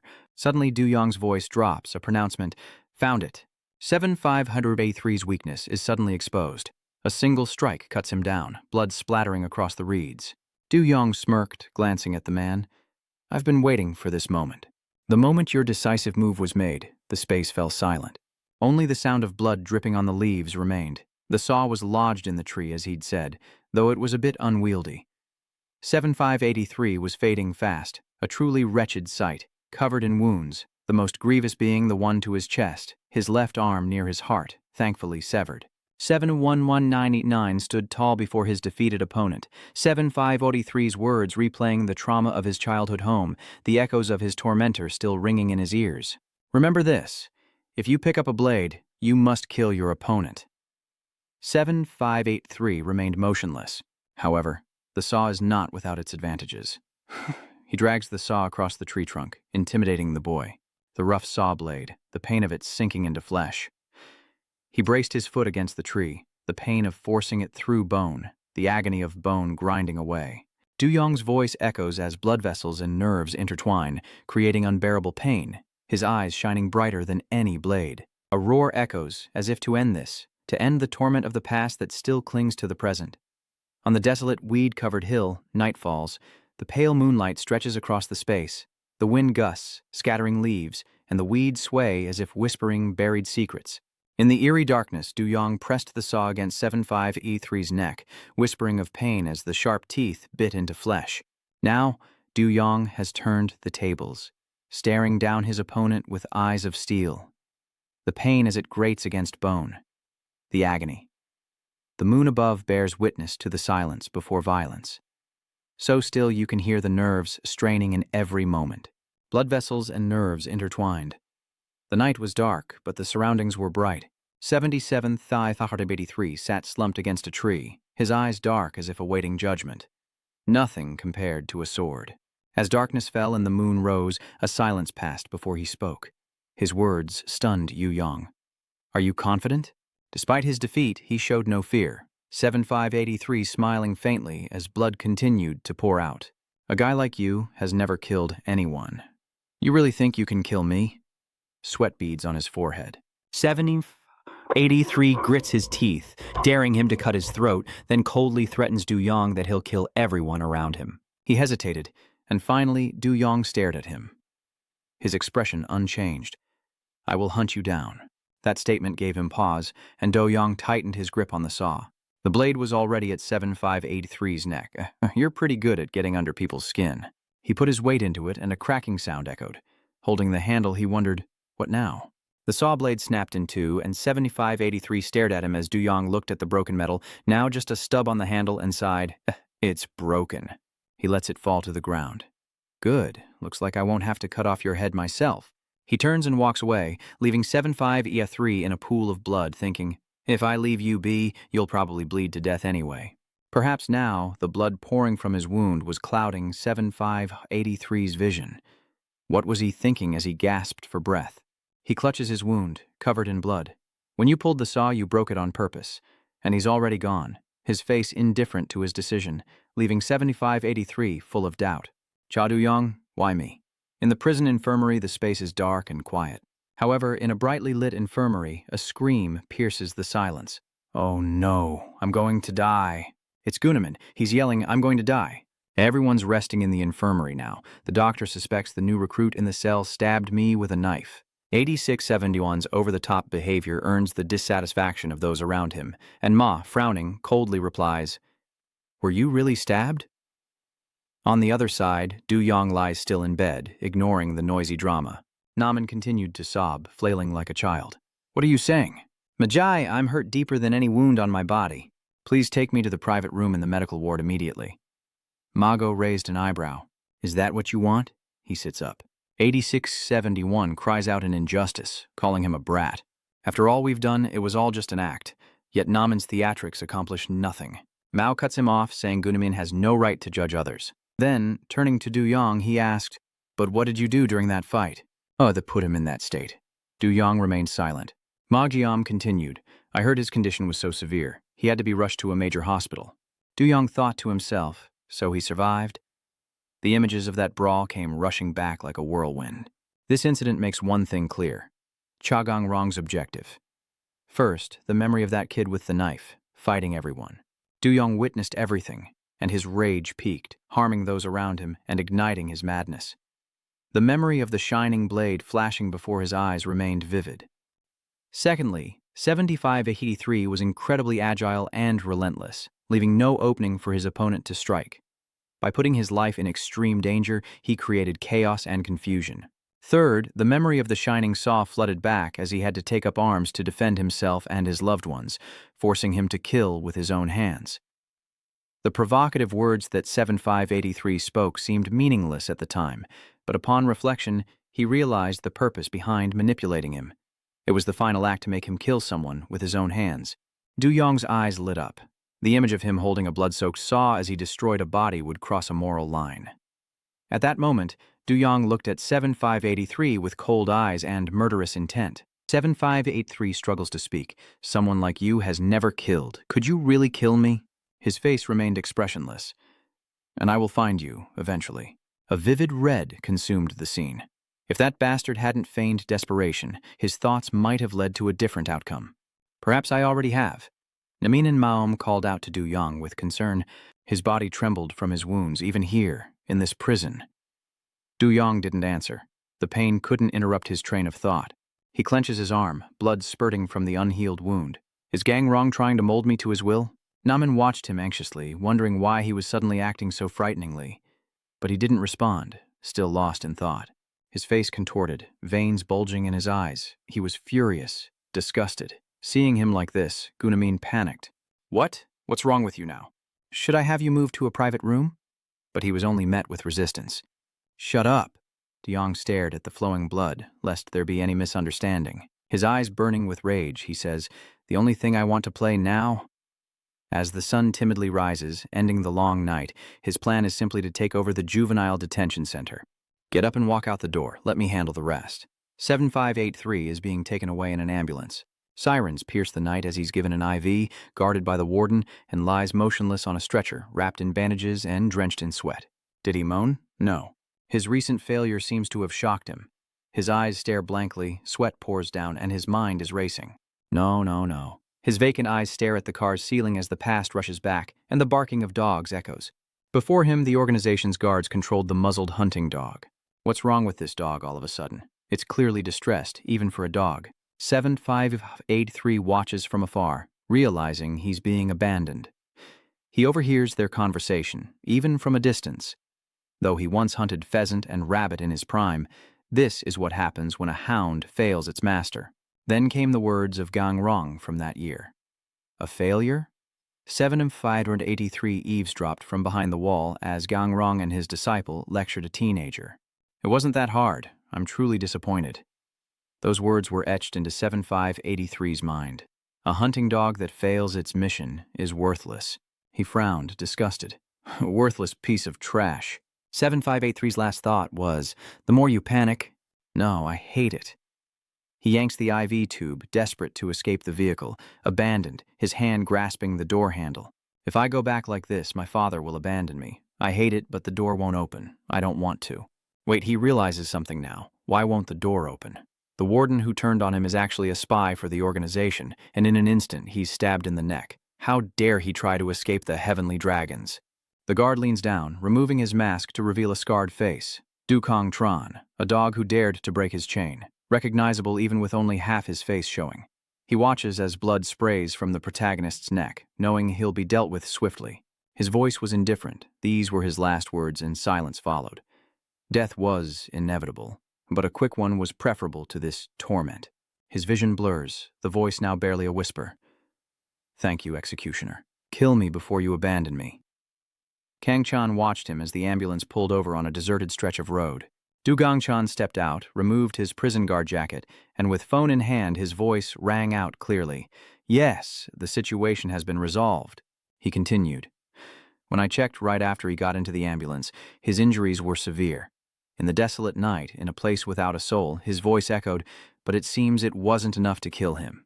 As expected of the young master, the atmosphere at headquarters is tense. All eyes turned to the head of the table. Gang R's son presided over the meeting, surrounded by his subordinates. "Understood. You always have that murderous aura about you. I'll be in touch later." A man seated nearby cautiously spoke up. "I hope nothing has happened to your son." But before he could finish, Gang Rong's father suddenly burst out laughing. That laughter sent chills down his spine, and he trembled, struggling to remain calm. It seems something has already happened to his son. Gang Rong suddenly grabs his head. His face contorted, eyes bloodshot with rage, he roared, "Do I look like I'm having fun?" The man stammered, "No, I'm just sorry." Outside the window, dawn began to break, casting a gentle light. But in stark contrast to Gang Rong's mood, raising children doesn't always go according to a parent's wishes. His voice dropped to a chilling tone, silencing everyone in the room. "So he didn't kill him after all? Even after I gave him a chance at the gambling table, I'll need a more certain way to discipline my son." The table rumbles with a call from the juvenile prison. He answers. "What's going on?" The voice on the other end was frantic. "This is bad. I have to get back to the prison." Director Trang XC held the phone to his ear, his eyes fixed on the window. "Father Du Yong, it's not your son." He called Gang Rong's father from his office window, telling him his son had been in a terrible accident. Gang Rong's father wondered how an accident could happen in a room where the machines were still running. "Your son suddenly caused a riot in front of the laundry machines, with prisoners collapsing and bruised. In cell 65, the inmates are peering through the bars in a frenzy." "Huh?" Gang Rong couldn't understand the chaotic sounds coming through the phone. A riot was breaking out. "Speak clearly," he said, flustered. This time, Cha Duong is outside, and he's standing among the prison's most dangerous inmates. The most hardened criminals, the troublemakers. "Your son is in real danger." "No." He's surrounded, body tense, knuckles cracking, ready for a fight to the death. He could die. A car drives through the snow. More than a decade ago, in the dead of winter, I went to the Siberian forest for a weapons deal with the Russian mafia, far from the reach of the authorities. Gang Rong frowned, but upon arriving at the meeting point, he found bodies scattered everywhere. Mafia bodies were scattered everywhere. He frowned, and it was there that I met him. A giant bear with long claws stood before him. Gang Rong faced his greatest fear. Gang Rong was frozen in fear at the sight of the bear's fur before him. If that's the case, then this Gang Rong is from the beast I buried that day. Gang Rong thinks back to his bare hands. Ju Yong looked at him thoughtfully as he explained that the beast had killed countless mafia members with its claws. But how could a human hunt it bare-handed? Gang Rong certainly could, if you knew how. Du Yong looked at him in surprise, while Gang Rong stared back at Ju Yong. "You'll be a high school student soon, right?" he smirked. "It's time I drilled that into your head." He pressed his finger against the boy's forehead. "The only way to surpass human limits is through transcendent intellect." Diong gazes out beyond the iron gate. "My father is that man even when I was safe. He wants his son to be strong in the way he desires. If his only son dies or is crippled, he'll be in big trouble." Du Yong's eyes are resolute. He'd rather die than live according to his father's will. His eyes widened. "What the hell are you talking about?" All eyes are on Du Yong. "Where's the money you stole from the market?" Du Yong sits on the washing machine, head bowed. "So I've created the situation he hates most.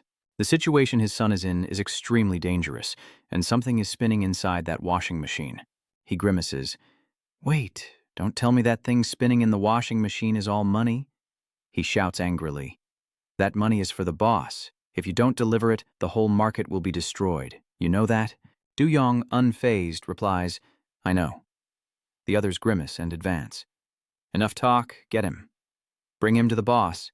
Without a hint of fear, Du Yong shouts for him to come here himself. They surround Du Yong and attack, but he scowls, deflecting their blows. "You're nothing but small fries." Du Yong looks up. "You're the mute in charge here, you liar." He lunges forward, punching him in the ribs. "Who do you think you're talking to?" Swift as the wind, Du Yong deftly dodges the blow, sending his opponent sprawling. Du Yong lowered himself, tightened his fists, and relentlessly punched them in the face. They all collapsed to the ground, and a burly figure stepped in from the doorway. The boss, with a completely different aura. He glanced at Du Yong, Everyone, his lackeys are outside. Let's take him down. Blood splattered on the floor, but Du Yong's eyes remained cold and unafraid. No matter how many of them there are, Du Yong beats them to a pulp, leaving them crawling on the floor. But this situation is far from over. He held his wounded body. It wasn't enough for Du Yong, who left with his hands in his pockets. Co Du chuckled in his cell. When you told me to skim money from the market, I easily stole it during the chaos, but if this continues, the other cell leaders won't sit still. They're lying motionless on the floor, beaten to a pulp. Zaidu watched Du Yong leave, wondering, what is he planning? How will he escape this situation? Unable to fathom it, driven mad by curiosity, Du Yong walks outside, lost in thought. As dusk approached, he sat down on a park bench, lost in thought, when a strange voice broke the silence. Found him. The tattooed man stepped in, staring intently at Du Yong, his brow furrowed. 71999. Ah, Yong, you mutt. I heard you laundered my money in a washing machine. This is Wang Gyun, head of Block 21. Du Yong nonchalantly retorts. I wanted to see this money laundering scheme anyway. Wang Gyun smirks. 7199. Du Yong, it seems you haven't grasped the situation. The higher-ups are furious about this. Du Yong remained unfazed, indifferent to the situation, as the leaders approached from behind. Wang Gyun looked at him and said, You think I'm the only one here? This is Gu Trang, leader of Cell 4 in Building 3. He frowns. Du Yong, I didn't like you from the leaders' meeting and now you dare to do this? Oh, how intriguing. I do love a man who's hard to read. That guy's sister is an eyesore. Huan, head of District 13, Block 1. Her brother is the same. Hunu, head of District 12, Block 4, clutches his head and screams, Give me back my money. Rua, leader of Cell Block 7, frowned, saying that if things continued this way, the entire market would collapse. Junhee-uk, leader of Cell Block 19, leaned against the iron bars, sharp iron pipes in his hand. A young master from a powerful family, huh? I'll get 10 times the amount from your parents. Inside the cell, everyone stood at the window looking out. Naman's eyes widened in alarm. Was that Du Yong over there? And standing before him were all the cell leaders. Naman was worried. Weren't we supposed to have a meeting today? What's going on? Naman's eyes widened with fear, sensing that someone was about to be punished right then and there, and he glanced at the head of Room 65, Du Yong. He frowned. For your actions, this is your first and last chance to defend yourself. His hands clenched, his face scarred. It was Mignon, head of Block 1. Du Yong smirked. Defend yourself. They're attacking you. Du Yong realizes they won't accept any excuses, as Wang Gyuner clenches his fist, ready to strike the troublemaker. Behind Ju Trang, someone leaps up, ready to deliver punishment, as Du Yong recalls Gang Rong's warning. From now on, I'll drill into your head the only way to transcend human limits, transcendent intelligence. Du Yong watched him with curiosity, thinking, Transcendent wisdom, huh? That's right. Transcendent intelligence, a mind or heart that surpasses its limits, transcending through emotion. He chuckled, pointing at Du Yong, and stated simply that it's a state where most of a person's abilities are pushed to an extraordinary degree. He leaps into the air and strikes the ground. Pay attention, the candles flicker out. Kuion's eyes widened in shock as Gang Ryan punched the ground, shattering everything. This will be the last lesson I ever teach you. Du Yong laughs as he glances at them. They charged forward like a storm, but Do Yong grabbed one by the collar, pulled him down, and unleashed a relentless barrage of punches. They collapsed on the spot, and the remaining gang leaders froze in place, their faces turning green with fear. From the window he exclaimed in shock, Did you just see that? He took down 2 leaders with a single blow, as Ju watched from afar and chuckled. Du Yong wonders what kind of monster Du Wai-ong is, now that things have escalated this far. As Du Yong walks away, everyone is astonished by the situation, while Zaidu laughs with delight. I wondered how you'd escape, but instead of running, you're planning to kill them all, Du Yong muttered. I really don't want to use what he instilled in me. Du Yong clenched his fist. There's no other way. An overturned car lies in the forest. Outside, a little girl's hairband lies discarded. In 2003 in America, a housewife flipped a car to save her daughter trapped beneath the wheels. Waves crash against each other in the vast ocean. In 1979, North Korea, driven by the desire to escape tyranny, a man swam for 12 straight hours in the freezing waters of 14.5 degrees Celsius. A sea of fire blazes. In 1732, Africa, consumed by hatred for a rival tribe, one man fought for 47 seconds after his heart had stopped. Such things sometimes happen in this world. Phenomena beyond human comprehension, neither coincidence nor magic. It's the emotion in dire situations, pushed to the extreme, unleashing unimaginable power from the body. True heart is the only way to transcend human limits. At this moment, Du Yong's heart is overflowing with emotion. You have entered the realm of true emotion. Gang Rong's eyes burned red. Du Yong was a storm of rage directed at his father. Warden Kai receives a phone call, his face filled with panic. What is going on? His face is shocked. He can't believe what he's hearing about Du Yong and the other ringleaders. What exactly has he done? Du Yong's eyes are cold. I'd rather die than use what he planted in me to activate this. Du Yong lowered his head, his eyes heavy. I have to fill my head with his image. Du Yong's face is blank, the feeling unbearably filthy. He looked down on Du Yong, muttering to himself as if he were so important. He jumped up and kicked him. But you're just a lonely guy. Hi, Unun. Shu screams, his face red, teeth grinding.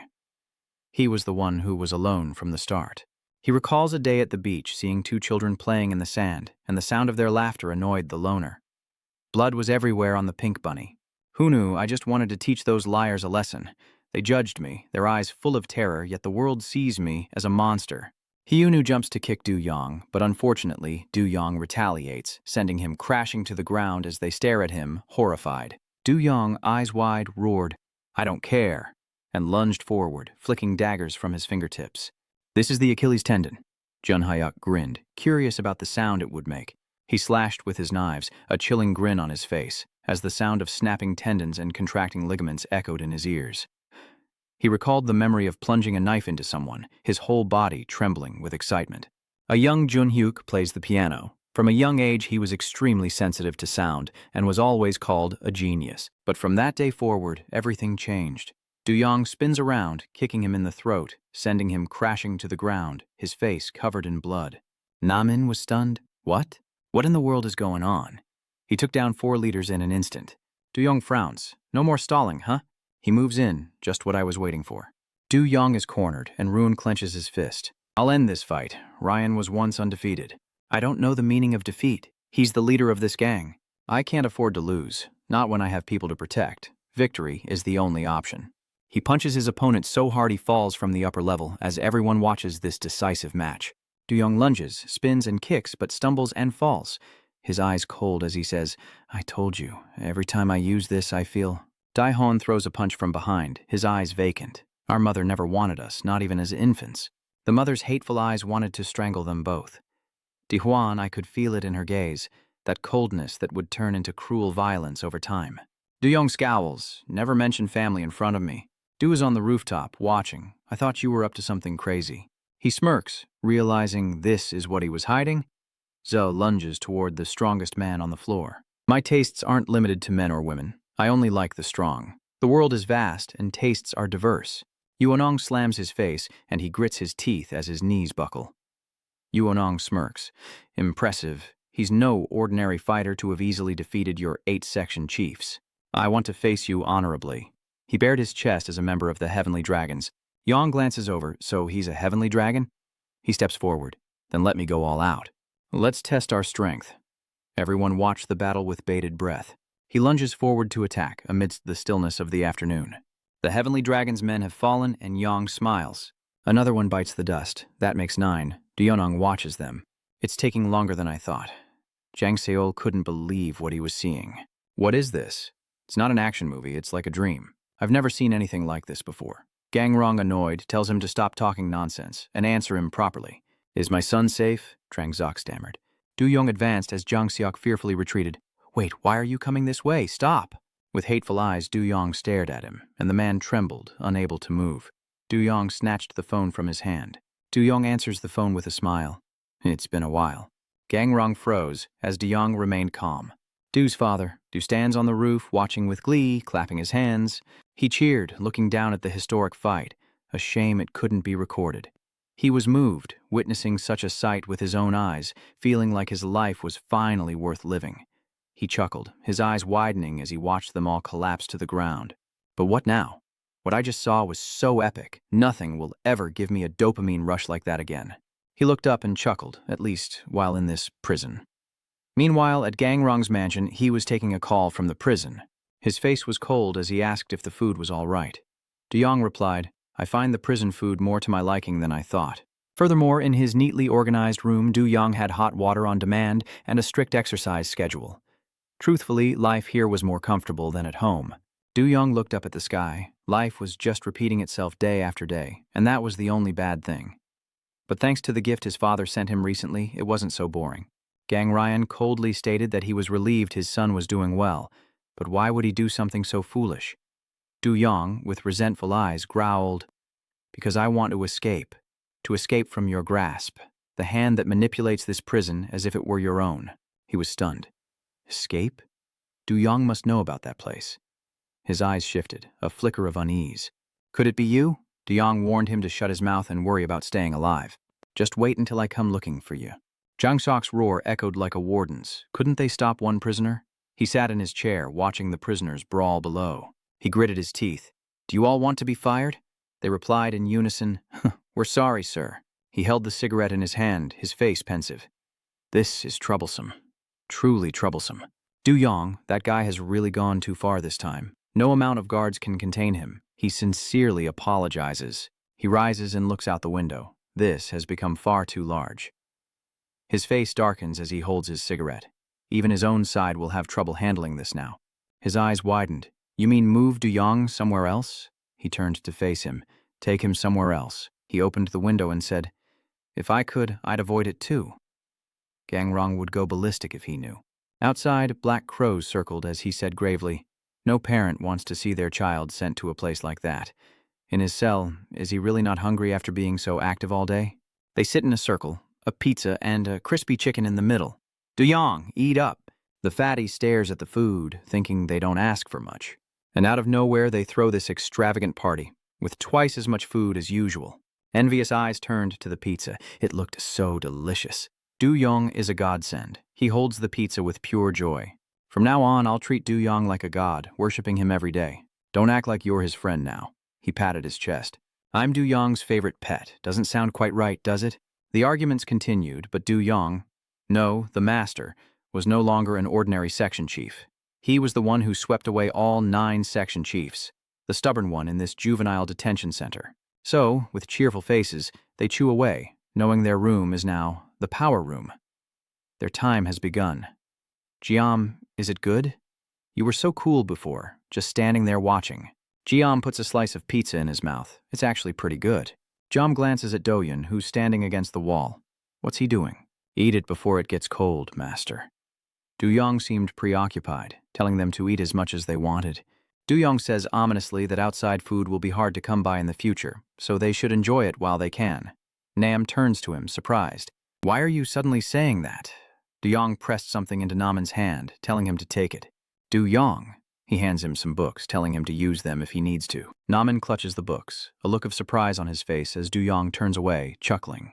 Naman thinks he's quite the smooth talker, but regardless, his mind is sharp, so if he's got nothing to do, he should focus on studying. Naman looks bewildered. How did he know she was smart? Naman chuckled, wondering if he might just get into S University. "What's this stuff?" Out of nowhere, the talk turns to academics, and Du Yong hands over some notebooks. "Take it if you need it." "Naman, what's that about?" "This is even better than mine. Here, Jiam." He lowered his head at Du Yong's words. "I always see you in the corner writing something in your notebook. Why don't you write a letter home while you're at it? Your parents must be worried sick. As for me, there's no one left to send letters to." He choked up, "Du Yong, you..." Naman was taken aback. "Wait, Du Yong, what's wrong with you?" Suddenly, he treats everyone to chicken, gives away his belongings, and offers words of encouragement. It's all so out of character. Gimin looks sad, like you're about to go somewhere far away. Naman glances at Du Yong's locker. "You really are perceptive." The warden arrives. "Inmate 7199, Yong, pack up your personal belongings and come outside. You've said your goodbyes, correct?" Their eyes are filled with surprise and emotion. Du Yong carries his personal belongings, but what does his farewell mean? Is it solitary confinement or transferred to another cell? With a calm demeanor, Du Yong walked out the door, replying, "Because of what I've done, you won't be seeing me in this camp for a while." The scene outside was eerily silent. "Du Yong, I told you I still had things to do here, right? That's why this is for the best." Naman stood up, his voice trembling. "Wait, Du Yong, aren't you even going to say a proper goodbye?" Du Yong, looking back with a faint smile, said that thanks to them, he wasn't bored and even found it more interesting. Hearing those words, their eyes began to water as Du Yong walked away, never to meet again in this prison. Naman's eyes welled up with tears. "I'm the one who should be thanking you." "Take care of yourself, Du Yong." Jiam frowned. I told you, I still have 20 years left on my sentence. If you're so bored you have nothing to do, come sit with me. Du Yong smiled and left. They watched Du Yong walk away. Du Yong, we'll see. At Gang Rong's suburban villa he sighed, lamenting that his children were like scattered shards, never going his way. He frowned. They don't understand the worries of this father. A scorpion crawling out of Gang Rong's glass bottle. It's too early to break free and become a worm that shatters the jar. Other insects crawl around the scorpion. Gang Rong, what awaits him outside is just a bigger jar, filled with even stronger, poisonous insects. He looks up at the moonlight in the sky. You must stay sharp, son. The warden leads the way with a flashlight, followed by Du Yong. Do you know where you're going? This is a top secret, but I think I can tell you now. The warden opens the door. This prison is not all that it seems. There's another place beyond these walls. Du Yong's eyes widened with curiosity as he saw the words, Second Unofficial Prison. He frowned, needing to escape Gang Rong's control and reach him faster. Sue whispered, Want to hear a fun story? No way. Seydu chuckled. It's just a rumor, an urban legend, really. Seydu chuckled, saying that this juvenile detention center isn't the only one, and that there's another place deep in the woods where the worst offenders are gathered. Seydu's trying to scare you, but it sounds ridiculous, right? Are you scared yet? Oh, I'm just saying. Don't take it too seriously. Is that really you, Du Yong? Then do me one last favor. Du Yong watches the washing machine spin. You must steal all the money the department heads give to the director. The atmosphere is grim. Here it is. The place you'll be living from now on. A facility built to contain the uncontrollable. Du Yong frowned as he looked at the second juvenile reform facility. Sunlight streams into the room, gently filtering through the window as a figure soaks in water, swirling a glass of wine, a 2002 Chateau Lafite Rothschild. A shark glides across the water, huh? Slender feet are propped up and a sound echoes. A Hakone Yumoto onsen bath combo. Han smirks. She's savoring that wine. Absolutely exquisite. Han then caresses the fish as it swims by, wondering if he can continue to enjoy such extravagant moments. She picks up the fish and sticks something into it. Meanwhile, our young master is definitely there. Shabuo then releases the fish, softly hoping everything will be all right at Juvenile Prison, Block 2. The released fish swam away like crazy, piquing her interest. Are these all dangerous people? The door slowly opens, revealing two figures as a voice announces this is Sector 2 of the Juvenile Detention Center. The warden narrowed his eyes, saying he heard that he had caused trouble in Sector 1. Du Yong lowered his head in silence, as if in thought. He steps forward, wondering if you'll continue to cause trouble here as you gaze thoughtfully at the basket of supplies. This is Sector 2. Bathed in moonlight, these towering walls hold the most uncontrollable inmates. Du Yong was resolute, but I was prepared. A footstep suddenly appeared before them, and he exclaimed in surprise, Huh? He scrutinized the person before him, his eyes lowering as a sinister smile crept across his face. Oh, a newbie? He approached and sized him up. Looking pretty sharp, aren't we? The warden asked warily. What's this? Where do you think you're going? Du Yong silently watched the man. So this is where they keep the uncontrollable ones? Seeing him stride over, he angrily states he's 4E89. Didn't you hear me? He was suspicious. Was this going to start as soon as he arrived? His steps never faltered. He adjusted his mask and brushed right past. I'm on my way to the medical ward. I told you that this morning. Du Yong's eyes dart to the man as the warden speaks. Is that so? The two enter a room where people are cleaning. He raises an eyebrow, finding it strange. Du Yong watched the masked figures sweeping and cleaning, noting the stunned silence around him. Nothing like the chaos he expected. Du Yong was shocked, even the opposite of what he expected. Someone spoke up. Anyone want to register their personal belongings? He thought to himself. This is the typical model of a normal prisoner. In the dimly lit room, light streamed through a small square in the ceiling. Du Yong slowly walked through, questions echoing in his mind. But what was this place, really? This unease. The warden glances over, reading his thoughts, surprised that this place is more ordinary than he imagined. He swaggered ahead, promising that the secrets of this place would soon be revealed. The warden announced, adding that a few more steps would lead to the prison director. Before a securely locked room, a gruesome painting. Shark fangs tearing into prey, blood blooming in the water, and in a tank, a coral fish swims. Surprised, aren't you? A voice echoed. Coral, water temperature between 24 and 28 ZE, water humidity around 50 to 70%. The crystal clear water reveals every detail, with 8 to 12 hours of light, a pH of 6.5, and oxygen levels maintained above 5 to 7 megabriel. The fish swim freely. When you create a controlled environment, an ecosystem forms on its own. His wide eyes reflect the fish, a surprisingly beautiful harmony as his large figure gazes into the tank. Looking at the fish tank, he smirks. I feel like a god. This man is Mago, warden of Juvenile Prison Sector 2. He drops food into the tank. The system in Sector 2 is inspired by a scientifically organized aquarium. Go Trang laughs ominously. Everything is tight and perfect. The sound echoes down the long corridor. The annual accident rate in regular prisons can be over 20%, but here in Sector 2, it's only 0.13%. He chuckled, surprised. A place meant to hold the uncontrollable has become a haven of peace. Standing behind them, Go Trang calmly says, Today we have a new arrival, Chadu. He retorts defiantly, I can't understand any of this. He intently observes the fish tank. Is it really that difficult to understand? All right, let me explain it in a way that's easier to understand, Gong said with a smile. Within this fish tank, though different species coexist, they don't tear each other apart as they would in the ocean, maintaining peace among themselves. Gong asks, Do you know why? Then, he answered himself, in a closed space, completely isolated from the outside world, called an aquarium. Yang silently listened. There will always be a ruler, the one we call the ultimate predator. Go Trang points to the aggressive fish that appears. A shark. He speaks. Unlike the vast, boundless ocean, the fish tank is a closed space with no escape. A series of fierce sharks rush forward. Here, the shark, an apex predator, keeps the other fish wary and avoids unnecessary conflict with its menacing presence. The computer on the desk displays a fight, and Wuzhong asks, What do you think? On the screen, a figure leaps to attack.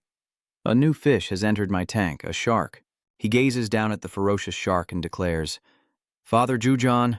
Hagon puts on his cloak, his eyes gleaming with interest, and says, Warden of Sector 2.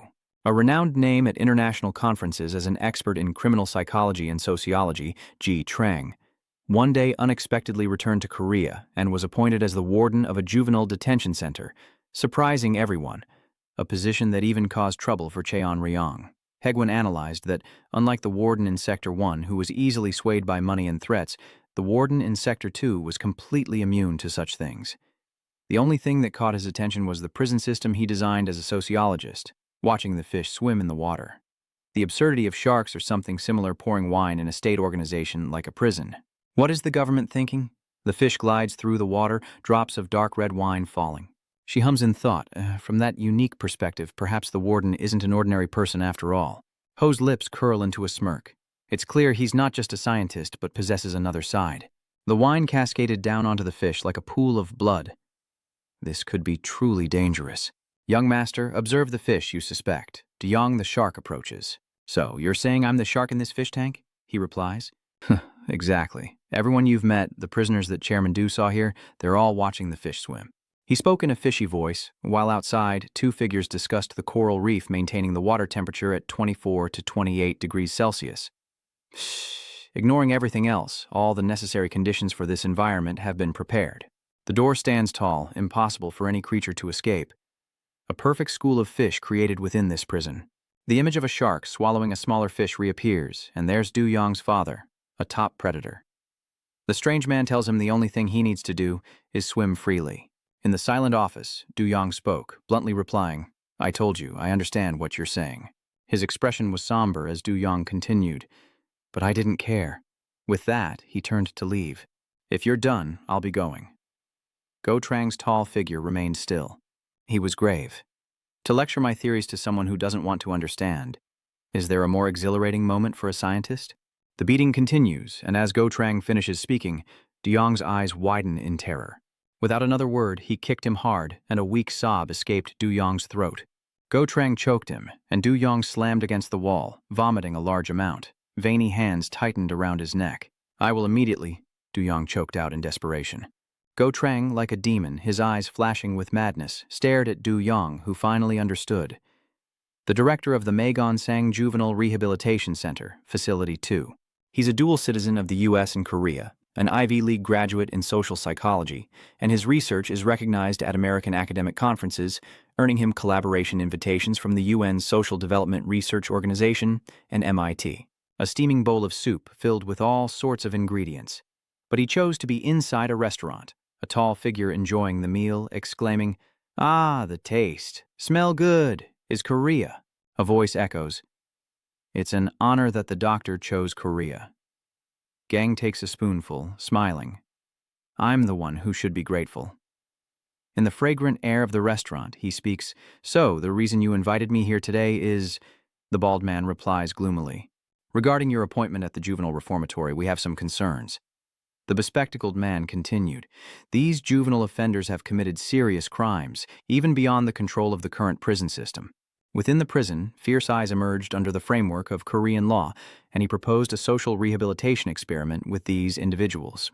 The man with glasses cautiously spoke on behalf of Facility 2, stating that the project had only just been approved. Another voice speaks up. But if the prisoner control experiment at Facility 2 fails, his eyes narrow. What was the government's reason for approving Mago Sang's unexpected plan? He sighed, not just because of his research achievements, as Gong suddenly raised his hand. Even while the soup's still hot. It's all for the ability to control crime with overwhelming power in emergencies. He took off his glasses and exclaimed, "Too hot!" A former U.S. Special Forces veteran, now a sociologist. The job of a sociologist is to return to the present, while Du Yong, gasping for air, could only manage muffled screams as he struggled to understand the nature of the phenomenon. Go Trang looks at him with interest, wondering what kind of shark Du Yong is as he throws a punch. A blinding light flashed, a deafening boom echoed, the room shook and cracks appeared on the wall as Go Trang slammed into it. I really can't stand this curiosity. But quickly, Du Yong dodged it. He glanced behind him as the powerful gusts of wind rushed past. Suddenly, Go Trang appears behind him, throwing a punch. "Let's break it down." With a single blow, Du Yong was sent flying, scattering debris as he went. Du Yong and man are cornered, as Go Trang says. There are 4 sharks currently imprisoned in the correctional facility, each belonging to a different type. He moved with dizzying speed, and I defined them in my own way. Go Trang's eyes were like a demon's. "Come on, you dodged that one, but here come the rest. 5th shark, Cha Duang, what kind are you?" Inside the room, surges of power flew by, roaring like thunder. "Now, show me your true nature." Gong punched him, only to be met with a sudden impenetrable shield that left him stunned. His face paled as if in terror, and he exclaimed, "What the hell?" Go Trang lowered his eyes, hesitated. "This is the Emperor." He suddenly burst out laughing. Go Trang laughs maniacally, incredulous, utterly incredulous. Overwhelming, wonderful, perfect, exquisite, outstanding. Gon Trang praises him as the best of the best, as Yu Yi looks at him suspiciously. Go Trang shouts to someone outside, "Warden, bring it here now." Hearing this, An clutches the box. He explained, "In this prison, we have a rank called Special Management." The warden handed him the box. I'd call them sharks, but sadly that name wasn't approved. No one has a sense of humor. Du Yong looks at the clothes in the box. "This black tag is for you." He explained that typically in Korean prisons, white cards are for ordinary inmates, yellow for those under surveillance, green for drug offenders, and red for death row inmates. The sky was dark and gloomy. The sounds were faint, but here only 2 types existed: the ordinary fish and the fierce sharks, the warden's white card and the special warden's black card. Before the warden takes you away, Go Trang slowly asks, "What does it all mean?" Du Yong glances at him, knowing he'll soon understand, little by little. Go Trang gazed at the fish tank as if it were a masterpiece, a smile spreading across his face. "My total attack count is 21. Go Jang watched the shark with interest, but young Du Yong had far more opportunities to counterattack. He slammed against the glass. "Great Emperor, what is this?" Go Trang muttered to himself. "What's with that attitude like I'm nothing?" He recalls touching the barrier earlier, his eyes wide with shock. "Indeed," Go Trang smiled with mysterious interest. "This was the first time I couldn't define a case." He spread his arms around the tank as I could only observe, analyze, and wait for him to reveal his true nature. In the room, only a sliver of light pierced through a small square. Sounds echoed from the hallway. "You're going to die. Reformatory for boys, Facility 2, 1st floor, living quarters." The conversation continues. "Hey, why are you suddenly making such a big deal out of this?" "Are you serious?" A horrified voice cried out. "A shark is being moved into our room." In the darkened room, the conversation continued. "Are you afraid of shark?" "Of course," he replied firmly. "Don't worry, I have a plan." 2 shadows plotted in secret. First, cut off the first guy's vision. Second, strangle him with a rope. Third, they'll flush the materials out through the toilet pipes as the other man trembles, saying, I think you're even scarier." He seems determined to face the devil known as Shark. This is a good method. The door opens. Is this the room? The two inside suddenly become alert. The shark has arrived. Doubtful, Duyong enters, his vision immediately cut off as one of them kneels and barks like a dog. Yutan's loyal dog greets me. What a change from before. This man is Usan, an inmate from Juvenile Detention Center 2, and the others kneel down, weeping. I'm sorry, just kill me, don't make me do it myself. This man is Dong Yu-ho, an inmate from Juvenile Detention Center 2. Duyong silently observes them. These people are worn and haggard, just call me Picha. Uho clutched his neck, coughing and gasping for air. He couldn't go on. Is he the shark the director mentioned? Duyong looked around. This was his new room.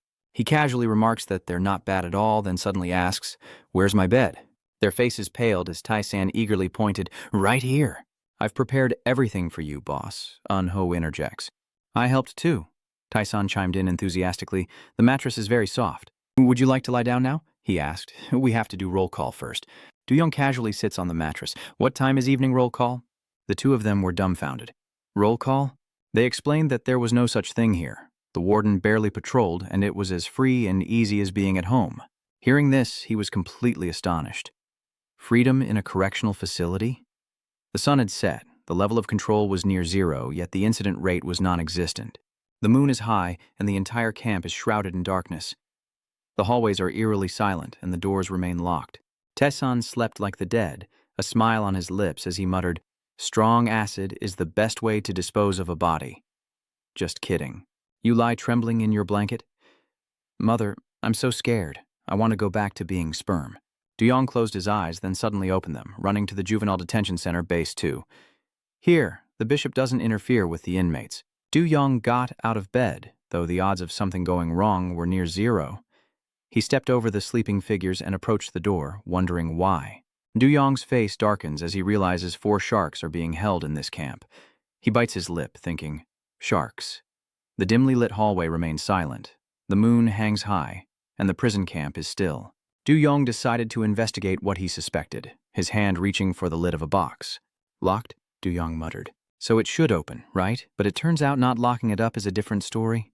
The door remained silently shut, and the long corridor was eerily quiet. Juvenile Detention Center Sector 2. There's still so much I don't know about this place. He stops before a door, knowing he must learn more. The sun shines down on the prison camp, its rays peeking through the window as voices echo. "Hey, Shark's still asleep. I say we toss him down the toilet drain." The two are discussing, "I'll hit him first, then you tie him up with the rope, okay? I don't want to, but let's just get it over with." "Let me try a fireman's knot." Disturbed by the noise, Duyong wakes up and cries out. Before Duyong, Tae-san raises his club as Un-ho prepares to pounce with rope in hand. Doesn't he realize it's morning already? They immediately kneel in fear. Tai-san tries to please him. "Did you sleep well?" "Boss." Daeonong stared blankly at them. He spoke blandly. "I'm suddenly so hungry." Seol walks away, wondering if the doors will open at mealtime. Tai-san stammered, "Huh? What are you talking about?" Tan then points outside, saying the door is open. He was shocked. "The door's open?" Yu-yi asked, puzzled. "But it was definitely closed a moment ago," Tae-san questioned. "Didn't you know?" Tai-san explains.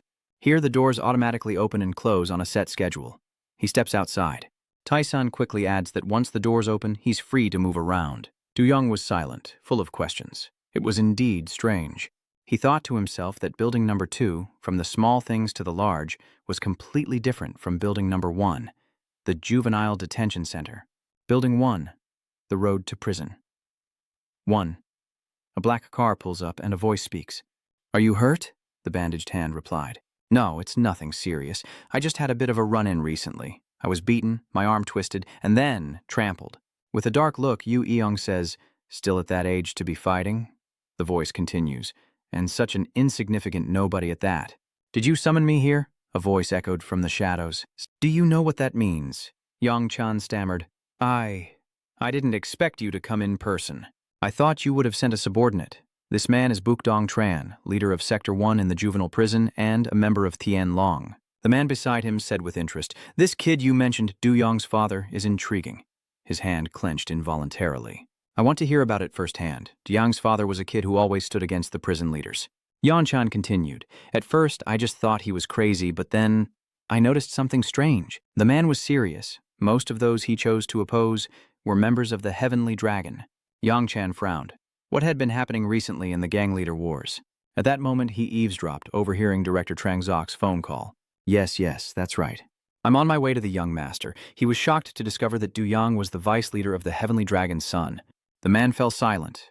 Kang Kang Rion's father. He spoke up, asking, "What is it?" Then he asked if he would take responsibility for those words, to which he stammered, I'm sure of it. The tattooed hand grunts and opens the box as he lights a cigarette. Kang Chang Rong's son is targeting Heavenly Dragon from prison? This can't be a coincidence. He took a drag of his cigarette. His face now visible, he asks knowingly, "Is that right? This man is Deng Wang, CEO of the Heavenly Dragons." The voice echoed from within the car. "So it's Kang Kang Rong's son." He asked, "Where is he now?" "In juvenile detention, Sector 2. Figures appeared in the hallway, their eyes fixed on something outside. Is that him? Everyone called upon stared at Du Yang, thinking, the black badge silently observes this place. The black-haired man spoke, "Do you feel their awe? He inspires both awe and fear, and soon those small fry will become his slaves." Du Yang simply hums, glancing at the two figures behind him, a hint of concern in his eyes. They were suspicious. What flag? Du Yang scanned the crowd, asking where the other black badges were, noting he hadn't seen a single one today. Du Yang asked disdainfully, "Are they all this cowardly?" The blue-haired man stammered, "Where?" "That's not the case," he explained. "A black badge. Apparently, each of the 4 remaining sharks has one on each floor, waiting for the director's call. A red light flashes. Each floor is their own territory." The blue-haired man continued, "And your boss is on the 1st floor." The black-haired man said nervously, "I'm just saying this to be sure." The black-haired man continued, "In here, prisoners from different levels don't invade each other's territory. That's the unspoken rule, sir." The blue-haired man chimed in. "Yes, that's right," he said hesitantly, "especially among the black badges." Du Yang falls silent. The black-haired man cautioned, "Whoever you are, please be careful." The blue-haired man hesitated. "Please." Seeing his lack of concern, he worried. "Boss, are you listening to me?" I know, was lost in thought. Shark territory. The car remained parked as Father Duong spoke from inside Deng Wang's vehicle. "Disappeared from prison?" Yang Chan replied, crestfallen. "Yes," he reported. "I heard he caused trouble and was transferred somewhere, but I couldn't find out more." "Damn it." He angrily struck his bandaged arm. "That poor bastard," Yang Chan growled. "Once this arm heals, I was going to teach him a lesson, but he got away." "What kind of attitude is that?" Deng Wang glared at him darkly. "To dare in front of me." Yang Chan was immediately fearful. I'm sorry, I didn't mean to." He narrowed his eyes, his gaze predatory, as Yang Wang suddenly raised his voice. "All right, get out of here." He obediently replied, Yes. Holding a smoking cigarette, he wears an intrigued expression. An unexpected discovery. Deng Vuong muses. Father Kang Rong secretly raised Little Dragon in prison, hidden from the world. A figure stands tall, behind a group of people beaten to a pulp. Perhaps he's looking to gain experience in prison. A hand covered in tattoos rises in the air, elevating him to chairman. The next generation of the Heavenly Dragon. Yang sneers. "How interesting. The car's still there." He takes a drag of his cigarette and with a sharp look and firm voice says, "Then he must be in Sector 2. He hesitated, but Deng Wang's face was crazed. 4 sharks, muscular and tattooed, appeared, towering figures, terrifyingly solemn predators, the apex of Cheon Ryong lurking in the shadows. Their dark eyes promise to crush him, even if he is Kang Changrong's son. Yang looks up at the stairs. The sign reads, War 2, indicating the floor as he silently gazes up at the sharks waiting on the stairs. Du Yang strides up the steps, now filled with a newfound resolve. "This is the only way I can think of. Let's rewind 2 hours. The sink is overflowing, but Du Yang is lost in thought, forgetting to turn off the faucet. He stared into the mirror, lost in thought, finding it all incredibly strange. Du Yang recalled the warden mentioning the study of phenomena. He thought that in this prison, even the guards never mentioned the warden. They didn't interfere with the daily lives of the prisoners. Du Yang wiped the water from his face, wondering just where he was, staring into the mirror, utterly perplexed. How could we be watched? It seems Du Yang's every move has been recorded by this mirror. Someone is watching him through a computer connected to a hidden camera in the mirror from the Juvenile Detention Center's surveillance room.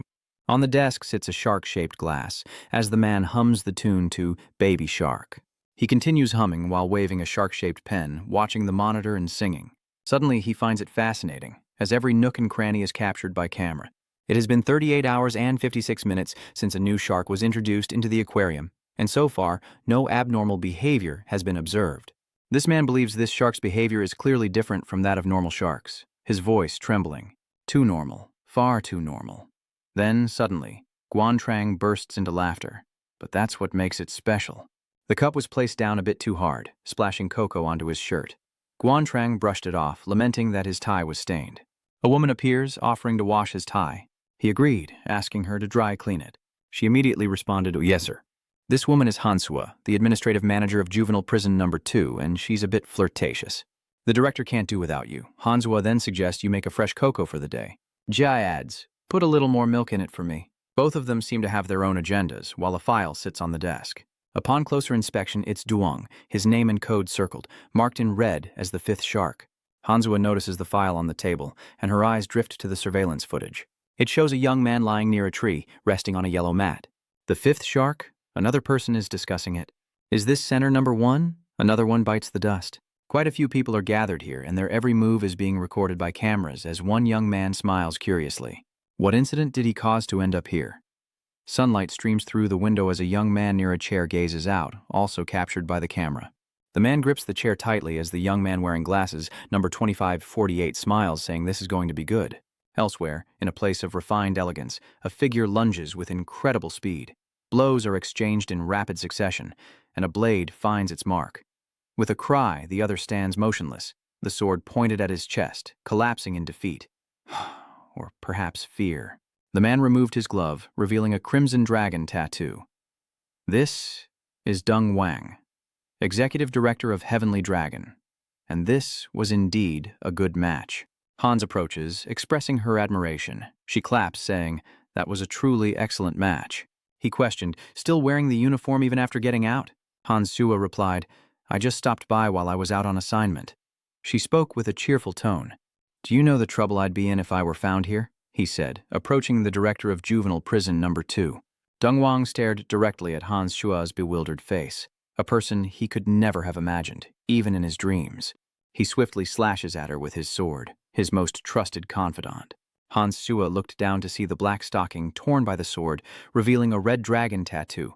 Hans Shua, the administrative manager of the Heavenly Dragon's Juvenile Prison Number 2.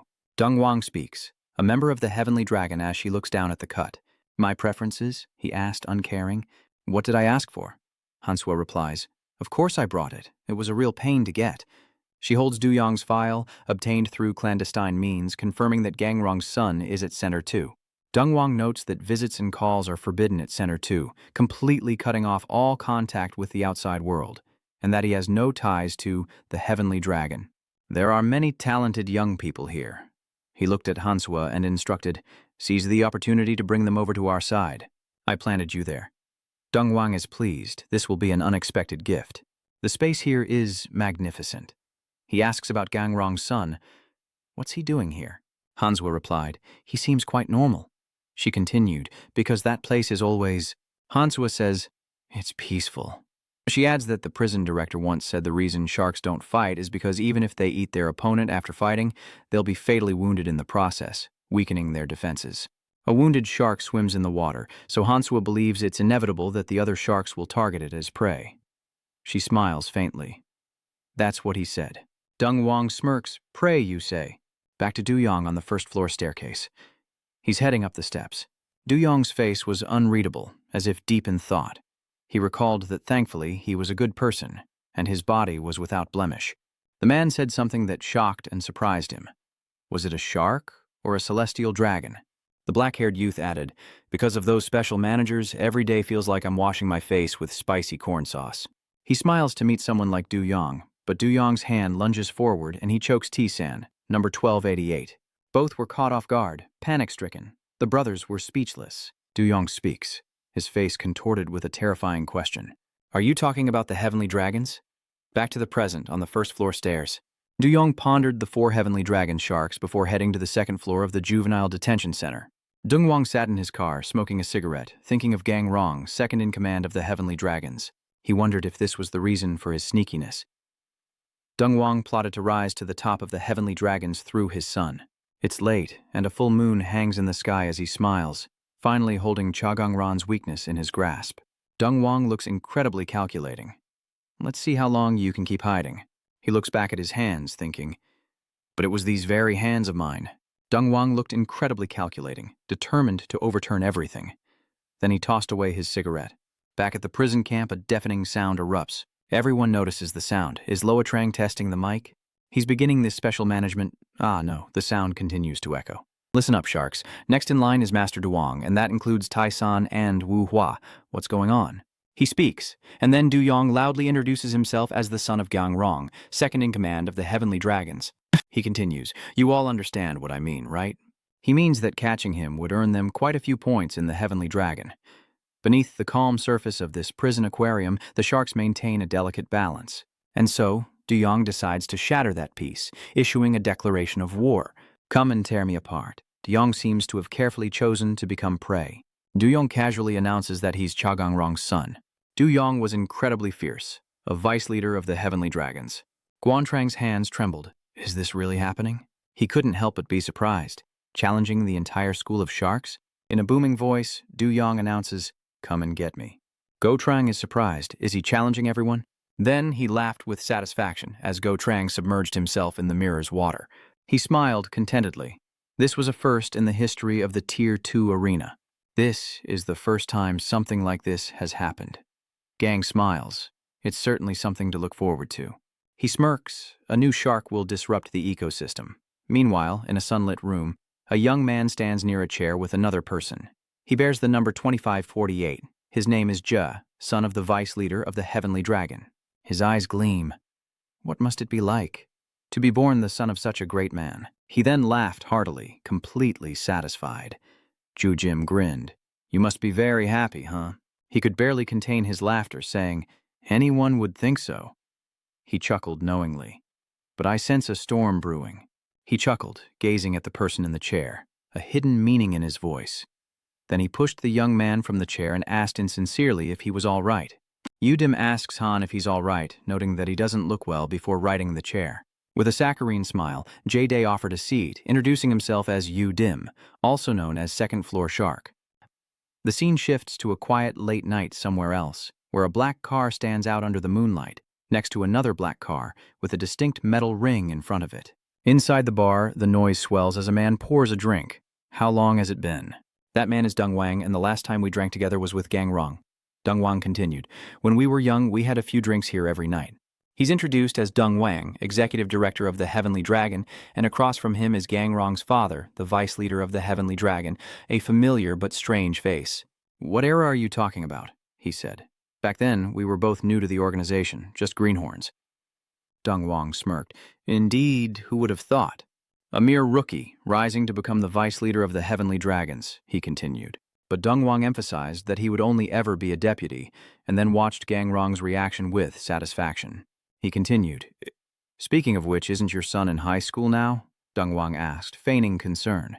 Must be busy with university and all that? He said with a forced smile. Studies are tough.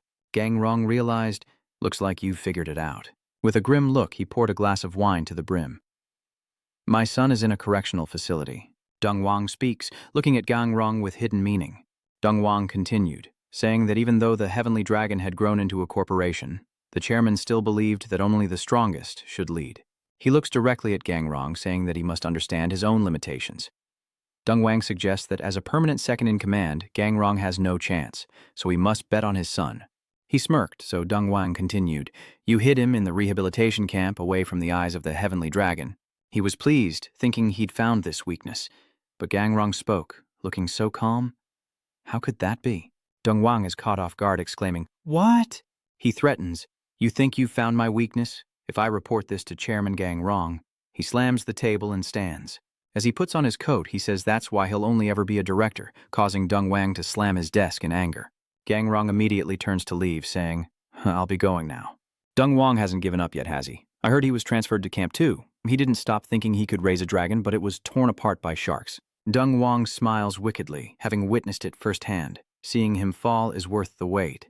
Gang Rong simply listened, offering no response as he slowly approached the door. Gang Rong then approached the door and left, leaving Dong Wang inside, grinning with satisfaction. He couldn't seem to stop laughing, that satisfied smile growing wider and wider as Dong Wang reveled in his triumph. Gang Rong, the world's greatest father, smiled contentedly, looking very pleased with himself. Why are you speechless in front of me? Dongwang was still laughing with satisfaction. Then he went outside and suddenly asked, "What did you say?" Dongwang approached, stunned to see his beloved car deeply dented by a punch. His car. His car. Dongwang is extremely worried about his car. What in the world?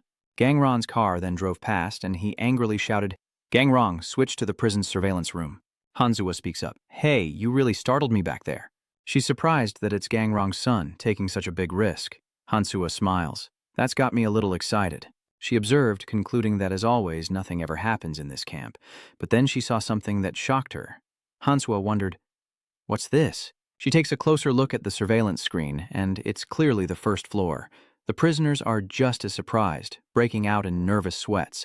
Sunlight streams through the window as a voice shatters the silence, striking fear into Tae-san and Woo-ho. "Excuse me," he said, "there's someone I need to see." Footsteps approached. Jime speaks up. "I see him."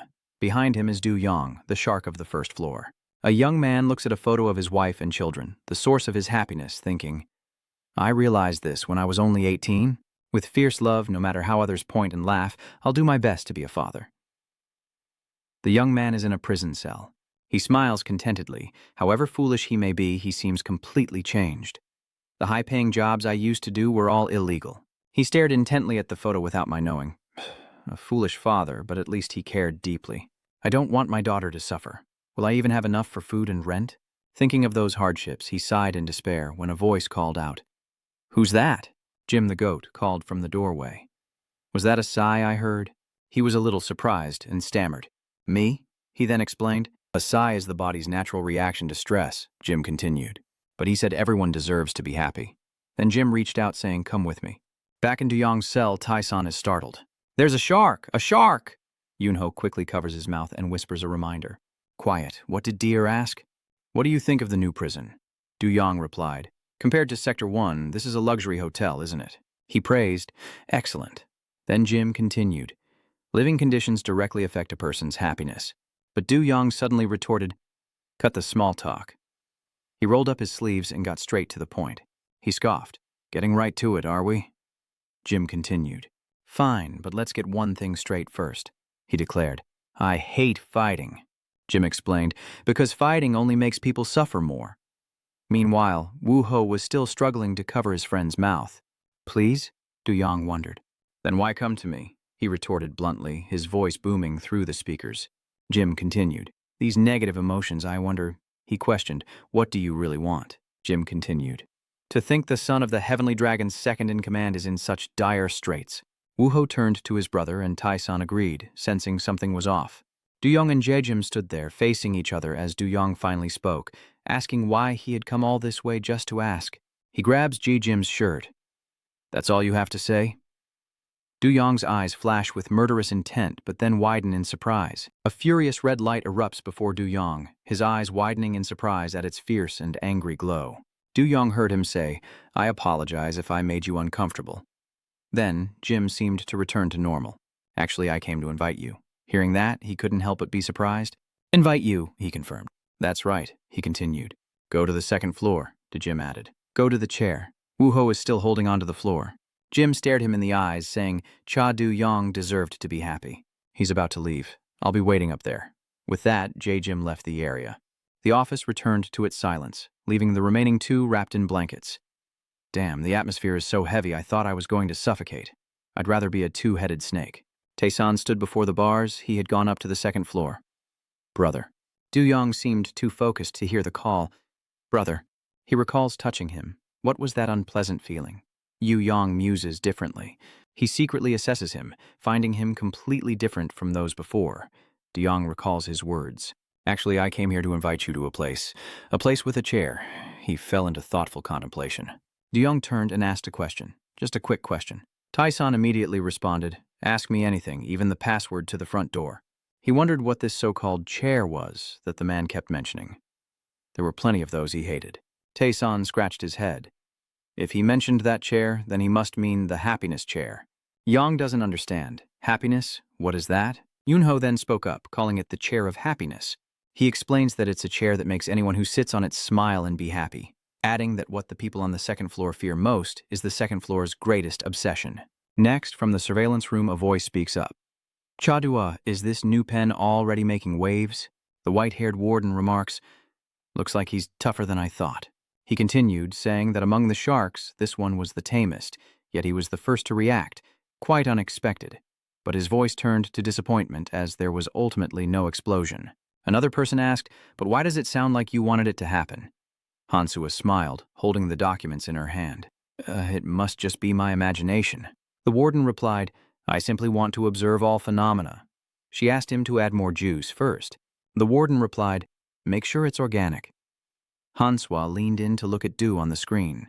She didn't expect him to go so far as to provoke the sharks, expanding from Zone 1 to Zone 2. Is she planning to devour this entire prison? Hansua observes. But messing with the sharks here is suicide. She doubts he can do anything.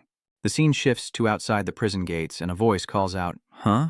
The woman wondered, no visits allowed? The guard explained, I'm sorry, but we announced this in advance. She held her child close, wondering if even a moment was impossible. She just wanted her child to see her father's face. But the guard stood firm, offering his sincere apologies. Her face betrayed her sorrow and disappointment, and the baby suddenly burst into tears. She tried to soothe her. Mommy's little princess, are you awake? She reassured her daughter and herself, don't worry, your father is fine. Let's visit Dad again next time. The scene shifts back to the prison cell where the young man holds a photo of his wife and child. He worried endlessly, hoping his daughter was well behaved at home, grateful for her presence in his world. He gives a strange smile, suddenly feeling saliva dripping from his mouth. He's the happiest man, and he loves his daughter dearly. His voice trembling, he said, happiness. I'm truly happy. Jim then spoke up, saying, good. He looked at the young man collapsed on the ground, finally happy. Jine continued, Aristotle once said, and I quote, the ultimate goal of man is happiness. As the two prisoners carried the young man toward the door, Jim spoke. He placed his hand on the chair, asking who among them was next to seek happiness. The chair was simple yet strange, bearing a red, smiley face. Unexpected footsteps echoed, surprising Jean. Without hesitation, he sits on the chair. Is this it? The so-called happiness chair, the person continued. Fine, it's you, Du Yong. I'll glare and see just how happy you can make me. He gasped for breath, his lips pale and lifeless, his mouth dry and cracked. The light continued to stream through the window, burning his skin like fire. Yungun Mim remained seated, exhausted and cursing under the harsh sunlight. How much longer must I sit in this damned chair? A voice echoes. How is it going? He asked, closing the book as he stood next to Yungun Mim. Starting to feel it yet? His words stunned Yungun Mim. This thing people call happiness. Yungun Mim slowly turned to look at him, thinking, what the hell? He thought to himself that this guy was completely insane, appearing at the door just as Yungun Mim sighed in frustration. Who sighed just now? Yunajim reached out his hand, gesturing for him to come. Come with me, Yun said. Gunmim never imagined that a single sigh would lead to this, being dragged away and forced to sit on this damned chair. He hadn't been able to leave for half a day without food or water, staring at the smiling, tattooed face. Yujazim was a true psychopath obsessed with happiness, and Yungun Mim could only offer a helpless smile. Anyone who can't enjoy themselves will never escape this chair. He feigned excitement, telling Yunjazim, happiness is right in front of you. It's like a dopamine and endorphin explosion all at once. He thought to himself, okay, I have to find a way out of here. Yunjazim calmly replies, I see.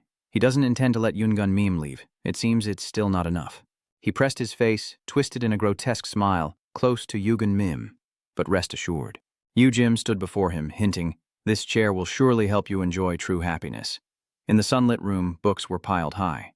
Groans echoed through the room as books piled high, and Yunjazim entered with a bow, a satisfied smile spreading across his face at what he saw. See, I told you. Yungun Mim slumped in the chair as he approached, showering praise. This chair is perfect. Yungun Mim's mouth was slashed open, and he breathed his last.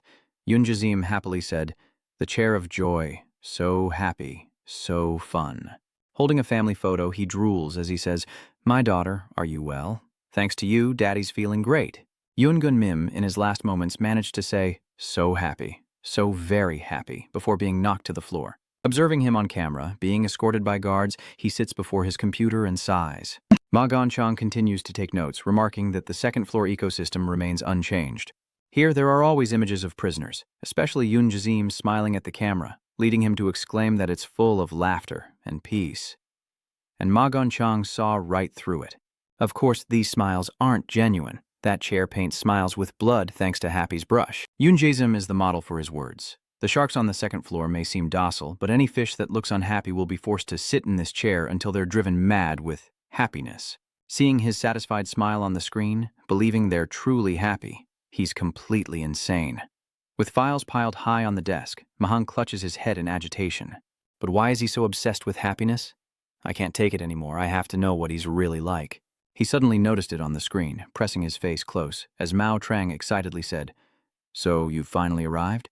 Sitting on the chair, fulfilling his expectations, De Young's father sits on that death chair as Yoon Jae excitedly watches him. A new shark appears, and he smugly says, "To answer my questions." Cha Do-young stared intently, not expecting it so soon, as Yoon Jae-sim raised his hands in the room, gleefully announcing, "Welcome, new member." Everyone standing there as he shouts, "Take a look!" Cha Do-young was stunned into silence. Everyone was smiling, welcoming him. His eyes widened as Cha Do-young stared in disbelief at Yoon Jim's boastful display. "What do you think? One by one. They're smiling so happily at you, aren't they?" Though two in the crowd still hang their heads, Woo Tai-san asks Dung Yun-ho beside him, "Why were we brought here?" He trembled as he replied, "Don't you really know?" Inside the cell he entered to their surprise, gazing up at Yoo Da-jim, who was waiting above, ready to step out, telling the two, "I hope you visit that place soon." Dung Yun tremblingly says, "If you dare ignore the shark's words, you might get slaughtered on the spot." "Yoo Tai-san, what's so funny that everyone's laughing?" "I don't know," he replied. "Just watch and see what happens." Cha Do-young calmly asks, "That's it?" He asked, puzzled, "This thing you call happiness?" He confidently asserts that a truly happy person is one who knows how to smile brightly. As Yoo Jae-sim excitedly says, "Cha Do-young, you'll soon know what happiness is, too." He cuts him off, a cold look on his face. Ever since we met, you've been going on about happiness." His question stuns Yoo Jae-sim. Why is he so obsessed with it? The torn teddy bear lies on the floor. The boy sat gazing out the window at the light streaming in, young Yoo Jae-sim staring intently at the teddy bear in his hands. His parents happily entered the house, saying, "Dae-jim, we have a gift for you." The wooden chair they gave him was engraved with a smiling face, a happiness chair, and Yoo Jae-jim curiously approached it. "If you sit here and reflect, looking at the carved smile, you'll find happiness too." Yoo Da-jim asked why he was so obsessed with happiness, and he smiled, saying, "Because humans are born to be governed by happiness. We live to pursue it, and we die for it." Yoo Soo-jim told him, "I too had a dark youth, a childhood that knew no happiness." Cha Yu-young looked at him seriously, just like you now. He replied, "What do you know about me?" But To Jae-im confidently stated, "I can see it clearly." He described a great unhappiness within him. Terrified, Uan asks, "Am I the only one who can't see it?" Xiang whispers in his ear to shut up and smile. The sun blazes outside as he repeatedly asks, "What made you so miserable?" A burning rage ignites even now, the anger you exude. Yoo Soo-jim keeps bringing up his bad memories. Who is he targeting? He smirks. Isn't this the right question to ask? His deadly question for Cha Do-young. What is the real reason for your anger? His eyes suddenly fixated on the moment it happened. The image of him standing with her, the moment she shyly stood before him, and the moment she faced the oncoming truck. Yoo-jim smugly glanced over, seeing your expression. "I guess you remembered something." Do-young's father remained silent, listening to his words. "I understand. Something that important can't be easily forgotten, can it?" Jae-sim had no intention of stopping, but it was best to get rid of him as soon as possible, because anything standing in the way of happiness was just a chain holding him back. Taking the opportunity, Usan declares that now is the time, as Dong-oh stares back, puzzled. Usan nervously points out the bespectacled shark, saying this is their only chance to escape while they're still distracted. Just then, Usan eagerly declared, "This is the perfect time to escape." Though still trembling, Dong-oh conceded it made sense. They both get ready, counting down to 3 before making their escape, wherever it may lead. Their eyes are filled with determination. 1, Usan counted to the next number. 2, Dong-oh, who was watching ahead, was suddenly surprised. As the final count hits 3, a chair is raised and smashed across his back, splitting in 2 as Yoo Da-jim turns around. Cha Do-young asks angrily, "A great misfortune." Their eyes widen in shock, the target of his anger, a smile drawn on the broken chair, the cause of his rage. Cha Do-young coldly replied, "Thanks for that." Looking at his pained back, he said, "Thanks for hitting the sore spot." Cha Du-yong's face turned terrifying as his rage reignited, reverting to his primal anger. Clutching the stuffed bear, he retreated into a corner of the room, baffling his parents. They stood outside the door, calling his name over and over, Jim Yoon. Jerem remained focused, ignoring their calls as stuffing spilled from the toy. He stabbing the stuffed animal with a knife, promising to make it happy. He continued cutting into the stuffed animal's mouth, believing that smiling would bring happiness. His father, witnessing this disturbing behavior, anxiously asked, "Is Jerem getting worse?" Everyone watched him in silence. "Worse at the hospital? What do you mean?" As he took notes, the doctor replied, "Jerem is a difficult case among young patients with depression." He told Yoon Jae-sim's family, "But there is still one way." His father eagerly asked, "What is it?" He replied, "It's a method that utilizes the placebo effect." The doctor suggested that if the boy sat on a special chair, he would believe that he was feeling happy. The chair, carved with a smiling face, brought joy to Yoonja as his mother sat beside him, offering comfort. The younger the child, the more pronounced the effect. His feet lost their footing, as if standing on water. He stood there, dazed, his feet still rooted, an amplification of emotion, pushing the body to its limits. Hovering above the water, Father Du-yong seemed to sense this truly nauseating feeling. Looking down into the abyss of the water, it felt as if he was about to be swallowed whole. Back to reality. The moment he smashed the chair against his back. Yoon Jae-sim stood silently as Cha Du-yong waited confidently. Growing agitated, Yoon Jae-sim shouts, "Everyone, get out now! Everyone's starting to panic. Are you sure you're okay? Never mind, let's just get out of here." He looked down, muttering to himself, "Even the happiness chair is ruined?" Yoonim unfazed smiled and said, "He hits hard." He calmly stated, "The chair is just a symbol. We can always rebuild it." Standing before him, he said, "I'm not easily swayed by such trivial matters." Yoon-jae smirked triumphantly. He says, "Your anger, its source. Why not try facing that person and talking to them?" Cha Du-yong falls silent, remembering her, and he asks, "Is there something you couldn't say?" Yoonim began to stir his heart, suggesting that speaking his mind would bring relief, continuing, "You'll feel lighter." Cha Du-yong, losing patience, told him to shut up. Surprised by his resolve, he wonders if his words struck a painful truth, that the person Chao Yang longs for is no longer alive, leaving him utterly alone. Seeing his silence, he smugly says, "It's okay. There's still another way." Looking at the wood fragments on the floor, the smile, the symbol of happiness, Yoon Jae-sim gradually attacks Chao's psyche. "Yang, remember her radiant face, remember watching that fun movie together. The moment you watched an exciting movie. When she teased you with strange foods, when you ate your favorite dish, playing darts together as you enjoyed your hobby, the happy times together, meeting on the school grounds, taking commemorative photos, she would seek out Father Du-yong to comfort you in your worst moments." Smiling and showing off her cute trinket, Yoon Jae-sim suddenly hesitated, and then he reminded him of that terrible moment. Even in her final moments, she was completely detached from the world. Her battered image, the tragic end, the funeral marking the end of her life. Her picture was placed on the coffin. What would Yuzu Jim ask next? He smiled, saying, "If you picture that ever-smiling face, will it ease your heart?" Before he could finish, Cha Yu-yong charged forward, landing a powerful punch. Yun Zim sneers, saying that a single hand is enough to block his punch and that he's still not over it. Suddenly, he notices something nearby and yells out in alarm. With that, Cha-du unleashed a powerful kick. Kanu turns and strikes a pose, but an impatient Cha-du silences him, saying, "Shut up." Ion Jesm groaned in pain as he sat on the ground. He stood up, composed, and said, "Is that it? So this is why you were transferred to District 2. Bathed in the sunlight, the two stand face to face. This senseless violence, it's only destroying your own happiness." Cha Du-yong grew increasingly impatient. "You keep rambling on about happiness." He looked at Chao Yang, confused. His words stirred something within him, but he didn't seem to care at all as Chao Yang grabbed him by the collar. "Do you even know what happiness is?" He was taken aback by Du-yong's question. He turned to his sister and asked about the smiling face carved into the wooden chair.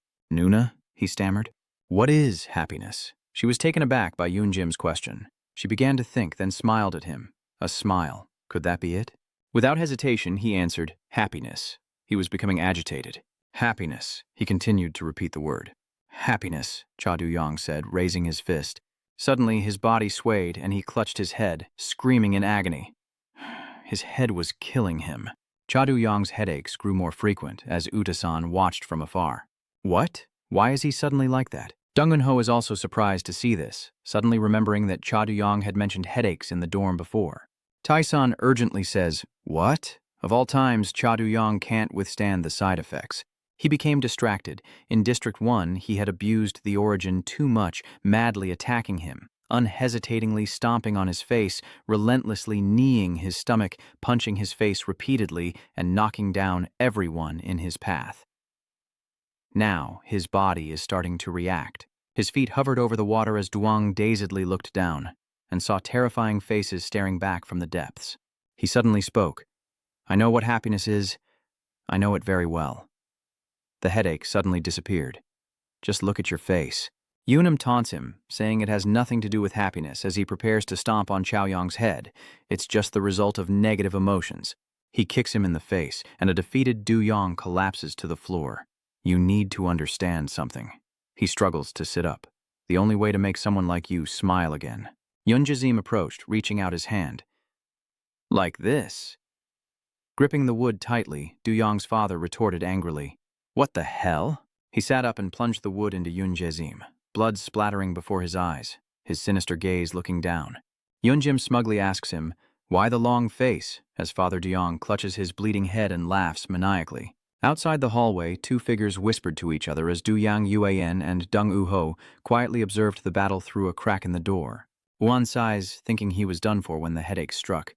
Yoon-ho quickly retorted, "It's too early to say that." Tae-san wondered, "Wait, why are we here?" Yoon-ho didn't seem to hear, still focused on the fight, clicking his tongue in curiosity. Just as the two boys were engrossed in the brawl, a voice suddenly rang out, "Oh!" as the hot female manager approached, drink in hand. Sharks tearing each other apart? So it's manager Han Sua. She excitedly says, "This is too good to miss." Her sudden appearance startles the two boys who were peeking. The two exchanged glances, and San stammered, Who is that?" Dong-yun quietly replies, "It's the warden's hunting dog." Han Sua leaned back, hand on her hip, and cheerfully reminded him, "I heard everything." She brought the cup to her lips, taking a sip of tea, thinking to herself how interesting things were becoming. Han Sua pictured Cha Do-yong in her mind, tearing at her hair in anguish. "This is the price you pay for wielding your sword recklessly without considering the risks."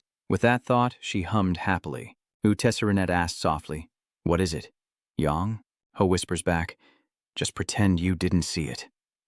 Han Sua's red lips curve into a smile, facing the shark without a thought for the risk. Her face revealed excitement, for even with Kang Ryan's blood, he was still just a greenhorn.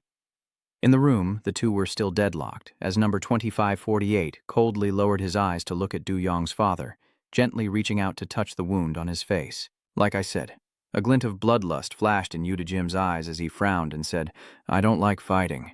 He calmly explained that it wasn't something that brought happiness. Then he leisurely lowered his hand, his tattoos blooming across his body, but his hand stopped before his chest, adopting a defensive stance, his entire being radiating murderous intent. "If I want to achieve my goal, I have no other choice." Cha Do-yong indifferently asks about the goal. Yu Dim calmly pushed up his glasses and replied, "The heavenly dragon has nothing to do with happiness." His voice echoed through the room, filled with criminals and those living in misery. With that, Yu Dim smirked cruelly, then stomped forward, delivering a devastating blow to Cha Do-yong's gut. "I'm going to change them all." Cha Do-yong was sent flying, crashing into the floor, which shattered upon impact. He couldn't react in time, his whole body stiffening in pain as Yu Dim aggressively approached. "That's why I joined the Heavenly Dragon." Du-yong remained unfazed, simply reminiscing about happiness. He then sprang up, attacking Yu Jim with lightning speed. After all, he was still just a criminal. The shard in his hand slashed across Yu Jim's face, spraying blood and forcing him to dodge back. But in the next instant, Yu Jim rebounded, lunging for Du-yong. In his pursuit of happiness, he slams the boy's head into the ground, dragging him along, knowing neither good nor evil, then hurls Du-yong against the opposite wall. Yu Dim approached slowly, emphasizing that there were only two things, happiness or unhappiness. Unexpectedly, Du-yong's father was gone. Unaware, Yu Dim continues his lecture, but he's now backed against the wall, surprised to see Du-yong suddenly appear behind him, shard of glass raised high. Unexpectedly, Yu Jim manages to turn around just in time, blocking his attack with his bare hand. But then, he suddenly speaks. He tried to force the shard deeper into Yu Jim's hand, gritting his teeth as he asked, "Your time in the juvenile detention center?" Jim's face fell at the question. Was it also for happiness? He recalled his childhood, seemingly while eating a meal. As he ate, he quietly looked up at the beautiful and kind woman sitting across from him. She smiled, looking even worse than usual today. Gently, she asked, "Is something wrong at school?" But he remained silent. The atmosphere at the table grew heavy, and after a long moment, Dim finally spoke. "The kids in my class said," he recalled his lonely figure in class, surrounded by laughing, playing friends. Yet his dark aura kept everyone away, as if misfortune were contagious. Dim dazedly asked, "Can someone who's unhappy not have friends?" The woman gently reassured him, "Of course not. You can still have friends." He paused for a moment, then looked up. "How?" His sister smiled, advising him that if he smiled and radiated positive energy, those around him would be happy too, as she glowed in the gentle sunlight. "The house will warm up, become cozy, and you'll gradually find happiness too." She smiled brightly, telling him that happiness is as contagious as the common cold. Back in the present, Dim declares grimly, "This reformatory is the perfect place for me." His voice echoed, "I'll use these prisoners to research how to transform people." Dim landed a blow on Cha Du-yong's face, but he looked far from happy, seriously finishing, "Into happy people." The scene before Han's Xia was exhilarating, making her jump and spill coffee from her cup. Despite the stain on her uniform, she wasn't annoyed and cheerfully lamented having to do laundry again. The two boys, now covered in coffee, didn't dare argue and silently endured it as San asked in fear, "What? Yang?" He pursed his lips, pretending not to hear, while H took a sip of coffee, eyes still fixed on the room. Zim. She silently watched the tattooed man with glasses, who had climbed all the way to the shark's seat in District 2 for one absurd reason. Inside the room, Jazim nearly overwhelms Cha Du-yong, proving Hanzhua's assessment correct. He truly is a seed of potential, one who could make waves in Cheonryong, and excitement flickers in her eyes. Moreover, he hasn't even used that yet. Cha Du-yong pushes himself up, slowly rising to his feet. "Whether you're exploiting the prisoners for experiments or doing charity, I don't care." But then, his voice lowered, "What's your real purpose?" A cold glint flashed in his eyes. "It can't be this simple, can it?" It seems he struck a nerve with Yude, who dismissively said, "Let's stop here." And with that, they both threw punches, striking each other squarely in the chest. His punch reopens Du-yong's wounds, causing him to cough up blood, while Yude grimaces in pain himself. But Jim doesn't stop, putting his strength into another blow against Du-yong's father. Luckily, he manages to block some of it, and Jim asks, "How long are you going to keep up that defensive stance?" A dark glint flashes in his crimson eyes as he calmly declares that it's time to end this. Raising his hand high, but something seems to be happening. The floor beneath him suddenly crumbled, throwing him off balance. Jim clicked his tongue, realizing, "So he lured me into this rubble?" Taking his chance, Cha Du-yong bends his leg, delivering a knee strike to his face, shattering his glasses on the ground, the very reason he wants to bring happiness to others. Jim cried out in pain, as Cha Du-yong coldly denied any connection to altruism or sacrifice, sternly asking, "It's for your own sake, isn't it?" Hearing that, Dim's face darkened, his eyes bloodshot as if recalling something. Little Yuzum called out cheerfully, "Sis, sis." His voice dripped with glee. "You know what? I did as you asked, and I finally have friends." So he didn't notice the brilliant light around his sister was gone. At that moment, the light seemed to shine only on him as he tried to smile brightly, even if he had to force it, while she was shrouded in cold darkness, mechanically muttering, "We'll definitely be happy. Happy." Like an endless loop. Happiness. Happiness. It was then that he noticed his sister's abnormality and fearfully called out to her. She tilted her head, her eyes dark as an abyss, and said she would definitely be happy. In a bright corner of the room, his mother sadly said to his father, "What are we going to do?" The poor thing. The light fades from the siblings, the sister sits blankly at the table, and his mother's words echo in his ears. Her depression was worsening, leaving him stunned. He noticed the pills on the table, his mother's voice echoing in his ears. Her condition was far worse than Jazim's. Even the medication isn't working anymore. He stares blankly at his sister, cold as ice, his mother's words echoing in his mind. She never showed it in front of her brother. His sister muttered, "Jazim, you have to be happy." He repeats the very words he once preached. Happiness is contagious, like the common cold. The boy was stunned. If I'm happy, will my sister finally find happiness too?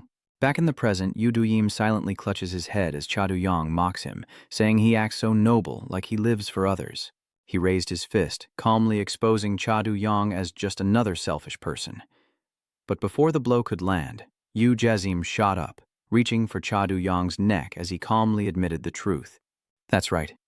He gripped his neck, effortlessly lifting him. He gritted his teeth, looking down at Yu Jazim, the sound of his pained moans echoing in his ears.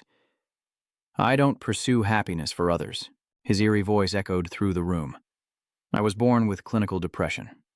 I've never once felt what you call happiness.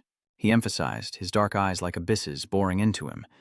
There is only one thing within me. He growled, because my starting point is the unfortunate Xuan Xin. Mao Trang looked up at the screen, carefully uttering the words, meta hust. Though no one was listening, he continued to mutter, sounding strange, but the principle was simple. A torrent of physiological knowledge poured from Ma Trang's mouth. The phenomenon of surpassing human limits when senses are activated is actually the result of a combination of the nervous, endocrine, and muscular systems. When intense emotions erupt, the sympathetic nervous system is activated, triggering a fight-or-flight response. This process triggers a surge of hormones like adrenaline, noradrenaline, and cortisol, increasing heart rate, optimizing oxygen delivery, boosting muscle strength, and improving reflexes.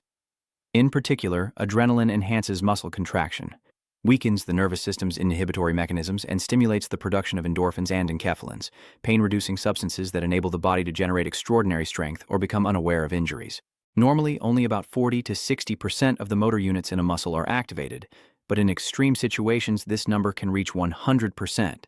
The body's protective mechanisms are disabled, allowing muscles to exert their full potential.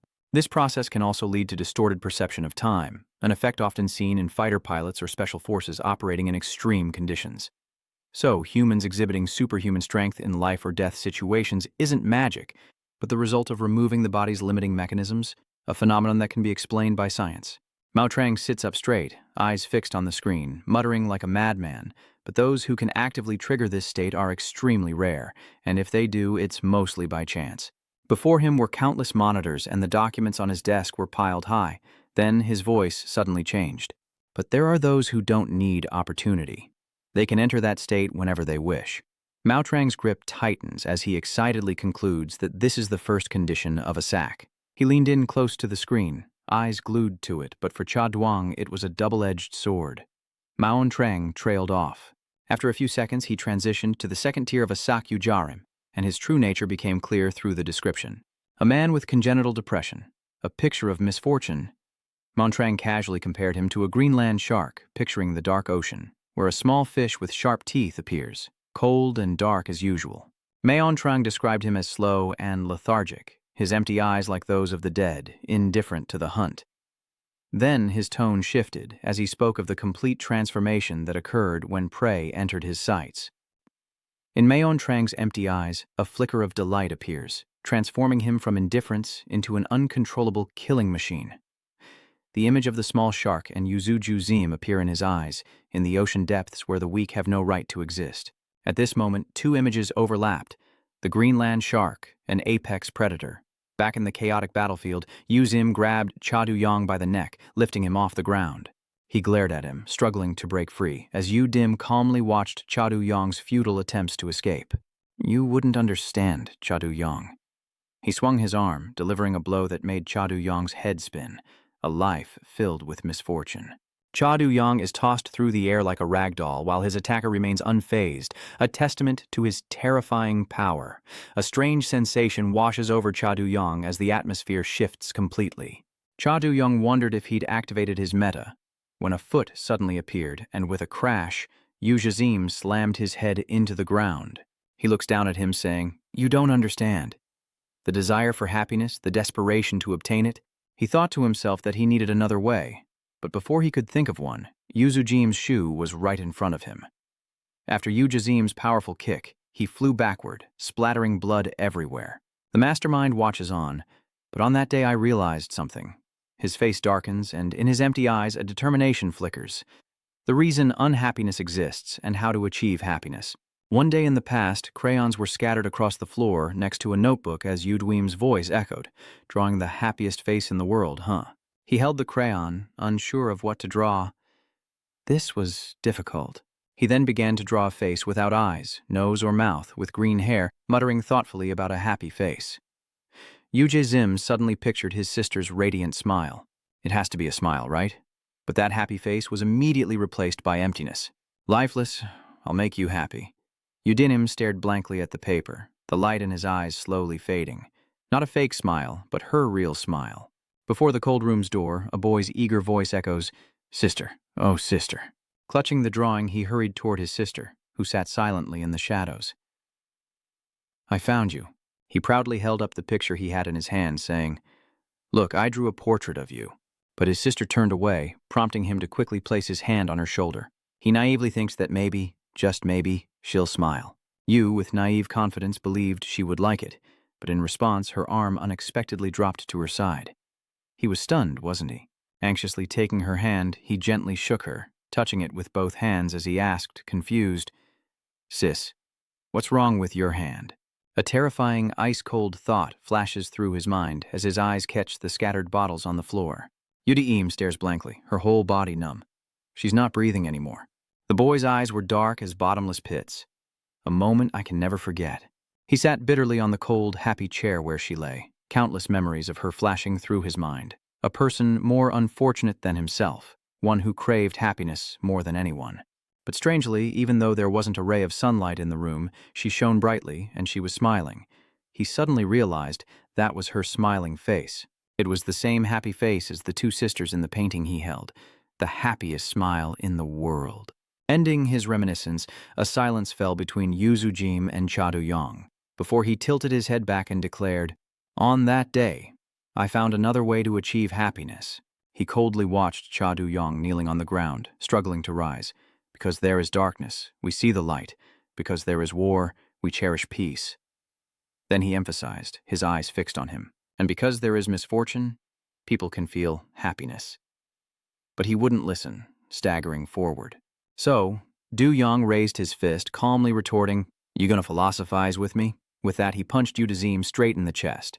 But to his surprise, Yudazim calmly blocked the punch, a fiery aura erupting around her. She was the most unfortunate, and therefore the one who found the greatest happiness. He casually snapped his wrist. "Me too." The pain forces Cha-do-yong to groan, as Yudajim calmly continues. "So if you get in my way," he knees him in the gut, "I'll have no choice but to kill you." Dust fills the room as light streams in from outside. This time, Cha-do-yong stands his ground, a light seemingly igniting behind him. "Whether you find happiness or not, I don't care." His words enraged him, but hearing you spout such nonsense, he concluded with disdain. How disgusting. With that, he grabbed Yu-dim's face, frowning and stern. But before he could finish, Yu-dim covered his mouth, and with a little force, he could easily push Father Du-yong backward. "Let's end this here." Then he was thrown violently to the ground by Ye-zim. He coldly said, "Just let him sink.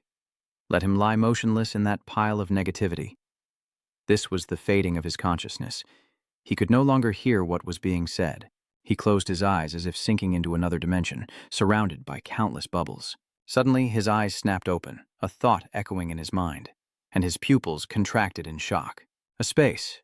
Countless faces of his wicked father surrounded him, leaving no room to escape, filled with his own negative emotions, a place overflowing with rage.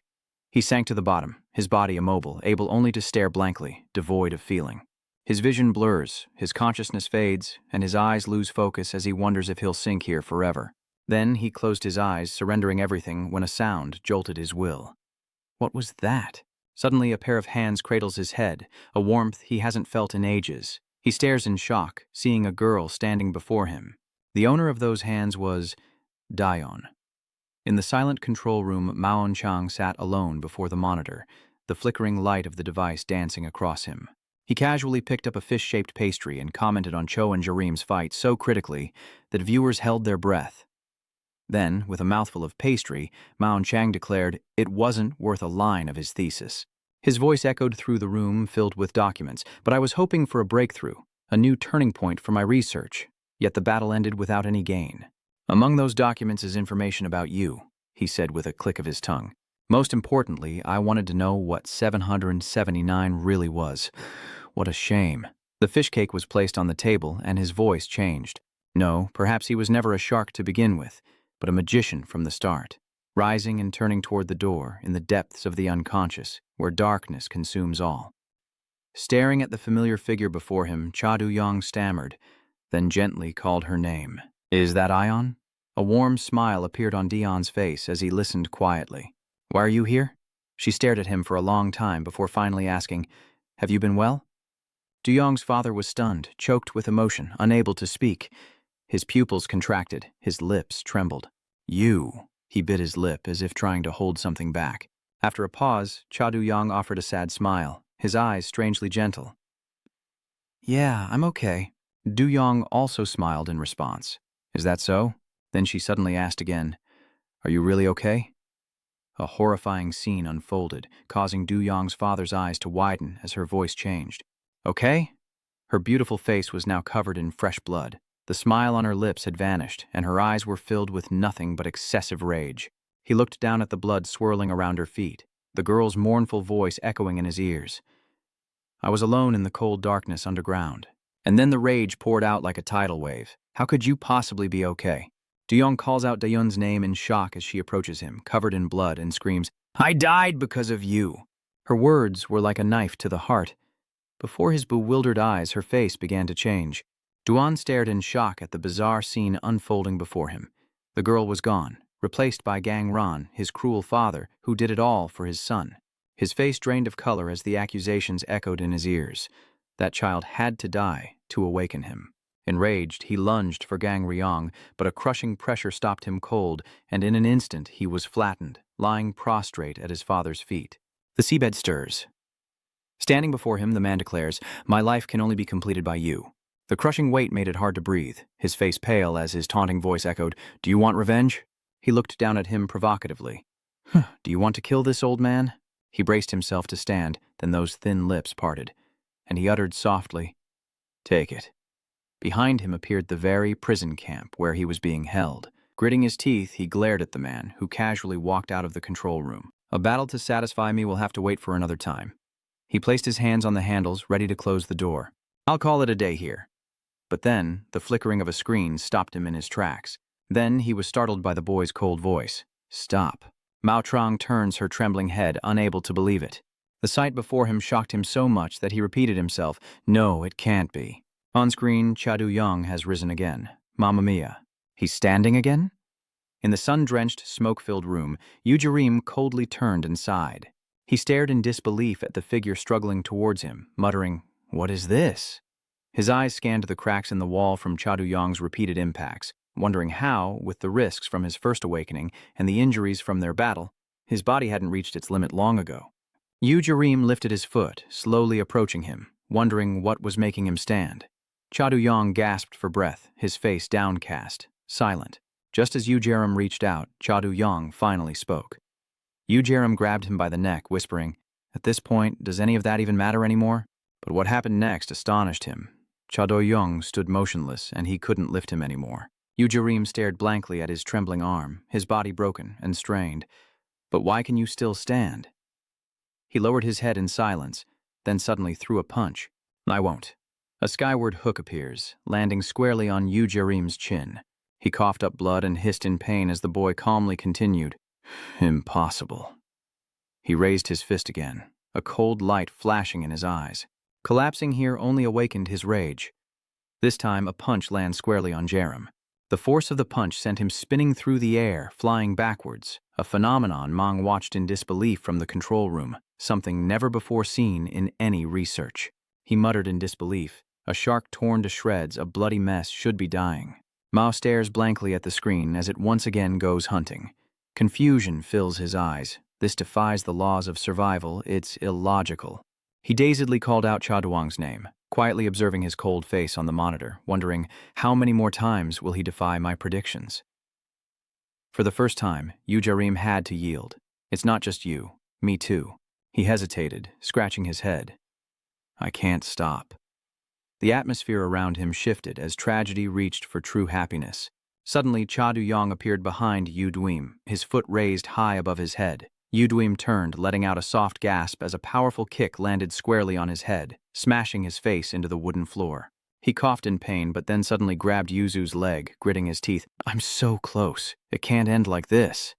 his eyes filled with hatred. "If you're going to drag me back," he screamed, "I'm taking you down to the depths of despair with me." As he finished speaking, his eyes widened in terror as he watched Yu Yong not budge an inch. This realization plunged his world into darkness and despair. With a groan, Yu Jim stared blankly upward, gritting his teeth in bitter defeat as he desperately clung to his ankle, coughing raggedly. He threw him into the air with a shout, but the boy remained calm, perhaps even jumping willingly as he regained his balance and used gravity to his advantage. Yu Jim stared in disbelief, but there was no time to waste. His knee connects with the man's head, a devastating knee drop that sends a shockwave through the room, blowing everything away. He stands tall, looking down at Yu Jim sprawled on the ground, and speaks with biting sarcasm. "Drag me down to hell?" His head sank deep into the wooden floor. "No need." A cold light flashes in his eyes. "I already have." The gentle face of Daeyeon flashed in his mind as he coldly stated that he'd been standing there for a long time. The floor is shattered and Tyson mutters, "Shark versus shark," over and over. The room is now a battlefield. His face paled as he realized the gravity of the situation. The room was utterly destroyed, a scene of true carnage. A voice echoed from behind. "I don't like this." He looked back, puzzled. He sobs, banging his head against the bars, screaming, "I'm scared! Let me out of here!" Taeson is suspicious. What's going on? What's wrong with him all of a sudden? He looks over at the sobbing Woo-ho. If Juge were here, the fighting would never stop. I'd definitely catch his crazy. "If I escape now, I'll be at the port by morning," Taeson said, placing his hand on his shoulder. "Don't worry, I'll take care of everything." Tae says there's a simple method called poisoning. A poisonous flower grows in the prison yard, just mix it in water and give it to the boss. As the poison takes hold, his body will be paralyzed. He screams in terror. "What the hell are you talking about, you lunatic?" But Taeson didn't stop. "Or should I just strangle him and be done with it?" Yoon frantically clung to the bars, refusing to let go. "Damn it!" A figure stepped forward and spoke. "Gangron's son. The way she sways her body, blood doesn't lie, does it? He keeps biting his tie, even exceeding my expectations. What a stimulating guy." Hansua's eyes revealed extreme excitement and allure. First floor, Zone 2, Juvenile Detention Center. People were coming and going in droves when a guy ran up in a panic. "Have you guys heard?" Everyone gathered around him, curious. "What's all the commotion about? What's going on?" He coughed repeatedly, saying, "The new shark of our district, Jadu." He just stormed onto the second floor, smashed the happy chair, and destroyed Jerem, this camp's shark. As soon as he finished speaking, everyone's face turned pale. One of them stammered, "Huh? What the hell?" He cursed them for being slow. This was a monumental event, and the more he spoke, the more he coughed, spewing phlegm. In the hallway, 3 thugs huddled together, worried. "That's the guy who challenged the whole camp not long ago," one of them wondered. "He actually defeated Yujarim? Even the enforcers are talking about it. He just transferred from Zone 1, and in less than 5 days, he's already causing trouble. It's the talk of the showers. What's he relying on to cause such a ruckus? Is he the son of the Minister of Justice?" One man frowned. This was no simple matter. Order has been disrupted, and a new storm is brewing, a red storm that will sweep through this place. Small fry like us only have one option: find a place to hide. The narrow prison corridor is packed tight. In the fish tank, the fish swim fast. One fish says, "This scary cha-do." Another chimes in, alone, plunging the peaceful prison into a nightmare. The warden's voice is stern, and I'm growing more so. He grins grotesquely, wanting to dig deeper into him, flipping through his notebook on fish. As a scholar, I couldn't take it anymore. I had to find the right fish. Great white, whale, blue, and goblin sharks. He frantically flips through pages, searching for answers among countless species. Why? Clutching the tank, he wondered, I can't see him. A crazed figure stirs within the cell, consumed by a maddening curiosity he hasn't felt since his doctoral exams, as he stares at the fish tank with a bizarre grin. The quiet fish tank now ripples with movement as Gang laughs. When there's a new wave, new creatures are needed to balance the ecosystem. He continued, the more individuals, the greater the chance of observing diverse phenomena than looking back to see if we should bring it back. His eyes were unreadable. A new individual at Gaiman Juvenile Correctional Institution. Sector 1, Juvenile Correctional Facility. A few drops of water fall on the floor, which is covered in thick books. Maggio exhales, his eyes resolute and filled with murderous intent. Maggio, who killed 7 people, sentenced to 20 years. He thought to himself, this place is more dangerous than the outside world. no one will protect me. He remembered telling himself, I will never repeat the mistake of that year. He stomped his foot and kicked high. I must train, he thought, his eyes filled with determination. I must become stronger. Mao relentlessly trains to survive in this place. His eyes sharp, he fell to the ground, hitting the floor hard to avoid death. Mao sat up, wondering, failed again? Laughter echoes nearby. Still struggling? Namin then says, think about it, is it worth it? He sneers, saying, even if a weakling like you kicks until your legs break, you can't change your life. His eyes seemed to strip them bare, telling them to abandon their useless efforts. He smiled, offering an empty glass. Pour me some juice, Gunamin, inmate of cell 13 at the Juvenile Detention Center. A crowd scurried aside, listening to him. Out of respect, he'd take care of them. They waited on him hand and foot. Under the authority of Warden Gunamin, inmate 13 of the Juvenile Detention Center, Majam replied, no need. He smiled. Why do you have to live so miserably? He continued.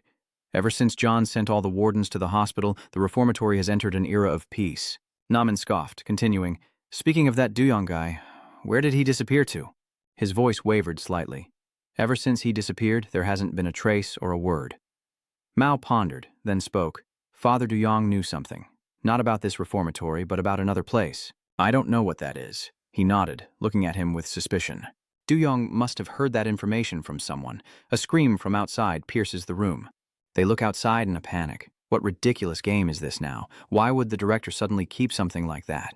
I hear it's very nutritious when stewed. The goat continues to chew on the paper ravenously. Black goat. Sedu is perplexed. Hey goat, aren't you bored? Are you okay with this or being cooked into a goat hot pot?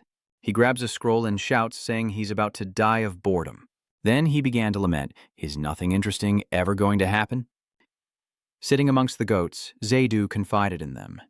Ever since Duyong had purged this place, even the department head's meeting, my only joy, is gone. I'm so bored, it's driving me crazy. He wonders if there's anything that can make his heart race when the bleating of goats in the distance catches his attention. Huh? One of them is starting to mount the other. The two goats begin to mate, and he chuckles. It's so hot, like summer in here, and they're doing that in a correctional facility? In Ward 2 of the Juvenile Detention Center's infirmary, Duyong lies unconscious in a hospital bed before his eyes flutter open and he sits up. Looking around in confusion, he mutters, where am I? He suddenly remembered something. The memory of the fight is vivid in his mind. Yuzhong was stunned. That's right, that happened. Yuzhong clutched his head in frustration. I didn't foresee the risks from the start. His hand clenched, regretting that he'd been taken down. The infirmary door opens and Han Zuyong enters. Oh, good, you're awake. She tugs at his tie, relieved, her burning gaze fixed on him. Now they can begin. She quickly pounced on his bed. Duzhong was startled. A girl? What? She starts unbuttoning her shirt, trying to reassure him. Don't tense up. The other hand pinned him down. Just lie still. Yuzhong blushed and panicked as Han Sua sat on top of him, saying suggestively, I'll make you feel good. At the #1 Youth Rehabilitation Center, the priest passionately preaches morality to all the young men in the Desire Rehabilitation Camp. It is an instinct given to humans by God, but also a temptation that must be restrained. Yet they are not so simple, as the teenagers become even more stimulated and lose control. Their faces reveal the crimes that must be avoided so that young sheep like you do not stray. Lust. A beautiful girl from the church choir has also come here to spread God's word. Let us pray together. Unha from the Paradise Church choir, but she seems to be looking for someone, her eyes filled with sadness as she whispers Duzhang's name. She looked down at the reformatory students, searching. I heard he was transferred somewhere else. A friend noticed Yunha's strange behavior and asked, Unha, you don't look so good. Are you all right? Yuna turned back with a wry smile. I'm fine, but I don't even know where that place is. But Zuan still searched among the crowd, lost in thought. Could something have happened? The priest preaches, Lord, protect your flock this week, yet while elsewhere a girl engages in overly intimate acts, declaring, we are not ruled by desire. Amen. Chaoyang froze, his eyes wide with confusion as he stared at her. Huh? He immediately asked her why she was doing this, but was cut off. Hansua suddenly leaned in close to Chadu-Yang and whispered, Don't be embarrassed, I'll take care of everything for you. She provocatively embraced him, savoring his scent. Hansua, going far beyond her role as supervisor, says she can't take it anymore, unbuttoning Father Duyong's shirt while uttering vulgar words. I think I'm going crazy. That made Cha Duyong's eyes widen. She continued to pant and stare at him, but then quickly turned the tables. Han smiled innocently and said, "No more delays, it's laundry time." She gently urged Father Duyong, "Take off your clothes." Though still straddling him, she spoke with innocent ease. Hygiene is paramount for patients, and here they are in the infirmary of the training camp. With a suspicious gaze, Chaoyang questioned her, "What are you doing?" Han was a little surprised to hear that, but remained calm. "Huh?" Cha Du-yong points out the suspicious fact that laundry isn't a warden's job, especially for a female warden. She calmly replies, her gaze sharp and betraying nothing. "So, you think my actions are suspicious?" Du-yong frowned at her, but Hanswa immediately got off of him, grabbed her clothes, and quickly turned to leave, saying with a smile, "District 2 is special. Even the warden has to do manual labor." Du-yong was left wondering if he was overthinking things. But Hanswa's words caught his attention. "Oh, right. I saw your match with Yuzuju Jezim. I really enjoyed it." She even remarked that for a submissive, his attacks were pretty vicious. Hanswa's words left him stunned, and she even provoked him, saying he looked much gentler than his father. Then she intentionally slammed the door, leaving her statement hanging. Du-yong's father sensed she knew something, his eyes betraying a hint of panic. "What's this? That supervisor—" Startled, Cha Du-yong tried to stop her to get some answers. "Wait, does she know Father Kang Rion?" But before he could speak, his body reacted violently, the lingering pain causing him to collapse. Damn it, the wound is still there. This woman— Cha Du-yong is furious at Hanswa's deliberate words. Just who is she? He still needs treatment and fluids to recover quickly, Hanswa muses, admiring him. Cha Du-yong's instincts are sharp indeed. She leans against the door, a curious smile on her face. Kang Sang-rong's dream of making his son king. It might not be so far-fetched after all. Clutching the clothes, she imagines Cha Du-yong's current state and schemes. But it's too late. That dream ends here. She even spoke strangely, saying that Cha Du-yong's blood had filled the reformatory. Hanswa picked up Cha Du-yong's clothes, smelled them, and laughed eerily. The hungry sharks will be pleased. In the Juvenile Reformatory, Section 2, 3rd floor, a rat is running and squealing. It was fast, too fast to follow, yet a hand instantly snatched its tail. The tattooed hand grabbed the rat's tail and pulled it back, the man smugly saying, "Yuim, so the red herring is finally dead?" The rat struggled to break free, and in a flash it escaped and scurried away. But before it could get far, it was caught again, as Min Sang-yu gleefully toyed with the rat, catching and releasing it. How boring. The mouse desperately tried to escape back to its hole. What a waste. That bookworm might be crazy, but he's got a face. I thought he'd get the chance to glare and gleefully say, "I'm going to have so much fun with it." The mouse was running, but it turned its head and was terrified. He brutally stomped the mouse to a pulp, reveling in the carnage with maniacal laughter until it was nothing but a bloody mess. Min Sang-yu smirks with delight. Just imagining it sends shivers of perverse pleasure through his entire being. Min Sang-yu stood there, trembling and laughing, his body barely able to contain itself as he gleefully thought of Cha Du-yong, who was now recovering. Cha Du-yong fought Yu Jisim, so he must be weak. With that thought, he revealed his twisted desire. Now's the time to play with him to my heart's content. With that, Min Sang-yu's laughter echoed through the room. In another room, a figure huddled under the covers, rustling mysteriously, muttering that they couldn't wait any longer. Before the boss returns and turns this place into hell, they would escape. He desperately scraped at the wall with a plastic spoon, reassuring himself that he only needed to dig a 1,500-meter tunnel to escape. But if he ran out of oxygen and died, he'd just return to Mother Earth. But Uon's words immediately crushed his hope, as the other side of the wall was just the next room. Frustrated, Dong-a shouts, "Damn it!" He calmly says, "Don't worry, I've already planned his murder." Dong-a is taken aback. "What? A murder plot?" UT-san smugly details, "I've rigged a trap above his bed. 16 nails will pierce his skull the moment he lies down, causing a brain hemorrhage and nerve damage." Dong-a groans in frustration, begging him to stop. Suddenly a strange noise echoes through the room, and Uon peeks out to investigate. He approaches the window for a better look. "What's this? What's all the commotion? What did you see?" He hesitated. "Girl, what is that? Is that a person?" Uten stares in disbelief at what's happening. "The 5th floor? What kind of monster is up there?" Tae-soo said hesitantly, "My eyes must be playing tricks on me." Dong-a also came to look, breaking out in a cold sweat. "No, not everyone sees it clearly. That tattooed arm is gripping someone's collar." The man was suspended, high in the air. Mi-sang-woo was holding him by the collar outside the window. "It's Cha Duong, and he's even smiling with pleasure." He mocked him, saying the son of the great Kang Ryan was so weak, right in the palm of his hand. Min Sang-yu laughs maniacally, completely thrilled. He's getting off on this. He threatened that if he fell onto the barbed wire, he'd be torn in two, leaving Cha Du-yong hanging precariously. Min Sang-yu gloated, saying he was getting high just imagining it. He reveled in recounting his cruel pleasures, a weak prey tormented and hunted to a pathetic end. The scent of blood was the ultimate stimulant for him, and he stared intently at Du-yong's father as he asked, "Yes, that's the expression." Min Sang-yu's eyes widened, trembling with despair. His crazed, excited eyes are terrifying. How can he be so turned on that he's soaking wet? Win Sang-yu, third floor shark, reformatory section 2. Fragments of shattered glass exploded outward as Cha Du-yong finally spoke. He's immediately taken by surprise. Huh? Du-yong calmly tells him, "Stop the nonsense." Surprised that the boy fearlessly looks at him with a delighted and defiant face. "Let go, you son of a bitch." In the deep blue ocean, beneath the tranquil surface, a fierce battle for survival unfolds. A hammerhead shark has just been torn to pieces by a blue shark after a brutal fight, but the victor has no time to savor its triumph. The scent of blood spreads through the sea, awakening the ravenous shark's super-sensitive senses, and Goose sighs in boredom. How dull. He yawns and laments. Is every dopamine channel just zoological material? Unable to bear it any longer, he suddenly shouted, "I can't live like this. I need a stronger dopamine rush." He hugged the goat and cried, "Run away with me, and I'll give you a happy life." Just then, the warden called out to prisoner number 551, Gus, who looked up in confusion.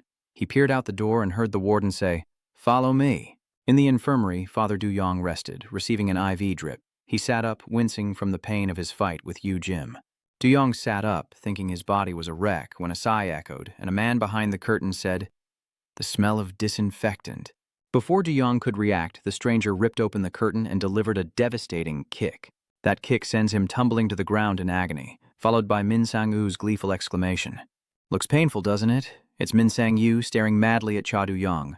"Tastes good, doesn't it?" Min Sang-yu, the shark of the third floor in cell block 2. Du-yong painfully crawls across the mag floor, asking what he's doing here. Min Sang-yu smugly asks if it even needs to be said, as Cha Du-yong trembles in pain, while he relishes the moment.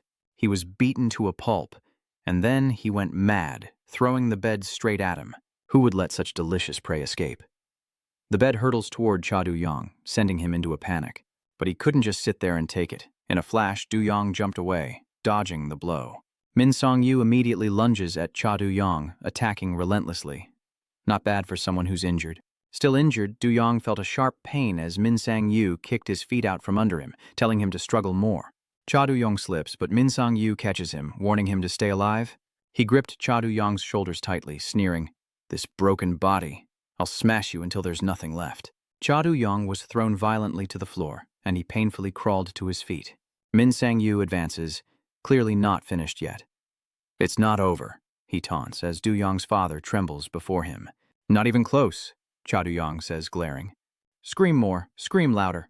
Min Sang-yu taunted Cha Du-yong, standing right in front of him. "Let me feel it." His eyes were crazed, and he laughed maniacally, reveling in the pleasure of toying with someone who was already broken.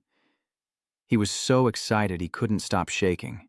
He chuckled, marveling as it reached its peak in a luxurious apartment filled with liquor, where a man poured a drink and spoke of second-tier sharks. Yu Dim is a tall man, and as he savors his drink, he remarks that he's been swallowed whole by Gang Rong's son. Deng Wang, CEO of Cheonryong, was intrigued and couldn't help but marvel. Just like his father, Gang Rong, he acts without thinking. Then he mockingly says, "Acting before thinking only leads to bigger problems." He watched with amusement, saying, "Min Sang-yu."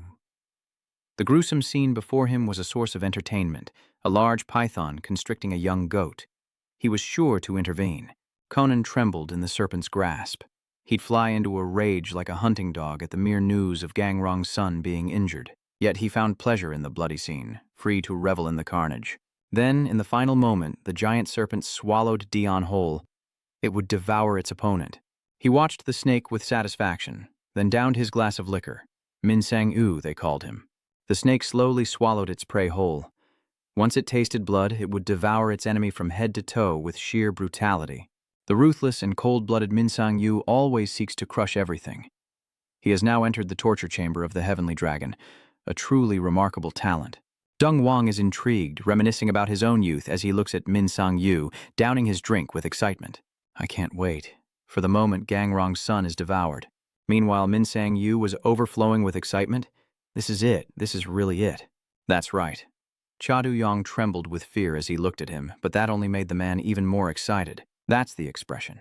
The expression of someone struggling until the very end before being swallowed whole. He cried out in pleasure, reveling in the excitement, but Cha Du-yong suddenly spoke up, telling him to stop. Taken aback by the change in attitude, Min Sang-yu heard him say calmly, "Stop your yapping." His face changed, his eyes taunting as he said, "Let go, you idiot." Min Sang-yu's eyes widened in confusion, his smile fading into a scowl. "What? What's with that look on your face?" He was annoyed looking at Cha Du-yong's calm, smiling face. Almost there. That look on his face ignited his rage. There was no escape. Cha Du-yong responds, and his legs flail, kicking off the wall for momentum. "Let go of him." He pulled the man's arm so hard that almost half of his body was dragged out. "If you can't do it, let me." He looked bewildered and confused. Uta-san and Dong-yu were shocked and astonished by what they saw. What's going on? Just now, its body moved. They panicked and fell together. Unbelievably, Cha Du-yong risked it all, dragging Min Sang-yu down with him, a fall they had to survive. And just like that, they both plummeted from the 5th floor. Cha Du-yong embraces him with glee, while Min Sang-yu is stunned that he's been dragged down like this. The ground rushes up to meet them, screams fill the air, but something hurtles towards them.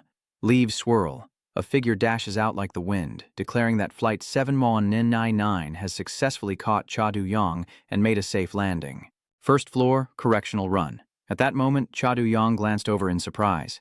"Found you," Ji says, holding Cha Du-yong in his arms. "My dopamine." A door opens, accompanied by a voice. It's the guard, continuing to speak. "Running the Juvenile Rehabilitation Program in District 2, next to inmate Cha Du-yong, ID number 71999. He holds a basin in both hands. "Wait a minute." A guard sits across from him, adjusting his hat before demanding an inspection prior to entering the director's office. The inspector reached into the bucket, finding something, a slip of paper in his hand. Frowning, he asked sternly, "What is this piece of paper?" 71999 paused, a flicker of confusion crossing his face. "This is the first time I've seen this, too." The inspector glanced at 71999 and gave a curt nod. "I need to check this." The note in his hand reads, "Flight to Zone 2 is scheduled to land at 18:30 on the 20th, 7199. Eyes widening. The flight landed. It was one afternoon. Gu chuckled as he called out the name of the person in his arms. Chow Yong. Goose, holding Chow Yong, announces that they've landed. It's been a while. Hearing that familiar voice, Cha Du-yong, despite his injuries, opens his eyes. Goose Du smiles as he calls out the name of the person he's carrying, Cha Du-yong. He asks softly, "Did you get the paper?" Badly injured and unable to stand, 71999 looked at him, faltering. "Was it true?" Goose Du frowned, his voice laced with reproach. "Just how badly did you fight that you can't even stand up straight?" Then, as if he didn't care, Goose Du smirks. "My dopamine fix, I have to see it with my own eyes." 71999 frowns, displeased by his nonchalance, and retorts, "You're saying that to an injured man?" Goose Du, still smiling, said softly, "It's okay," he asserted. "From now on, I'll watch every moment live." 71999's eyes drooped, and he replied as if it were obvious, "You're still the same." Goose Du grins wickedly. "Well, I'm here now, so you can rest easy." Suddenly, a fist slams into 71999's face, sending both him and Goose Du flying. The blue-haired assailant says, "And it was just getting to the good part.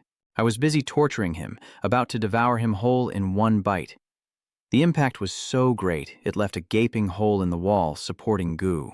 It turns out the attacker is Min Sang-yu, who glares at 71999, gritting his teeth in annoyance. "You're the one who killed my buzz." Min Sang-yu angrily exclaims how incredibly annoyed he is. His face contorted with rage as he grumbled, "It's like being interrupted midstream or getting a cold shower right before climax." 71999 grits his teeth, enduring the pain, thinking that he can no longer fight in this state, and that being interrupted like this is no fun at all. No sooner were the words out of his mouth than he brushed past 71999, his face contorted as he cursed, "Is this how it ends? Damn it!" As his figure disappeared, 71999 regained his composure. He looked at him as if planning something, and moments later, Yunho shouted in surprise from the building's window, "What did we just see?" He jumped from the 5th floor. "Even you don't have that many lives to spare." Next to him, Choi Yuntech explained he was attacked in the infirmary. That third-floor shark is targeting the injured, Unho replied, his voice trembling with surprise.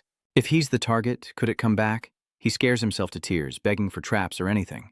Please just kill me first and make it quick if you can, Yunch said, looking defeated. Do you know how hard it is to clean up a body? Yunch suddenly remembers something. Wait a minute.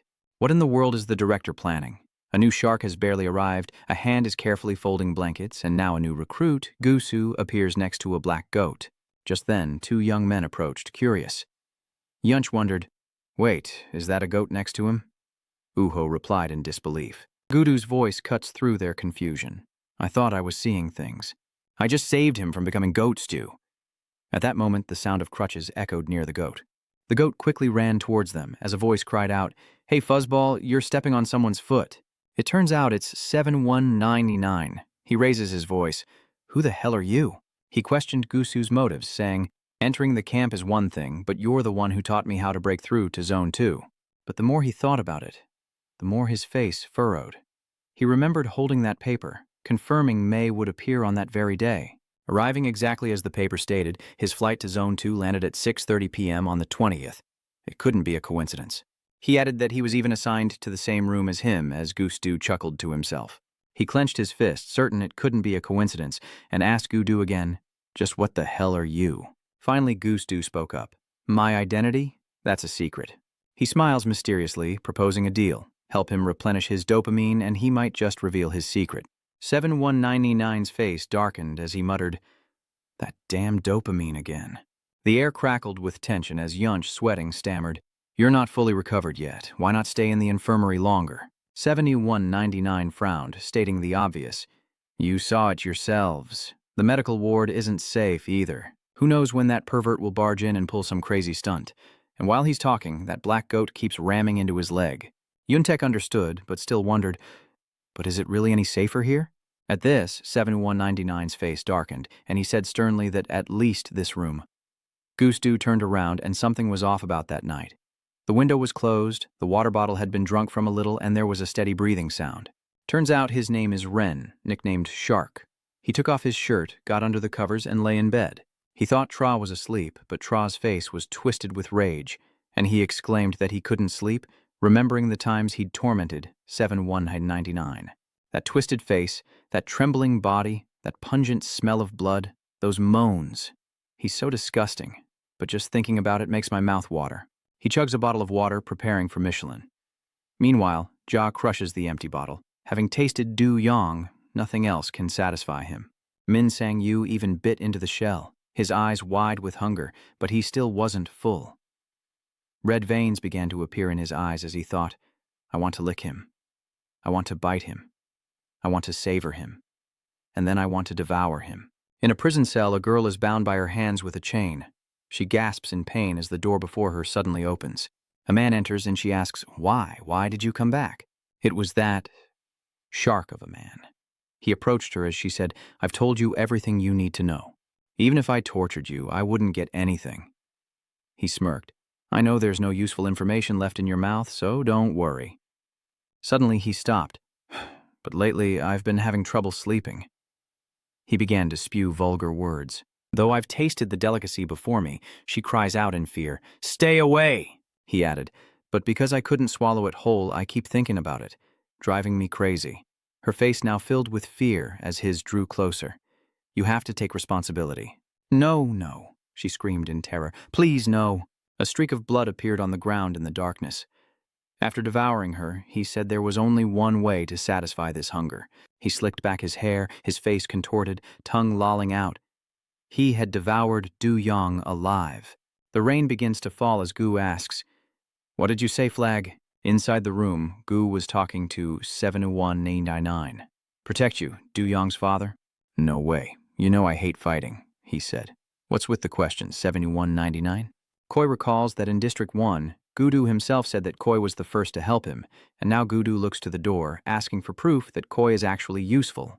The flashback ends. Didn't you say you'd help me? Now you're going back on your word. Goose looks confused. Hey, I think you're misunderstanding something. Then he began, My role? I'm not a player. He smirked at Cha Du-yong's displeasure. I'm just a spectator here to enjoy the game. Aren't you going to get in the ring and fight? He looked at him and said, You're the only player here, Cha Duong. Chao Yang explained, Can't you see this crutch? In this condition, I can't fight, I can't even walk. With a sly grin, Gu says, much to his surprise, Is that so? There's still a way to take down that third-tier shark. As the rain intensified, the shark succumbed to his madness. He sneered, saying, I can't take it anymore. My body's at its limit. Cha Du-yong, I'm going to shove you deep down my throat. Next to the frame, a goat grazes as a voice speaks. The third-tier shark, Yun Teach, sits cross-armed, sweating as he utters the name Min Sang Yu.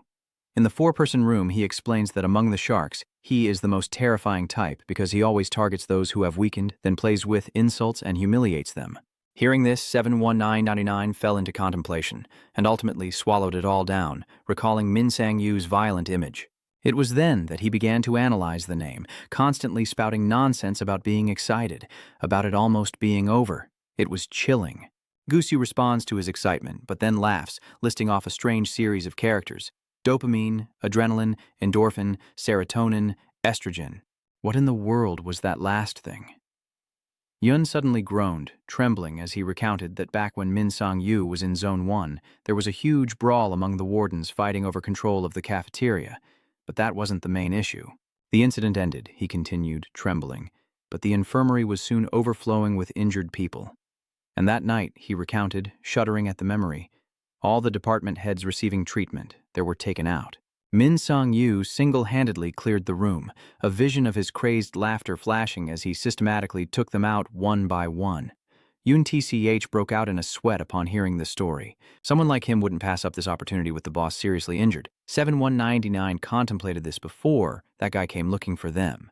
He continued, We need to figure out how to deal with him. It's starting to rain more. Gudu smiled, confirming that there was a way to hunt the third-floor shark, much to 7199's surprise. In the Juvenile Detention Center, a group of 3 inmates huddle together, and one of them says, That pervert Min Sang Yu caused trouble again yesterday, right? The curly-haired inmate replies, Oh yeah, the tier shark incident where we went on a rampage. The dark-haired inmate continued, He only targets the weak and sick. How gruesome. As the curly-haired inmate sighed, calling him a crazy pervert, the dark-haired inmate spoke unaware that Sang Woo was right behind him, separated by a door. Sensing the murderous intent, he dazedly turned around. Sang Woo growled, What? Hearing Sang Woo's voice, the man turned pale, and as he entered the room, he spoke to the black-haired prisoner's fear. A pervert? The black-haired prisoner stammered, his face paling. Sorry, Sang Woo reassured him. No need to be so tense. You know how it is. I'm not interested in ordinary people. His face grew more fearful. Sang Yu, face to face with the man, smirked. The only thing I crave now is him. A door opened, and in someone's room, a figure approached the bed, placing a jacket with the code 7199 on it. A voice then said, Cha Du-yang, you just recovered, and you've already asked to be discharged? Sang Woo, the owner of the voice, excitedly said, I heard you were back in the dorm, so I rushed right over. He began to pant, uttering chilling words. Every night I toss and turn thinking of you. I can't seem to get full. So he picked up 7199's jacket with a wicked grin, declaring he would devour him whole, when a voice suddenly startled Sang Yu. When did Gu get here? He replies, Eat you alive, huh? No, instead of me. Why don't you make a black goat soup out of him? What did the goat say when it heard that? Well, he clasped his hands together and proudly continued. Black goat is good for men, you know. At this point, the goat runs away like, Give it a rest. His eyes narrowed. He retorted, I wouldn't even put someone as boring as you in my mouth. Gee, Du points at my face and calls me boring, he says, clearly enraged. If it's not Du Yu Yang, I won't be satisfied. Are you saying you'll starve until you find him? You've lost so much weight. Sang-woo's face began to twitch with anger. What's he implying? He smirks and replies, You think it's easy to find Du Yu Yang's father in this camp? He happily sings to himself, Tee-hee, then turns around. The next morning in the cafeteria, a group of prisoners spoke, one of them saying, I'm talking about Min Sang Woo searching for Do Young. He's been tearing this prison apart from top to bottom. The second guy replies, Still no luck today? The first guy seemed to agree, as the third guy continued, He even searched our floor today, checking inside the toilets. The second man guessed, Don't tell me it's been several days now, still no sign of him today? I think he's already escaped. The third guy said, Today too, but screw it, never mind that. Just then, a man shouted, "Why are the beans in my rice increasing exponentially?" Before long, dusk fell in someone's bathroom, hands against the wall. It turned out he'd gone to the toilet. His face contorted, eyes wide, he cried out, "Where the hell are you hiding? Father Du Young, Father Du Young." He clenched his fist. The only trace he found was the underwear in the closet. He brought it close to his mouth, saying he'd reached his limit. It even bit 71,999's underwear. If I can't put something in its mouth, I'm going to lose it. Someone caught this on camera and wondered, did the shark eat the underwear? A wealthy-looking man held a strange drink in his hand, catching his attention when a woman's voice spoke out. "Oh my, how interesting," she chuckled. "So it's true that prisoners have been disappearing." "Surrounded by state-of-the-art equipment and dozens of surveillance cameras," she said, raising her voice. "You can't even see their faces on camera, so it's no wonder the prisoners are starting to spread strange rumors." He asks about the rumors, and she whispers in his ear that the warden snuck him out. He says, "Warden, I can assure you I guarantee it. Absolutely no interference with the fish's ecosystem." His face serious, he states that this is the #1 rule in all his experiments, adding that escape from this prison is utterly impossible. She turns and smiles, implying that Du Yang's shark father from level 17-199 is still in this prison. Cut to someone holding a goat, saying they're about to make a black goat hot pot. It was Yuntek. Looking at the goat, he remarked, "You've grown so fast, time really flies." Beside him, Yunho speaks up, noting it's been quite a while since Du Yang disappeared, wondering how he managed it. Yuntek looked at Gu, who was washing his hair, and grinned. "Rookie? No, white hair." As he washes, he replies, "Curious?" Yun nervously answers, "Please, tell me, boss." "Really?" Gudu replied with that same mysterious laugh. He replied that it was a secret, and a voice from the drain beneath him cried out, feeling tricked once again. "It's a bit dark, isn't it?" That evening, in a cafeteria, a figure lurked. Fish are devoured amidst splatters of blood as a voice echoes from the shadows, hungry. He eats and eats, stuffing himself, yet this man remains ever hungry as he devours fish after fish. It turns out that person is Sang-woo. He tells himself he has to give him up, find another prey to replace him before it's too late. Hearing him refer to someone as prey, his eyes widened and veins bulged in his face. "Are you implying that's me?" A man spoke from behind him, still seated. He turned, surprised.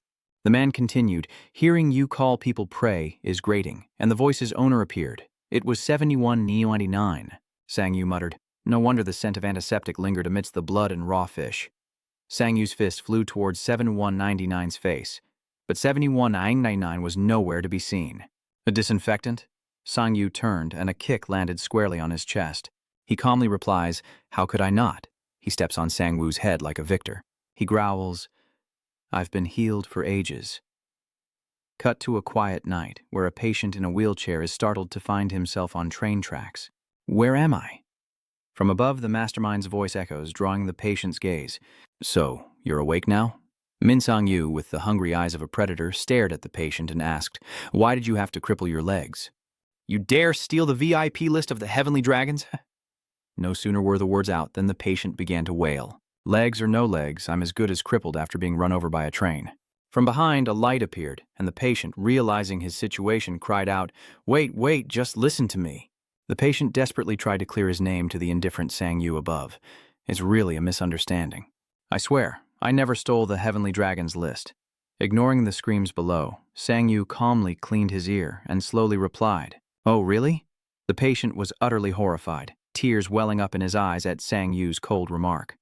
"Seems you don't value your life much, do you?" Suddenly, an announcement blares from the station's speakers. "Attention passengers. A train is approaching the station from behind the patient." The train's blinding light grew ever brighter, signaling its approach, and the patient's face drained of all color, because that light was like a death knell to him. He frantically tried to move the wheelchair while fearfully looking back, wailing and crying. Realizing death is imminent, the patient desperately tries to move his wheelchair, screaming and cursing the madman who orchestrated this. This lunatic. For Sang-woo, this was a most amusing game, and he walked alongside the train to further enjoy the spectacle, taunting the desperate man. "Now, do you understand what's happening?" The train speeds along like the wind, accompanied by Sang-woo's questions. "Who did you give that list to?" The man below screamed like a stuck pig, tears and snot streaming down his face. I swear, it's a misunderstanding." The tram hurtles closer, but Sang-woo doesn't relent, a savage grin on his face as he demands to know who received the list. On the razor's edge of life and death, the patient stammered, "Teo, it's..." Sang-woo glared, pressing him for answers. The man couldn't take it anymore and frantically revealed what the maniac above was waiting for. Chief Perrin Hong of the Central Police Department's Investigation Planning Division seemed to find something very interesting, and a wide grin spread across his face. Aha, so that's how it is. The patient could only look back at the train approaching him with a desperate gaze. The train's lights shone brightly, as if everything was over. The patient crawled up the stairs, his body separated from his wheelchair, panting heavily. He survived. The train sign swayed, followed by a familiar, chilling voice. "Ladies and gentlemen." Sang-woo grinned with excitement before the unfortunate soul, then raised the sign and struck without hesitation. The victim's blood splattered across the floor with each brutal blow. The train station sign is now covered in blood and the station falls silent, save for his moans of pleasure. Holding the signpost, Sang-woo looked up to the heavens, savoring the sight of his prey, struggling in despair before he ended it himself. Back in the present, the atmosphere in the prison kitchen was suffocating. 2897 was pinned under Du-young's father's foot, but he kept that crazy smile and said, "Do you know how long I've waited for this day?" Du-young's father? His name escapes the man's lips as he looks down on him with contempt, Sang-woo's face twisting into a chilling perversion, his tongue slithering across the exposed skin between his pants and socks. "The moment I get to taste you again." He immediately lunges for Du-young's ankle. "What have you been doing, and where have you been all this time?" He tried to use his other hand to knock him down. Before his other hand could grab both ankles, he gracefully leaped away, ignoring the pervert's disgusting words. "I've missed you like crazy." Du-young prepares to fight, his face darkening as he glares at the pervert, lusting after him. Disgusting. He lands a powerful elbow strike on the man's back, narrowly escaping being devoured alive by this pervert. His expression remained cold, but the corners of his mouth curled slightly at this interesting turn of events. Good thing he listened to that guy. The reason he says that is because on that rainy day, Yu-young carried something heavy on his hip and complained, "Can't you see this crutch?" Zidu smirked at his complaints, saying that in his condition, walking was hard enough, let alone fighting. Outside the window there was no light, only the sound of rain pattering against the glass, and the occasional flash of lightning illuminating the sky. Zidu smirks, saying there's still a way, and Du-yang's eyes widen at his unbelievable claim of hunting a third-tier shark. To confirm what his teammate was saying, Du-wai-ong asked again, in his battered state, "Huh?" The black goat whimpers in fear beneath the bed, as thunder rumbles. The lightning flashes outside his cell window, casting an eerie glow. Standing before him, Cha-yu reveals a secret place that makes the impossible possible, leaving him in awe. Within the prison itself, there was such a place, a secret facility that had greatly aided him in this battle. 2897 lies motionless on the floor, his initial excitement gone. Muttering in disbelief, "Could it be?" He rises, grabbing at some debris, and says, "You're just putting on a show, right?" Quick as lightning, he appeared, aiming for me. He frowned, eyes wide, and with that familiar grin, roared. "Well, you're lying, right? It can't all be true, can it?" Du-young gripped the madman's neck, his face contorting as he gasped for air. Then, channeling his strength, Du-young slammed him down. He recovered quickly from the earlier blow, and with that he choked the man and threw him to the ground.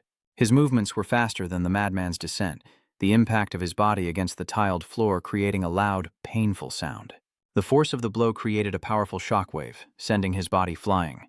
Picking up where he left off, he doesn't let up, moving in and throwing another punch, but 2897 is ready this time.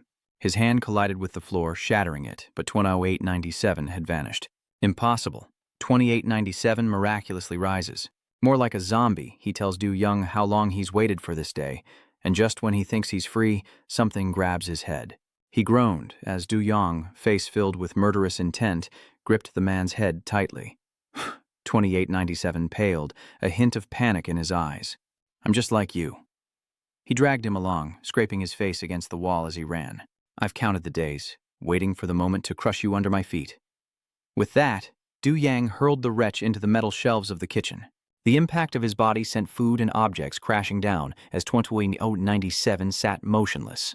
He questioned him about the things he had done, saying that in the infirmary he was so injured he couldn't stand, yet he treated him like an object. Du-young delivers a knee strike to his face, declaring, "Now it's your turn." The uniform bearing the number 2987 was gradually stained red with his blood, but AU felt a bit nauseous due to his opponent's unexpected resilience. Damn it, instead of his usual eerie smile, he glares at him with rage and groans. For some reason, I'm just not feeling it. A chill suddenly runs through the kitchen. Du Yang couldn't believe his eyes, his face frozen by the man's reaction. "You don't look appetizing at all." The more he spoke, the angrier he became, and for some reason there was no reaction down there. Witnessing the nonsense spewing from the man before him, Du Yang presented his own theories about this madman.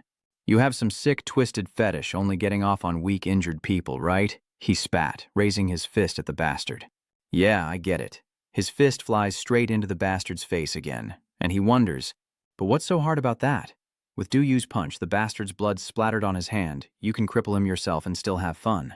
The bloodied 2897 remained silent for a moment, then gave a bizarre smirk, finally speaking, "No, if I do it myself, it won't be fun." Du Yang waited for him to continue his charade. The wretch gritted his teeth, demanding that his prey be the untouched original Hing, eyes bloodshot as he screamed at Du Yang, "What's the fun if I ruin the ingredients myself?" Listening to this madman spew his vile desires, he coldly replies, "Is that so? I don't care." Du Yang throws a punch, sealing his fate. "Then just lie there and keep taking it." His punches rained down on the man's head, each blow eliciting a groan as blood filled his mouth. Perhaps too much for him to bear as he glared through gritted teeth. He emerged as well. At the train station beneath the stairs, all that remained was the patient's corpse and a pool of blood. Having completed his task, Min Sang-yu ambled away, when suddenly a mysterious cowboy-hatted man appeared, praising him. "So, you're the new monster in the ward." Sang-yu turned to see who was speaking, but the man continued, "More trouble than I thought." Looking at the man, he asked, "Who are you?"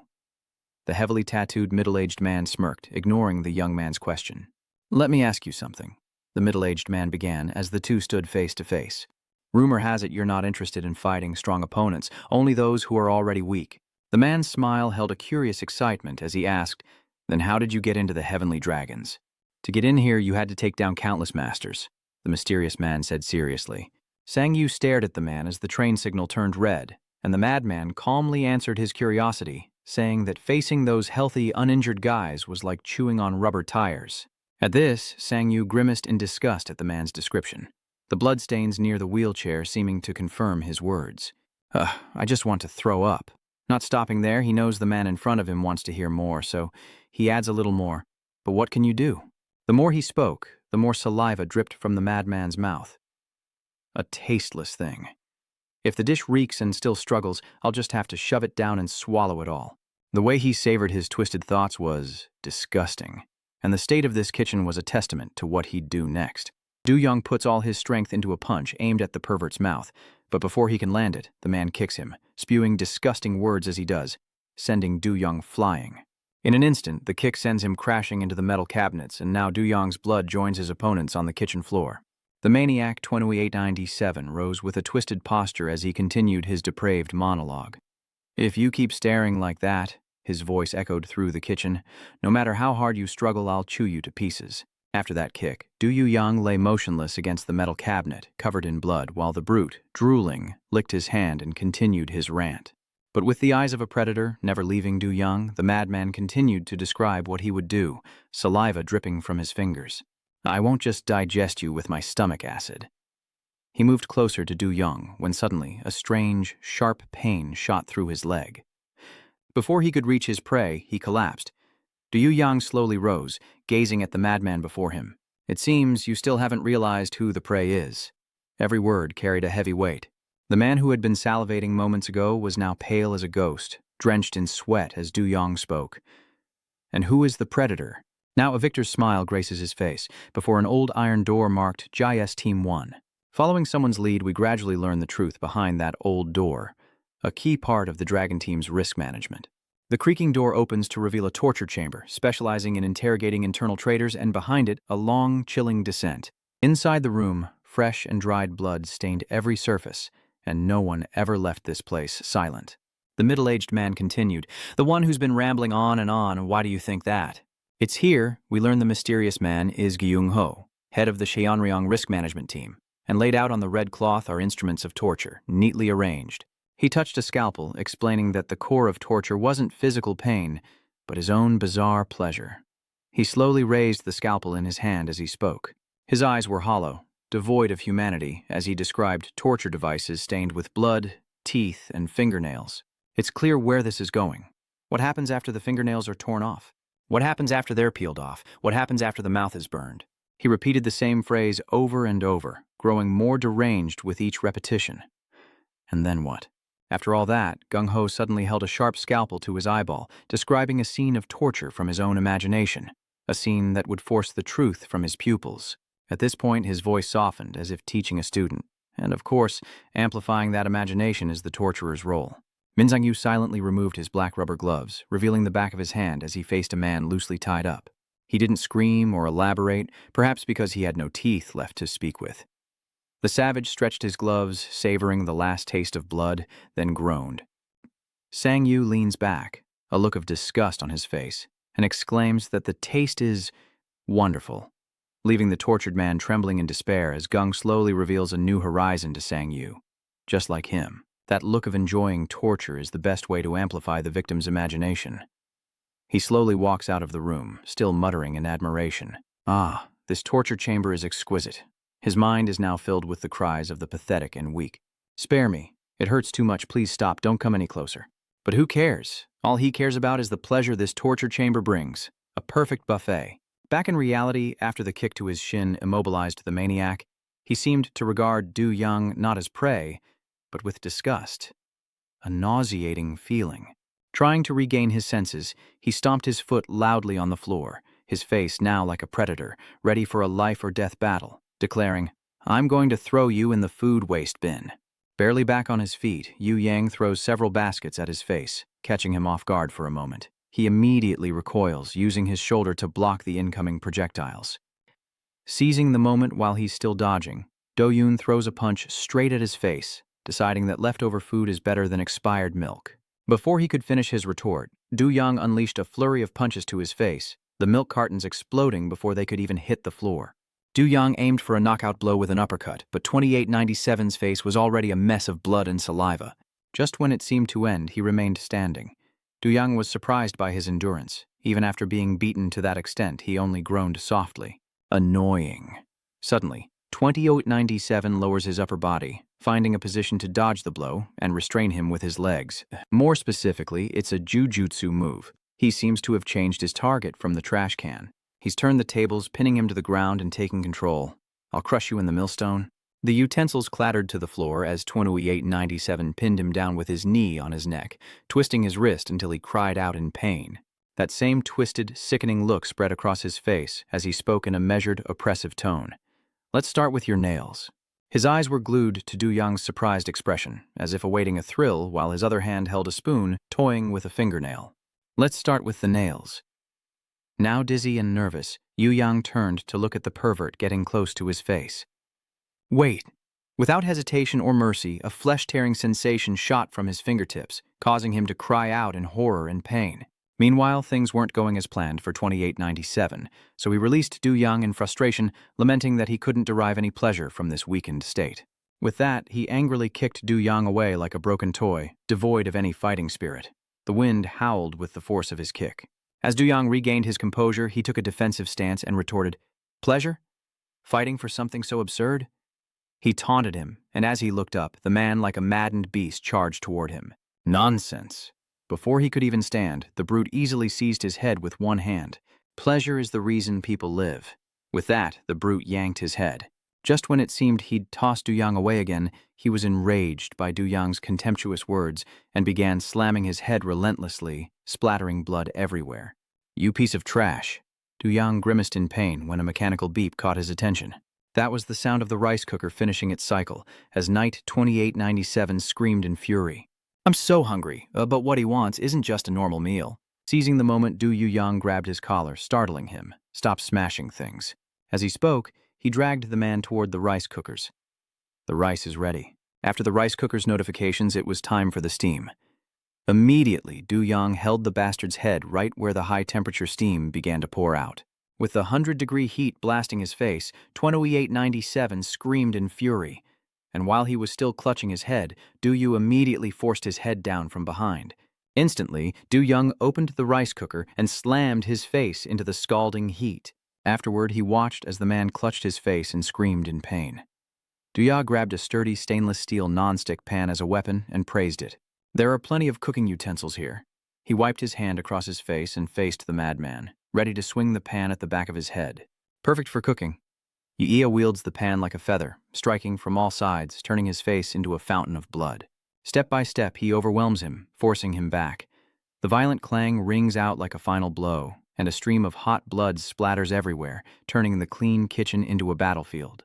The insane 2897 lay motionless in his own blood against the wall, finally silent after the beating he'd just taken.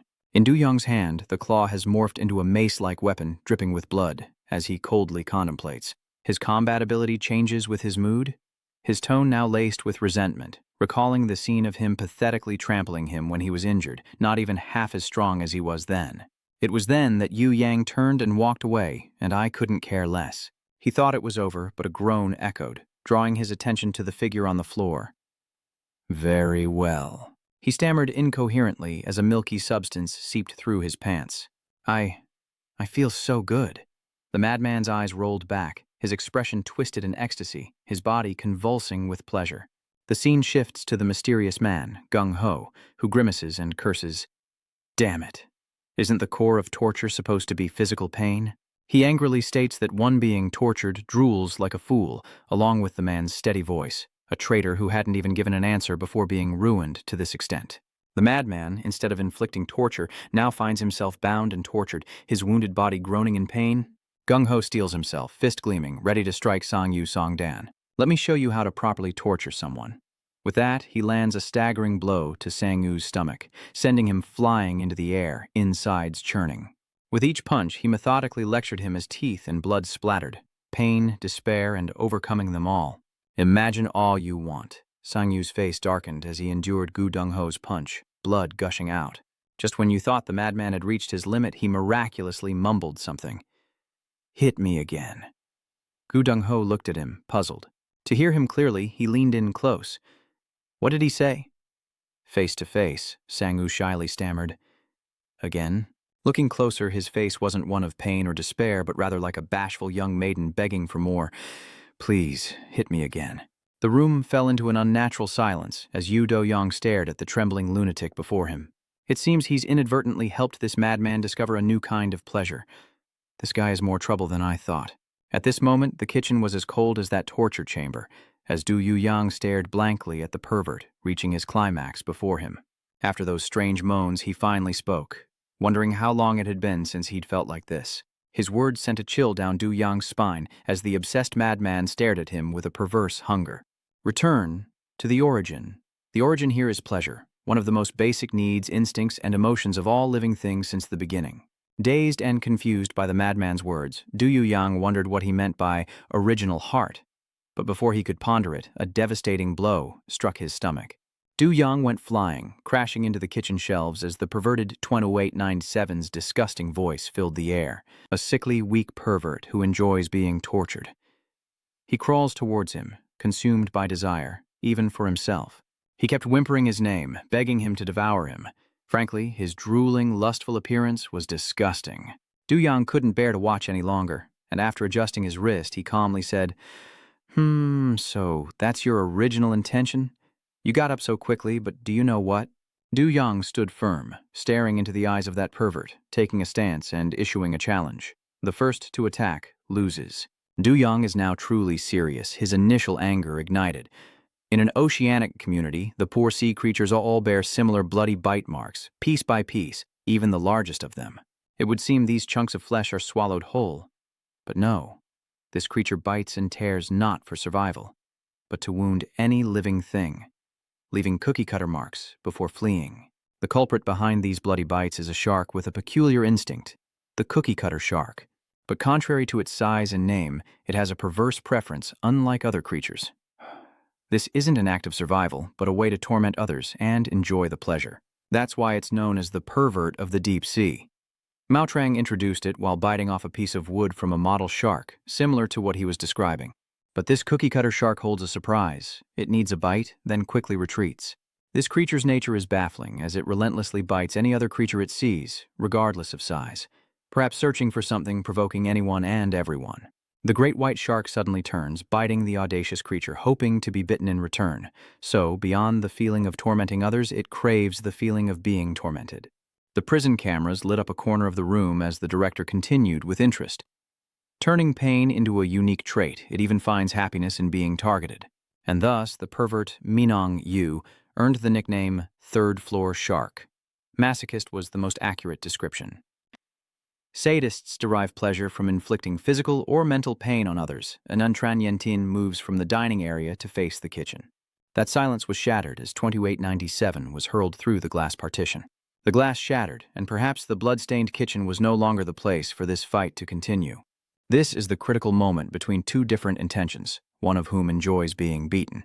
De Jong spoke as he steadily approached, making the attacker feel somewhat awkward. After that brutal throw, the maniac coughed in agony, feeling like every bone in his body was breaking. But contrary to reason, he gasped, not from pain, but from pleasure. "Give me more." With a frigid expression, Yu Yang looked down on the grotesque man as 2897 nodded, rising to his feet, begging for more punishment.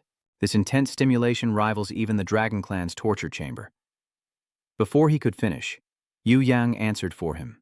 "I've never experienced the torture chamber of the Sky Dragon?" Du Yihang asked.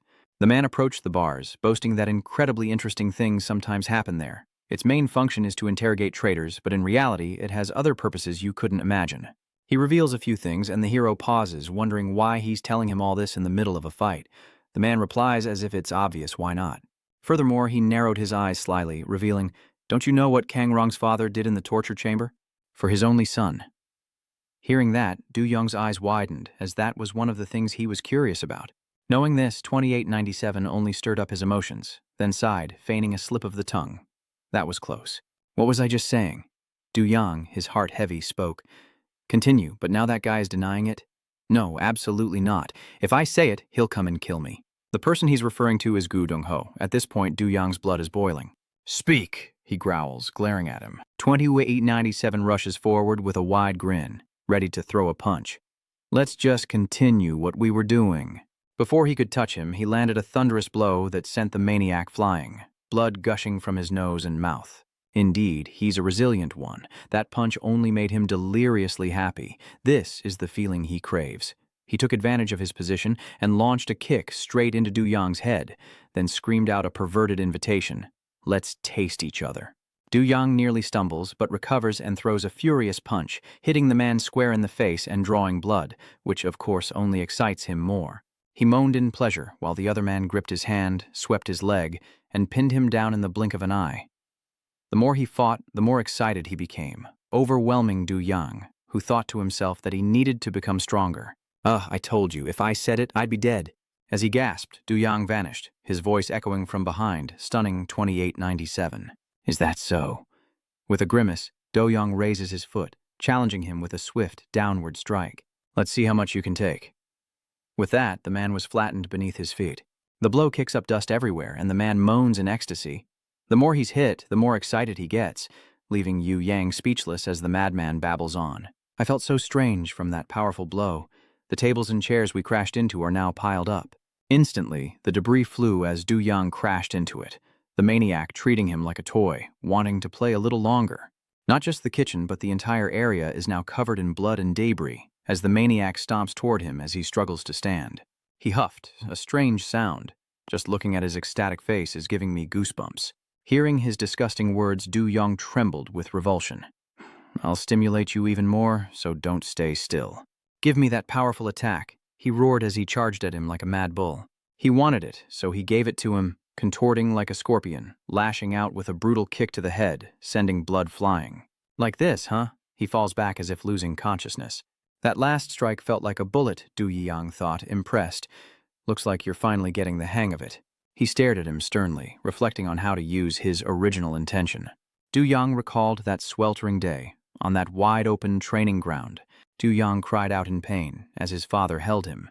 Annoyed, his father said, "I told you, overusing your original intention will have the opposite effect on your body." Du Yang quietly groaned as his father looked him sternly in the eye and continued his lesson. "Even if you understand the essence of the original heart, how you develop and use it is up to you." Like his father, the training grounds behind him are proof of his teachings through strength. He reassured him sternly, "Don't worry, you'll soon find a way to use your heart's intent." He patted his head and said, "Remember this, you can't keep the flame burning forever." Back in the fight, he recalls his father's words, muttering, "Using the core power too much puts a huge strain on the body." "After the battle with Yuzujim, I struggled to find a way to overcome it," he said, throwing a punch. "And I realized, in a normal state, turn it off." What surprised him was that he only rested his hand on his chest, only activating it when really necessary. His other hand clenched into a fist, delivering a powerful blow, a feint to the east, attack to the west. The strike landed squarely on his chest, sending him staggering back, yet he remained standing, trembling. This is going too far. Yu Yang was startled. After that blow, he should have collapsed as usual, but instead he seemed to enjoy it even more. "Good, excellent." Before he could say more, he was struck in the chin with a forearm blow. The crazed 2097 moans incessantly, as if in a euphoric daze. "Yes, give me a little more." Obliging him, he delivers a powerful blow to the face, mixing blood and saliva, driving the madman even further into his frenzy. "This feeling, it's the first time. My heart feels like it's about to burst." But he remained eerily calm, speaking slowly. "I turned it off, then turned it back on." As the madman grew excited, he continued, saying this method had an unexpected advantage. The power surged the moment it was activated, and he instantly delivered a fierce blow. In a flash, the madman was sent flying into the deep frying area. Just a moment. "Do I allium, huh? Still not talking?" He slowly approaches, just as the frying oil reaches its peak temperature, unknowingly burning a stray chili pepper. He violently grabbed the top of his head, demanding, "You've been in the torture chamber of Tien Long, haven't you?" When he didn't answer, he angrily continued, "Then you must know what's coming, right? What's the simplest way to make someone talk?" His gaze fell upon the bubbling pot of oil. "Until I get the answer I want, I'll fry you crispy." With that, Yu Yang brought the man's head close to the boiling oil, letting him enjoy the sizzling droplets hitting his face. The dining hall was a complete wreck, and the kitchen was covered in blood instead of spices. Turning to the vent in the ceiling, it suddenly opens from the inside, along with a familiar voice. It's Gusu, excitedly watching the battle unfold. "It's a bit cramped here," he says, turning to cheerfully chat with the two boys behind him. "But you have to admit, this is a great place to watch a fight, right?" Yu Tien and Deng Yu Ho, intimidated by their senior's madness, exclaim, "Repeating it verbatim, huh? Can I flick your forehead?" After their frustrated remarks, the two younger members silently lamented their crazy senior. "Why did you drag us here to watch a fight with sharks? Are they trying to kill us?" The goat behind them seemed to agree, bleating in response. Seeing this, Chedu excitedly explains that the fewer spectators there are, the more exciting the fight becomes, infuriating his two underlings, who plot to teach him a lesson. "That guy's really annoying. Let's take him out. Sounds good to me." Meanwhile, Zedu is enjoying the fight, realizing Du Yang's original nature is taking over, and calmly says that since Du Yang's father won, they can just take their time. Suddenly, a cloud of smoke and the sizzle of grilling meat rose from below, catching Shudu's attention. Sensing the intense situation, he muttered a shout, prompting the two boys behind him to peek over. "Oh my God, what's going on?" In his usual crazy manner, instead of saying something else, Zedu stammers in amazement. "It must be delicious." The two younger boys competed to see. "Who's winning? Do you even know how to cook?" There, through the vent, Du Yang was about to dunk 2897's head into a boiling pot of oil. Seeing this, Du Yang smiled cruelly and praised, "Indeed, this is the best of all fried dishes." The fried shark trembled as Du Yang forced his head down, inch by inch. Now the man's face was inches from the oil, silencing him in terror as Du Yang threatened, "Still not going to talk?" With cold, murderous eyes, Yu Yang repeated the question. What had Kang Chang-rong done for his son in that interrogation room? The madman 2897 chuckled, insisting he'd already told him. It seems the fear instilled by the mysterious man, Yu Yang-ho, is greater than his current predicament. Speaking up would be the end of him. Even as the heat of the oil scalds him, 2897 refuses to speak, absolutely refusing to speak. Hearing his firm denial, Du Yang speaks coldly. "Oh, really?" To teach this madman his place, he forcefully shoves his head down. "Looks like you don't understand what's going on, do you?" Only now did fear set in, and he trembled, urgently asking, "Wait, don't tell me you're really going to interfere in this." "That's boiling oil, I was just kidding." The madman tried to push himself up, but the searing heat of the fryer jolted him back to reality. His hand was being cooked alive, smoke rising as he screamed in agony. "I thought you were joking like him," he screamed. "Don't you think you're going too far?" His words were laughable, joking. Hearing Du Yang's icy tone, he was terrified, his words now like arrows piercing him. Does this seem like a joke to you? The scalding oil jolted him back to reality, reminding him of the man's words. Back then, Gyu Dong-ho had said something he'd never forget. The key to torture isn't physical pain, but imagination. Now, his voice echoes in 2897's mind, making him realize what's happening. Wait. He tries to look back at Du Ye. Entering here means certain death. He immediately refused. Miss Shu calmly replied, sending chills down his spine, that even with severe burns, he wouldn't die. With that, he pulled the man's head back, and after a moment of stunned silence, he stammered. But a murderous aura filled the air with the threat. I think death might be easier. With that, he forcefully pushed him down into the boiling oil. But pushed to the brink, he screamed, "Wait!" then hesitated, as if in a daze. Who? Now he fears the madness more than himself. Even as he hesitates, the other man continues to press down, calling him a madman. The atmosphere hangs heavy in the air. It was at this moment that he reluctantly confessed. Not long ago, Kang Kang Rong's father took someone out of the interrogation room. The more he spoke, the more hesitant he became because of the man's son, and silence fell around them. He then hesitated, adding that he was extremely surprised to see a girl driving the truck.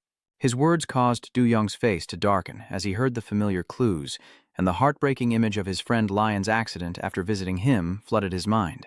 Those visions he wanted to forget, coupled with a terrible truth, made him decisively release the man, who collapsed to the ground after his near-death experience. The pervert's madness fades, replaced by a fear so intense he nearly wets himself, as Do Young mutters his father's name, Kang Kang Ryan. His voice, laced with anger and despair, muttered that no matter what, he would surely take his life. Cut to a sweltering evening in the parking lot where a relaxed atmosphere contrasts sharply with the tension. Inside the car, Hansua savors a piece of chicken as she casually chats with someone on the phone. "Let me wrap things up." She admired her bare feet, then excitedly announced the kitchen battle, the showdown between Du Young's father and Minyoung Yu. She brought the chicken to her lips before finishing the sentence. The one taken away was Minyoung Yu. Hansua briefly moved the phone, wiped saliva from her chest, tasted it, and excitedly called out Du Young's name. "Father Du Young," she said, wanting to end the call before briefly telling the other party, "I'll go over the details later." However, the other party coldly rejected Hansua's meeting request with a simple, "No." The scene shifts to the source of the cold voice. A man watching someone fish in a dark river. "I already have an appointment today." The one who spoke those words was none other than Dung Wang, CEO of Tianlong, who smirked and said, "I'll call you back later." The bait trembled on the water's surface, creating shimmering ripples as Dung Wang approached with a faint smile, greeting the other man. "Long time no see. How have you been?" A familiar tattooed hand gripped the fishing rod, offering a nonchalant reply. The fisherman is none other than Ku Dong-ho, director of the Cheonryong risk management team, feigning a humble demeanor. "The CEO himself seeks out a captain like me?" Dung Wang scoffed at his words, then politely replied, "You're too modest." He approached him and said, "Your reputation precedes you throughout the Heavenly Dragon, head of the torture chamber. I never imagined you'd appreciate such tranquility." The water was as still as the man described, and Ki Dong-ho shared a bit about his hobbies. "I do enjoy fishing, but his hesitation throws Dung Wang off a bit.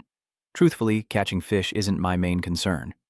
Suddenly, Kai Dong-ho's bait is pulled down and bubbles rise to the surface. The things I love. Beneath the water wasn't a fish, but a tattooed back struggling for life. Connected to his fishing line was a middle-aged man, face purple, drowning because he was tied up. A rock weighed him down, while Kyu Dong-ho casually mentioned that he was catching people. At which point, Dung Wang marveled at his bizarre hobby. "Catching people is great," he says, pausing for a moment. He knows the CEO has come to him for a reason and immediately asks about the fishing spot. "What brings you here?" Without hesitation, he agreed with Kyu Dong-ho. "Actually, I'm the same way. I mean, there's a big fish I want to catch." He lamented, "It took me so long to get this far. Perhaps its size and ferocity have caused me to miss it right before my eyes." With that, the man got straight to the point. "I hope you'll assist me this time." Then, Kyu Young-ho slowly asked directly, "Who is that catch?" A massive koi, symbolic of his words, swam over, and with a sly look he growled out a familiar name. Cha-chang Rong. Just then, throughout the aquarium, an announcement blared. "Attention all visitors to our ocean museum. Please be advised." The fish in the artificial ocean sensed impending doom, scattering away from the shark as an ominous announcement echoed. "It's almost shark feeding time, and a family visiting the aquarium watches in horror as the bloody scene unfolds before them. In contrast, the prison director seemed eager to witness the gruesome scene, pressing his face against the glass as the two sharks lunged at each other in a violent frenzy. He chuckled ominously, praising, "Cha Du-yang has won a resounding victory." A tuna, neatly torn in two, slowly sank. Its blood spreads. Beside him, Ma Gong-chan mutters, mistaking the scene for something other than a fight for survival. It's more like a feast. A cookie-cutter shark, drawn by the tuna's blood, takes a bite and swims away. The warden lowered the corner of his lip, slowly assessing the situation. Now I understand. Following the scent of blood, all sorts of sharks gather, swimming greedily. Gong-chan continues, "What kind of shark is Du Yu Gang's father, the top-tier one?" He chuckled with excitement. Already 2 sharks had returned to juvenile prison. Number 2. When the balance of nature is broken, a creature's defense mechanism is triggered. Like a turtle hiding in its shell, a pufferfish inflating, or an octopus camouflaging itself to deceive its enemies. Suddenly, Gong-chan froze as he saw the sharp teeth of a massive creature, the ocean's apex predator. Looking up, he faced a huge, ferocious shark. Suddenly he wondered, what about shark ramen? After Chadwang and Mangu's chaotic battle ended, the prison fell silent. Inside the room, Jamgu chuckled softly, the laughter growing louder as he happily stroked the black goat's fur. Though his antics weren't entirely new, they were still enough to leave others dumbfounded. What was going on? Behind him, 2 underlings stare blankly as Jamgu frantically rubs the black goat, wondering what's wrong with him. Tae-san reluctantly answers, claiming he must have bumped his head on a vent. Shifting to the 4th floor of the prison camp in a dark cell, inmate 1129, his face unseen with the azure dragon tattoo on his leg, lounges with his feet up. The monster ruling the 4th floor, the 4th floor shark. On the 5th floor, in a dimly lit cell, a man with the mark of the Frozen Sky clan tattooed on his arm lurks. Though his face is hidden, his bulging muscles speak of a formidable presence. And he, too, is a powerful beast residing on this floor, the 5th floor shark. Suddenly, Du smirked. Have they started to move yet, I wonder? Immediately, the other 2 sharks began opening the prison cell doors. They stepped out, led by him, leaving 2 sharks behind.